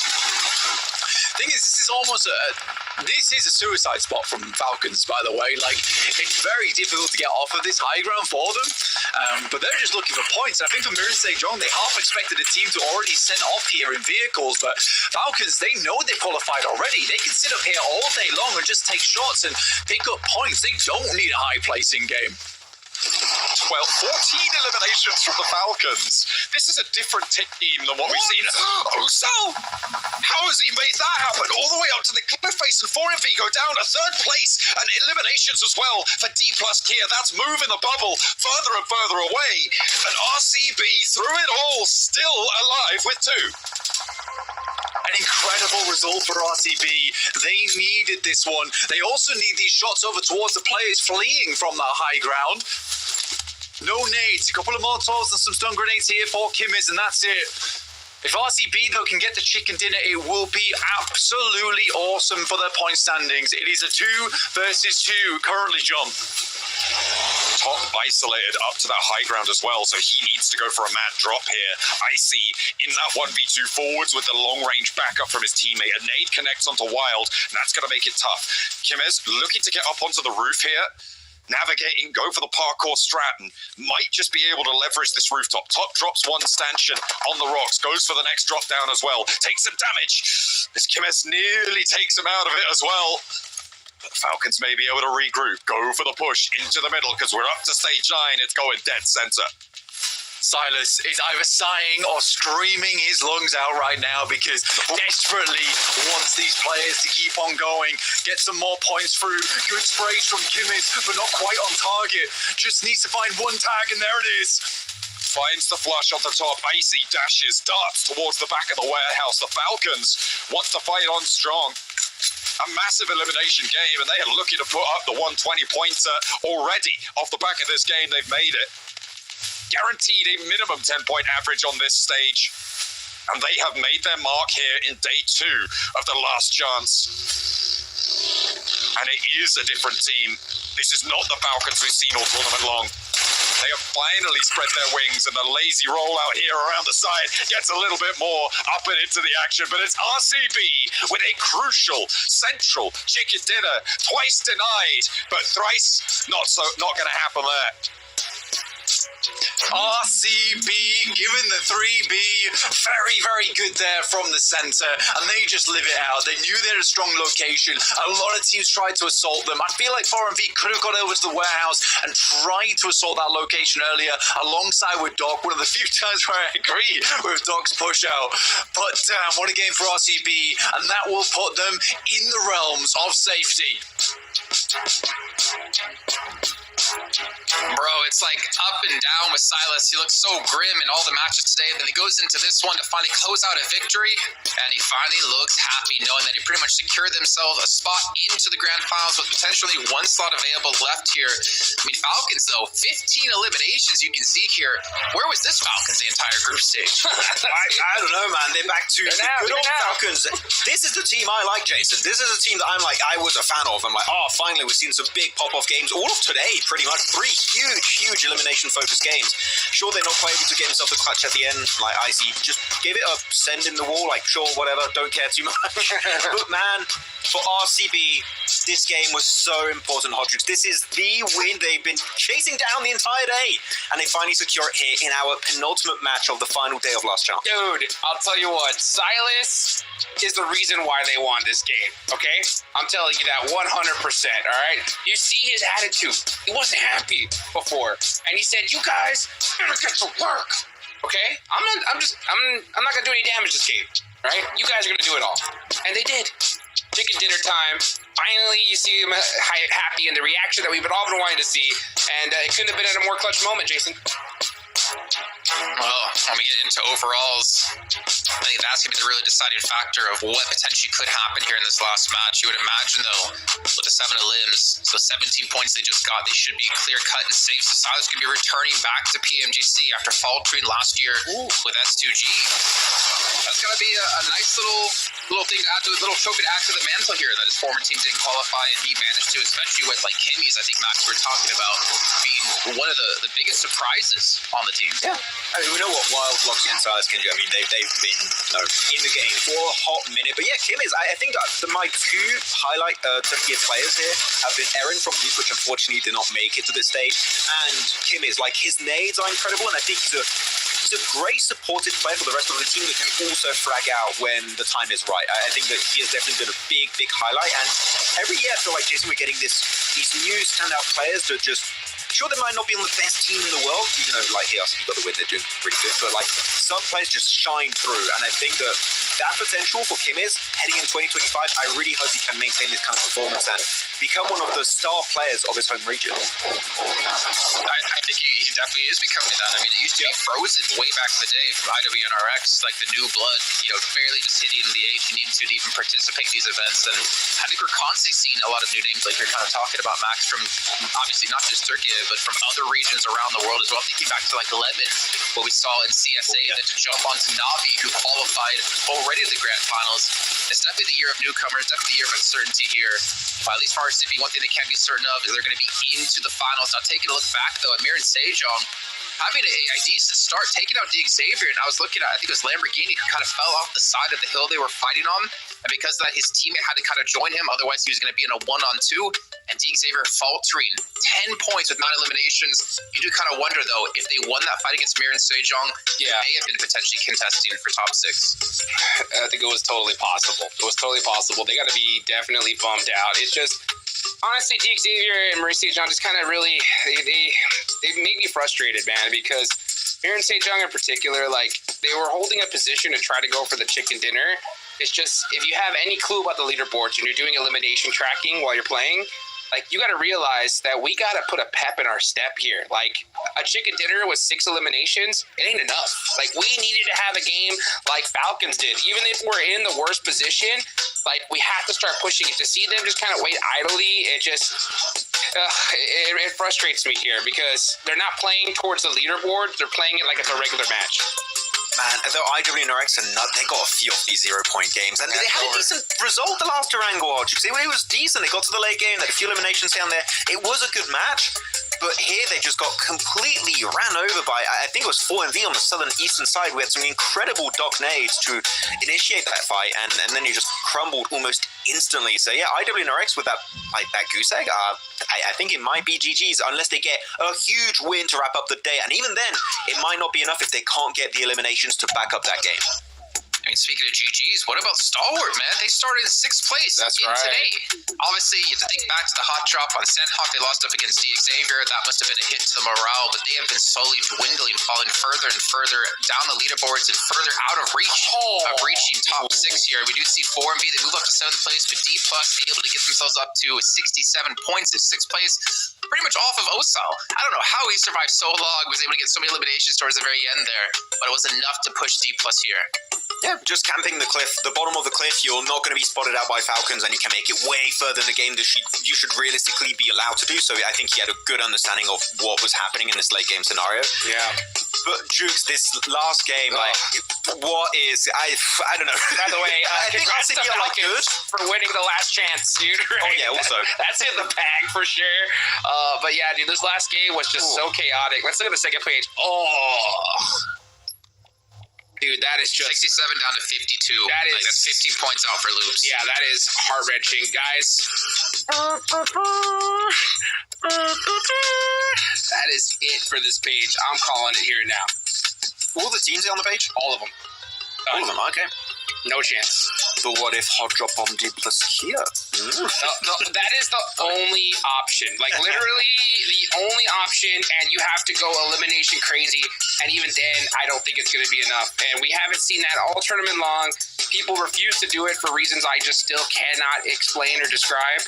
But yeah, that's literally the only option they have. And all these teams at the second page, like especially that kind of could do that, and I'm talking like MSJ on up, like they should all go for that same strategy, but it ain't gonna happen. I think Regios, he was just looking at his screen and just like, please guys, don't do the mistake I did at CMWC. You don't want to be me, okay? You want to go for that fight earlier, yeah, you're going to have to see it happen, but with the points Bring Them Carabao were able to secure this game, they're currently standing with 78 points.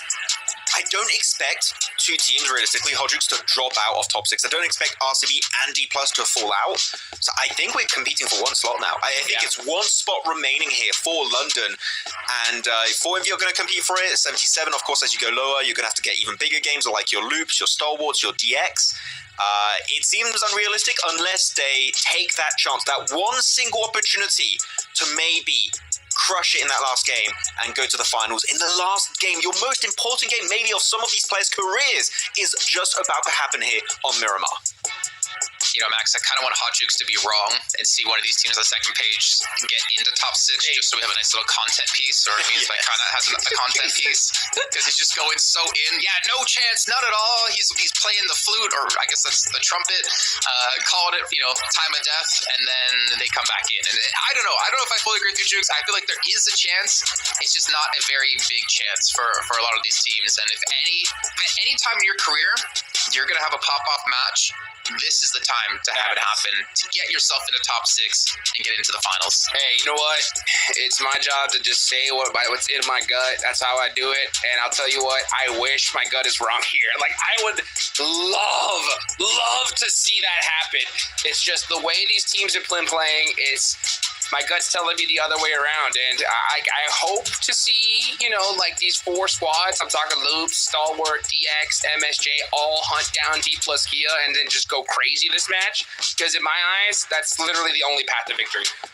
Yeah, because the thing is, if you do that, just to wrap up the point, if you do drop on D plus Kia, but then you have a bad game, you're setting up 4MV for success, so like you're helping out your direct competition, so it's also something to keep in mind. What I'm going is, what if you are D plus, do you change your drop location and play safe? Because you know how people could hunt you. I would. All you gotta do is just play safe, just put some points on the board. Like, honestly, like, one elimination could be enough for D plus. Literally. Damn. One elimination, one more match, potentially separating D plus from getting into the finals. Unfortunately, having to take the flight back home. 10 seconds till we head into our final game of the day here. Give me some quick predictions of who you think is going to take this last match, Hotjukes. Let's go, baby. It's going to be Falcons. Another chicken dinner. More points. Let's see a record. 4MV. All right, well, let's see what's going to happen here. Let's head into that final game of Last Chance of the PUBG Mobile Global Championship 2024 League Stage. Don Allen and Blank, take it away. It's been a day of lasts, Blank, but this is truly the last match of the last chance. 12 of 12, a full satisfied fraction. One match left as we reduce our team's opportunities down to the last moment. Max could be right, you know, and I think it's somewhat of a surprising thing for 4MV, but they have been getting ever closer to the end game every single game. It has been so close. I think, you know, another 4MV win could be on the cards. They are trying as hard as they can to get in towards that top 6. It has looked shaky. The boat hasn't always been fully upright, but right now it's looking like clean sailing through this hellish storm, and they're doing fairly well to keep those sails up and flowing, because I think right now that's what 4MV needs. They just need to see this game through. They can't go out early once again, and they might just make it. For D+, it is a much more different game for them. Right now, it is super shaky. You know, these seas are not kind to D+. Osal's doing absolutely everything he can to keep his team into this as we head over to the northwest. The circle up towards the top, so everybody on the approach needing to find their way on through. This is the most important rotate of the year for some of these teams. D+ Kia going on the long drop up towards Impala. IWNRX may be close by to it as well, out on the west edge. They have already made landfall here. They find a weapon. Chips is a little bit exposed. You've got to be worried slightly that IWNRX are going to spot this, but it looks like they are busy. They're preoccupied, grabbing those vehicles, getting on their rotate themselves. hot drops I'm not expecting in a match like this. It is really, really dangerous. Oh my goodness me. IWNRX out to the east side here, Blank. For IWNRX, they can't make it, unfortunately. 46 points right now. I'm more than certain D Plus is going to get some more points than that on the game. Be it just one or two here and there. There is some miraculous jumps that could be made. But again, we'll have to wait until much later in the match to see those go through. 4MV, the closest to Chase at the moment, in 7th place. 77 not far behind them with 61 points total. RCB not quite secure yet. A few more points on this game would be great. But it is a terrifying prospect for a lot of our squads with how close it is, with the point sponge at the top being Falcons, continually absorbing a lot of those points, siphoning them away from some of our squads in the lobby. Ooh, it's tough. There are three teams I'm really paying attention to here. It's D plus Kia, it's 4MV, it's 77, right? These are the teams looking to try and secure that last spot. RCB, if they can get 5-6 points on this game, I think they're going to have done enough. But if a team like 4MV has that big pop-off game now, they will push that bubble out of reach for D plus Kia and 77. 77 right now on the southeast side near Los Leones, with Incilio on the south edge of Los Leones as well. And 4MV, they are in Chumacera, looking to try and make their way up as we head on into this final circle of the tournament, potentially for 10 of our teams. We were able to catch up with 4MV during the break. 7 has got the gossip on what they're planning for this next match. Welcome back to the final report with the 7WG for PMGC League Stage. This one is going to be in regards to 4MV. We've been asking them every time, what are they going to be doing different? This time, I got a chance to talk to the players. They didn't say they want to be aggressive. They said that they're actually going to be playing a little bit less aggressive and playing a lot more careful. Another team that said that is a team that's sitting right next to them. RCB are going to be playing it careful as well because it's just so close up on the leaderboards. Interesting. Okay, this is something we've criticized 4MV for a little bit, right? Is getting too bold with the angles that they take, or not quite playing off of one another in the cohesive way that's necessary to make a top 6 spot. So if they're more mindful of that, if they can keep that one going, they could push past, very realistically, D plus Kia. It's a tough decision to make. It's always a really hard call to make towards the end of the day on your last match is, do you play aggressive or do you play safe? Certain teams, it's much more easy to have that role of playing safe. I think RCB is fully justified in that fact, currently at 78 points. Look at the elimination ratio right now for a Falcons, so crazy. But yeah, for RCB, it's only a few points to see themselves completely secure, where they are no longer on shaky ground and they can stand strong up towards the top side of the lobby. 4MV, on the other hand, though, playing safe might not get you those points. Teams like 77 might play aggressively, as might D+. And if they can get more points than you, despite you even getting a second place, it might just be over, right, at that point in time. So 4MV's got to be careful how they play this one now. And playing safe, to me, realistically, that's a top 3 that you're looking for if you're going to play safe. You need that. You need those points. You need the placement points. You need a couple of eliminations off the back of it. We'll see how 4MV does as they are moving in from that south side.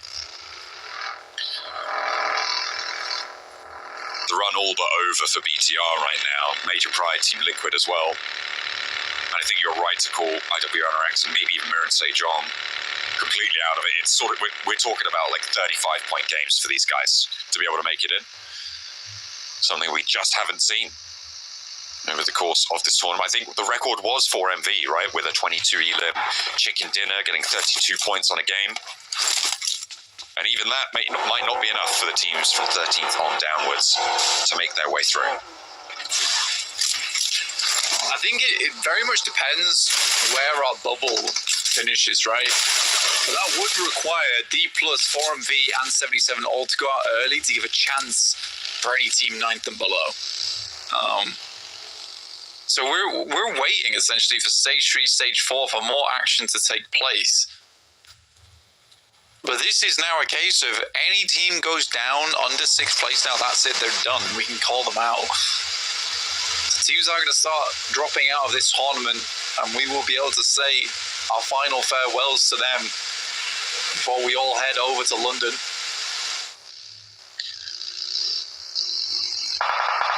Well, not all of us. Some of these teams, 40 players blank, and all the substitutes, the coaching staff as well. They won't be, and that will be a hard pill to swallow. A bitter taste left in the mouth, but every single one of these teams who's made it here has trod a difficult path and deserves glory in their own right. From top to bottom of this table, every single team has made their mark in some way. But at the end, they could not quite stand up to the test of the rest of this lobby.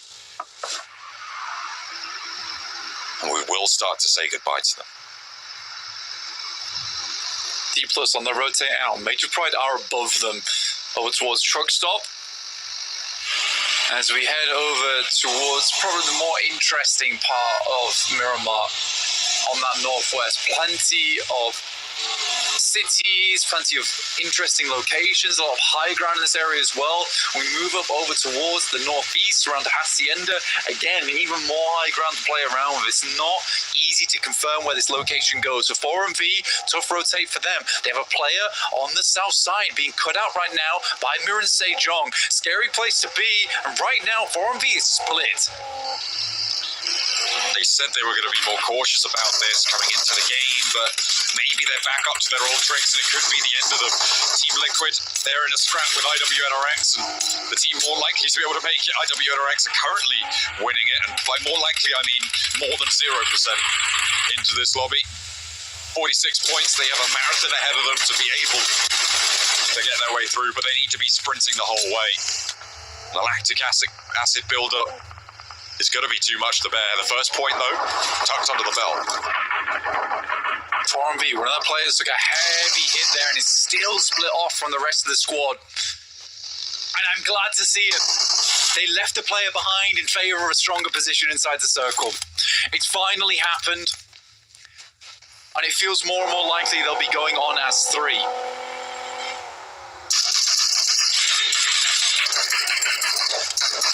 Will they be able to get that regroup as well? Do Moon Sejong want to commit to that position to just get that one heal in as well? It's a low value now target. The rest of 4MV can regroup on it. Find Donkey ID from the edge of the crater fields, taking shots. SLR in the hands of Vexy. That is a demonic presence sat over the top of 4MV, and maybe the Indonesian team could ruin the Mongolian state. 4MV in a very troublesome position right now. I don't know how Reefus gets this across. Takes a lot of damage. Might just make it up towards the rock. Has to expend another first aid kit here. Inside the shack. This is not a good position. 4MV right now with Baron right on the edge as well. Reefus does not get out from here. He's stuck. But he's stuck central, and he's protected by Voindonki as well as being suppressed by them.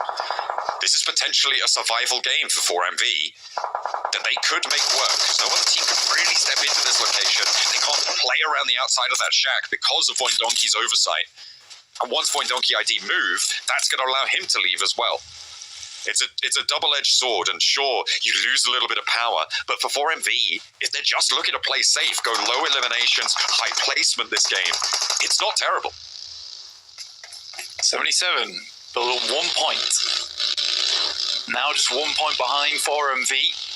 Going to cut them out. They are out in the blue, though, and they have to force their way on that eastern side, and 77's prospects are not looking good here. Less than golden. The circle shifts over towards that northeast side, still cutting. Wow. 4MV a little bit of the pie in.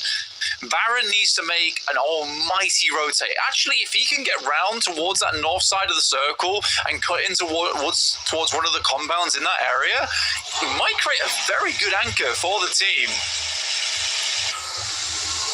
A big factor of this circle is Void Donkey ID, though still with that hard north shift, it puts them on a massive high angle against the rest of the lobby. They just need to hold off the Xavier at BTR, and they can be really safe tucked away on the high ground ridge of Crater Fields, that long ridge line that extends south from it. Major Pride with the mad dash, looking to try and cross the open fields, and into the compound they go, making it safely with 3 players alive. I think they lost one earlier, not on this dash. It's a good rotate from D+, but 77 are not far behind them here. On that northeast edge, to play the ridge side that sits just behind them. AZ taking a couple of pot shots through the smoke. Not going to find too much off the back of it, but overall, real interesting scenario going down. RCB losing 1 player on a knock. More sent in. Does bounce back though, so the Vicious won't quite finish him off there. That might go far enough. RCB need to hold this spot. They just want consistent points in the meantime. Xavier spotted one and the flash over towards Void Donkey ID. They took a knock, but it looks like they may be able to get that res. I think it was the drop down there. Nades continue to go on forwards into this fight though, as RCB looking to get everyone back and healthy, stopping the Vicious from moving on forwards. The wide sweep out the side, but Rez is already down, looking to get flushed away, but Wild is knocked in response. And the Vicious looking to draw RCB short here. The Molotov to keep them safe. They really want this res onto Wild. That's a good res. Good Molotov as well off the back of it. Getting Kim is back up again. Loxy now must hold off versus these 2 players. Sends one nade and has to immediately send back. Kim is just sending more Molotovs through. They're going to run straight through it with the pump shotgun. David takes a burn, but it's not enough. And RCB slowly losing players. That lineup from the sidelines there and the back lines from Diminor is so brutal for RCB, and they could fall down here, Blank, in the last game. 78 points. They need anything they can get. 1 point, confirm the flush. Wild looks for the cross, but will not find it. Diminor still a brutal presence for them. Loxy on the doorframe for RCB, trying to keep Turkiye alive here. And now needs to step into the breach.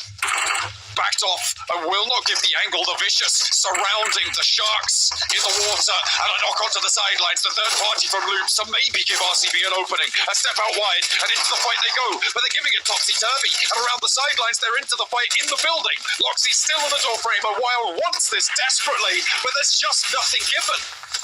RCB underneath, a massive fight on the sidelines as well between Team Liquid and Loops. I doubt that's going too far, but it's more important what we're seeing right now on our screens. RCB versus the Vicious. RCB just need to confirm more points. Realistically, they should get that flush over towards the last player. Stop giving info across. Lockseed understairs. Oh no! Will go down, leaving it just up to Wild now. Takes 1, takes 2, and RCB are out. Blank. They got 1 point there. No, they didn't even get that. That was taken away. 78 points now, and an opening for D+ Kia, for 4MV, for 77, to try and push them all the way down.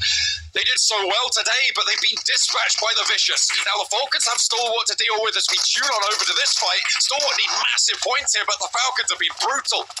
Punishing to the rest of the lobby, and are we going to see our first team confirmed out? I mean, Team Liquid, they have fallen by the wayside, confirmed not to be going through, but the Stalwart, they're faltering, they're stumbling around the hillsides from Falcons.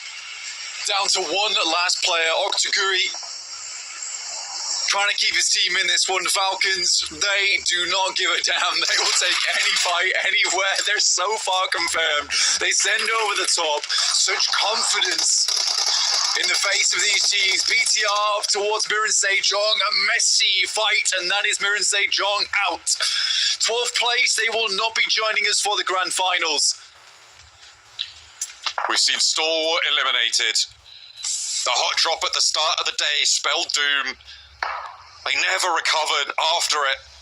And in 10th place and potentially lower, they will take the knee. Mirren Sejong as well.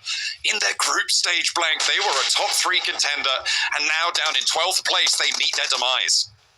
Xavier was sent back by 4MV earlier on, but the knock was stolen away by Void Donkey on high, currently the guard dogs of 4MV. Xavier now in an engagement between them and Loops. Xavier at 3 players. I think it's unlikely that they'll have a performance required to get themselves up towards the top 6 now. But for RCB, they are going to be starting to sweat, because what a terrifying position to be in. At just 14 minutes into the game, 4MV's point scoring potential here, Blank. Fairly limited. Under the purview of Voindonkey ID, despite being 3 players, they are still locked in, right? They were looking for consistent points here.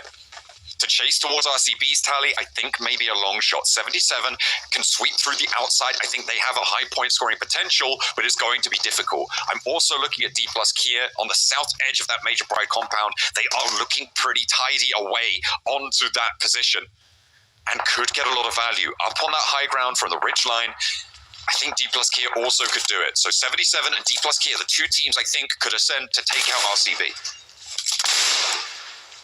For 4MV, life does get a little bit easier on this next shift, potentially. If it moves off from that high ground on the west, Voindonkey ID is forced to move off that high ground. They might have to shift over towards that northeast side, in which case 4MV can pick up some points. Technically, although Voindonkey has been guarding for 4MV, it will now be 4MV being the gatekeepers for Voindonkey ID to head towards this next circle with Reefers on that outpost towards the eastern side. But this has to be a good fight for 4MV. They need it so desperately, 77. The last rollout now, potentially, to go down, but they actually just navigate all the way around IWNRX. The south side open to Incilio, though, but Redlick wastes no time. Opens the cannons. There is an answer. Fash actually rebuffed here, and up to the top of the hill, 77. Somehow, give him the slip. Drop the shoulder, slide under the elbow, and IWNRX don't have them in a headlock anymore. Yeah, IWNRX are now in a tricky scenario going forward because 77 ahead of them. I think the smart decision to make here for IWNRX is start to roll out because they are in nade range. And in this divot, they could get some good ordnance across over towards them. D plus in a strong spot now as well. Voindonkey ID did move out over towards that northeast side, and 4MV had nothing to say about it. D plus Kia on the high ground. I mean, with that slip that 77 gave them, now they counterpoint them on the other side of this high ground. And I thought that they were going to have a difficult game, but now Blank, there are 3 teams doggedly pursuing that 78-point mark for RCB. 77 continue to send down towards that southwest side, get themselves a good position to hold out both loops as well as the Xavier. Some great nades from D+, but a little bit short on the push. Everyone goes through and Palucci dodges it masterfully. Limbo Boom has been spotted there. Frozen actually finding a little angle, and that is the back line for 77. The 2 players that stayed up on high, the 2-2 split, but they're still in action. We'll see if they can keep that one going. But in the meantime, Major Pride and D+ Kia going to be locked into this fight. I think, is that the back line for 77 completely gone now? Is the Ascendant over the ridgeline? Hang on a minute, no. IWNRX? Have they just fallen? What has gone on in the picture-in-picture? I've been looking at this fight, but goodness me, there's action all over the map. Major Pride looking to keep this push going. D+ Kia not giving an inch. The nades are funneling their way into the gaps now. Major Pride can't find an opening. Nolbu finally presents a little angle for them to try and exploit, and immediately they descend. Like hounds at the smell of blood, they roll around the edge, but Nolbu's ready for it. Suppression from Fabian as he steps out to keep his team safe. IWNRX moving to this fight, but what's more concerning is the fact that Doc's down, as is his teammate Apex versus Voindonkey ID, leaving with just 2 players now, John. And 4MV's hopes, as have 77, dashed by the wayside. 2 players for 4MV, 2 for 77. Desperately clinging on. It all rests on what happens in this fight, Blank. The opportunity to jump up could be opened if Major Pride from the bottom of the tables win this fight against D+ Kia on the bubble. 67 points they've got, and they are not out of the woods yet. D+ inside the building, lacking on nades now. Major Pride continuing to assault this location. Circle shifts over towards 77. Magnum and Zadira both trying to confirm spots in the circles for themselves. Out pushes D+. Evo Station has nothing to say against it. And it is a quick takedown there from D+. Sit themselves now at 70 points. In comes BTR, looking to clean out the final players here from 77. but Magnum grips desperately to life. A nade cooking now. 2 players from BTR in the same shack. If he clocks it, it's good. But the Molotov's there and burning away. 77 falls short of the mark. It's all up to 4MV to change the destiny of D+ Kia. But to get to 70 points, they need D+ Kia to go down now before the placements start to kick in. To even have a chance, and Baron's down, leaving it just away for Reefus. And D+ from the high ground may have to do absolutely nothing here. Point Donkey, ID with shots over towards the Vicious. Loops as well. Looking to move them aside. Loops for a second may think that they have an opportunity. The placement's starting to come through, so we're at least now at 71 points for D+ Kia. Loops with 7, putting them up on 59 blank, meaning they are 11 points behind at the minimum. Depending on how far D+ Kia can go from this north side, that is the target they need to set for themselves. Reefus, the Lone Ranger. 4MV knows it's over. Again, it's that tactic that always catches teams off guard. Trying to play too safe when you've got to go further than that. Sitting underneath Void Donkey ID, allowing them to get out on that northeast side. Disastrous. Loops as well. A team that was chasing loses another player to Void Donkey ID, leaving them as one player. And now there is no other team chasing other than 4MV with a very small chance. And I think with that, D+ might have just secured their spot. The bubble lower than we expected. We'll see how high it pushes with D+ Kia's position, but our top 6 seem all but done for now. They are locked away. The Falcons with a day today to rival any I've ever seen, Blank. They have managed to push so far, so high. At the end of yesterday, they were able to get to, 43 points, I think, they were able to find on yesterday. The fact that they were on 128 plus 8 now, this is a record-breaking day for the Falcons to find the top spot, and D+ Kia now have another fight. And it is because they don't have any pressure on them. Falcons is a team that has suffered from success in the past. The fact that they consistently get up towards the top side of the lobby so many times but are unable to take it, that pressure was crushing for them. Like 1,000 feet deep in the ocean. It was absolutely smothering, and the fact that they got in and then suddenly they performed like this, there's no other reason for it, for the fact that they're having fun with the game again. 2 players on the south side. Blank, they need 143 points to get the century. And right now, they are on such a close margin, but D+ Kia just looking to close this one down. Fabian with the backlines under control. They move back into the fight with Zedwolf around the underside, under the bonnet, slipping the pipes there, but unfortunately can't quite catalytic convert it into a point score there. And now it's just Nolbu at the backline to move in for Swain, a 1v1 against IWNRX to keep D+ Kia alive, and of course they can do it. 6 points now, and they push the bubble even higher. And this will confirm it. For D+, a great fight, and lovely to see Nolbu finish it off. The lad that was pushing D+ to be more aggressive since their group stage. And it has panned out, and it's worked out. And although D+ will be making it in at a 6th place, potentially even up towards a 5th here, knocking RCB down slightly. This is a really good result for them. So pleased. 9 eliminations now for the Falcons as East continues to pursue more points alongside with IC. I mean, it's still, they've just got 10. Blank, they're on 138 points. They are 6 points shy of a 100-point day. The placements are starting to kick in as well. 5 teams remaining. A couple more elims. 4MV go down. Things get messy on the north side. It can change here. A nade over for Reefus finds IC. But that is just the flush. East still stands, but he's under a lot of pressure now. I have no idea how East is still alive, by the way. He's on 1 HP after that nade. It's unfortunate they didn't get the full flush down.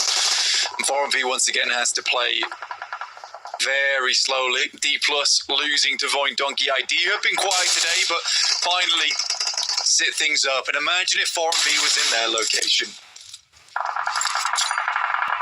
The Crossfire finds Vexy though, and D plus Kier looking to move forwards. Their west side point, and that's the Falcons out, eliminated. 5th place, 10 elims. Not quite the 100-point day, but it is monumental nonetheless. And now all we have to do is close it down. Our top 6 all but decided here as D plus Kier want to go as far as possible.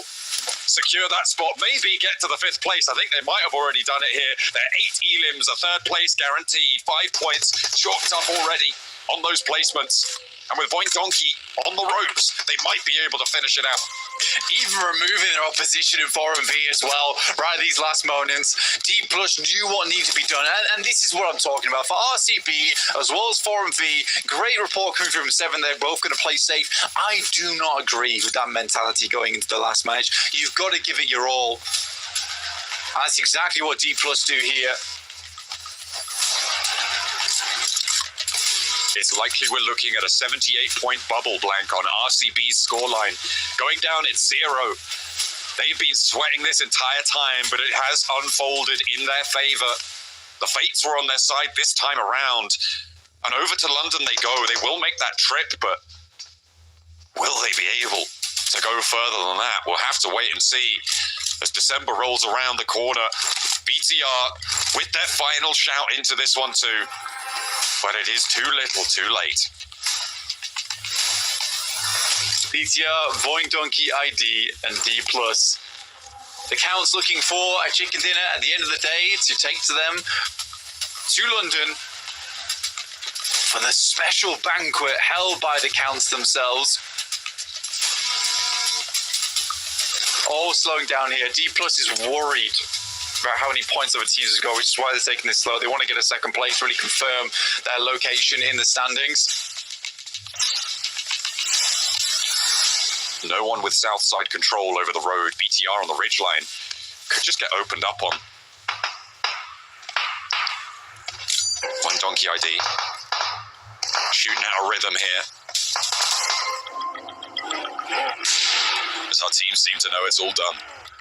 It's all tied up. Pretty little bow put on top of our top 6 as D plus Kier. They have gone the distance. They've made it work for themselves. Getting a little bit more bold with it when other teams didn't. This crossing to the south side, the other side of the road here for the par. I mean, this is discipline for BTR, and this is a good game for them. Finds the shot to Razak, and Nolbu shuts it down. A 1-2 punch from either side. 9 eliminations found for D plus Kier. Voink Donkey ID eliminated for the final time in these league stages, but they'll be going to London. And D plus Kier will join them.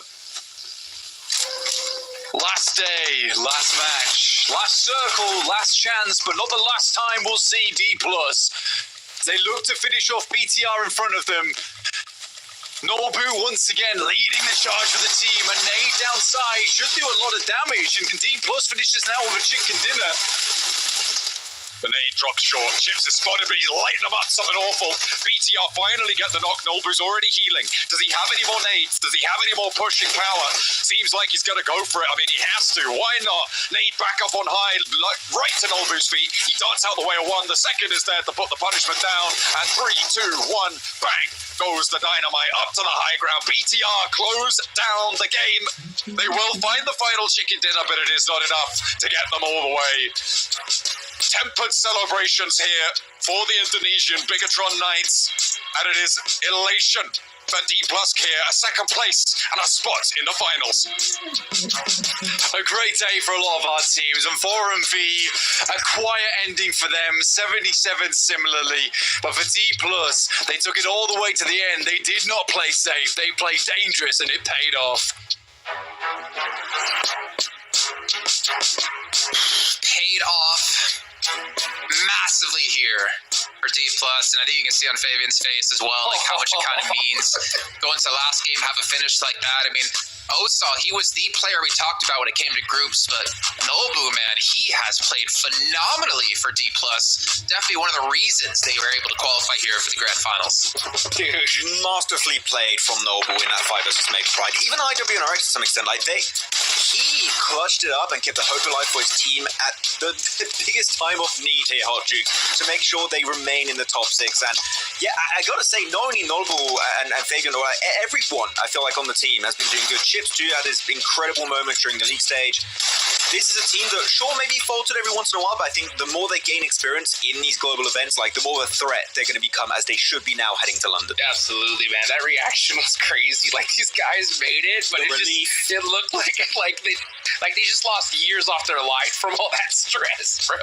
It is so tough at this stage. I mean, to be able to perform like that, and that's what makes me so happy for D plus Kia, right? Because, you know, you don't get moments like this very often. And I always say the hardest thing to teach at this level is clutch. You know, to be able to have those calm nerves, to be able to play the game that you normally need to in those really desperate positions. So D plus Kia just got one of the most valuable lessons you can learn here, and they were able to get that done. So it makes me a lot more confident for them going into the grand finals.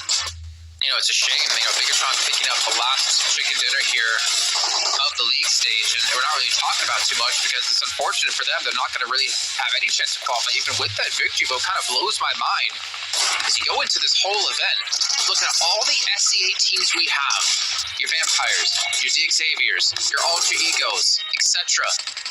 And only one team gets through, and it's Boing Donkey. And they were the last to qualify. Least expected. Yeah, least expected team, but the amount of improvements we've witnessed from this team, Jason, is incredible. I would not even say one of the biggest step-ups and improvements we've seen this year's PMGC. Like, as a whole, throughout all PMGCs we've seen, I would say this is one of the biggest step-ups we've seen from a squad ever. It is that good of a step-up they've been able to showcase us this tournament, and I gotta tell you, if they maintain this kind of play style going in the finals, like, it's gonna be tough. I'm not saying they're gonna win it, but it is the kind of playstyle, Hodrix, that wins you global titles, and so far it has definitely been the biggest step up for me.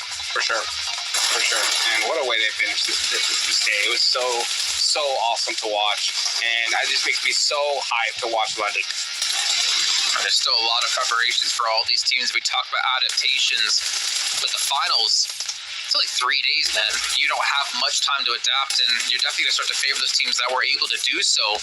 And we looked at like all the EMEA teams that qualified, seeing some teams from China make it through as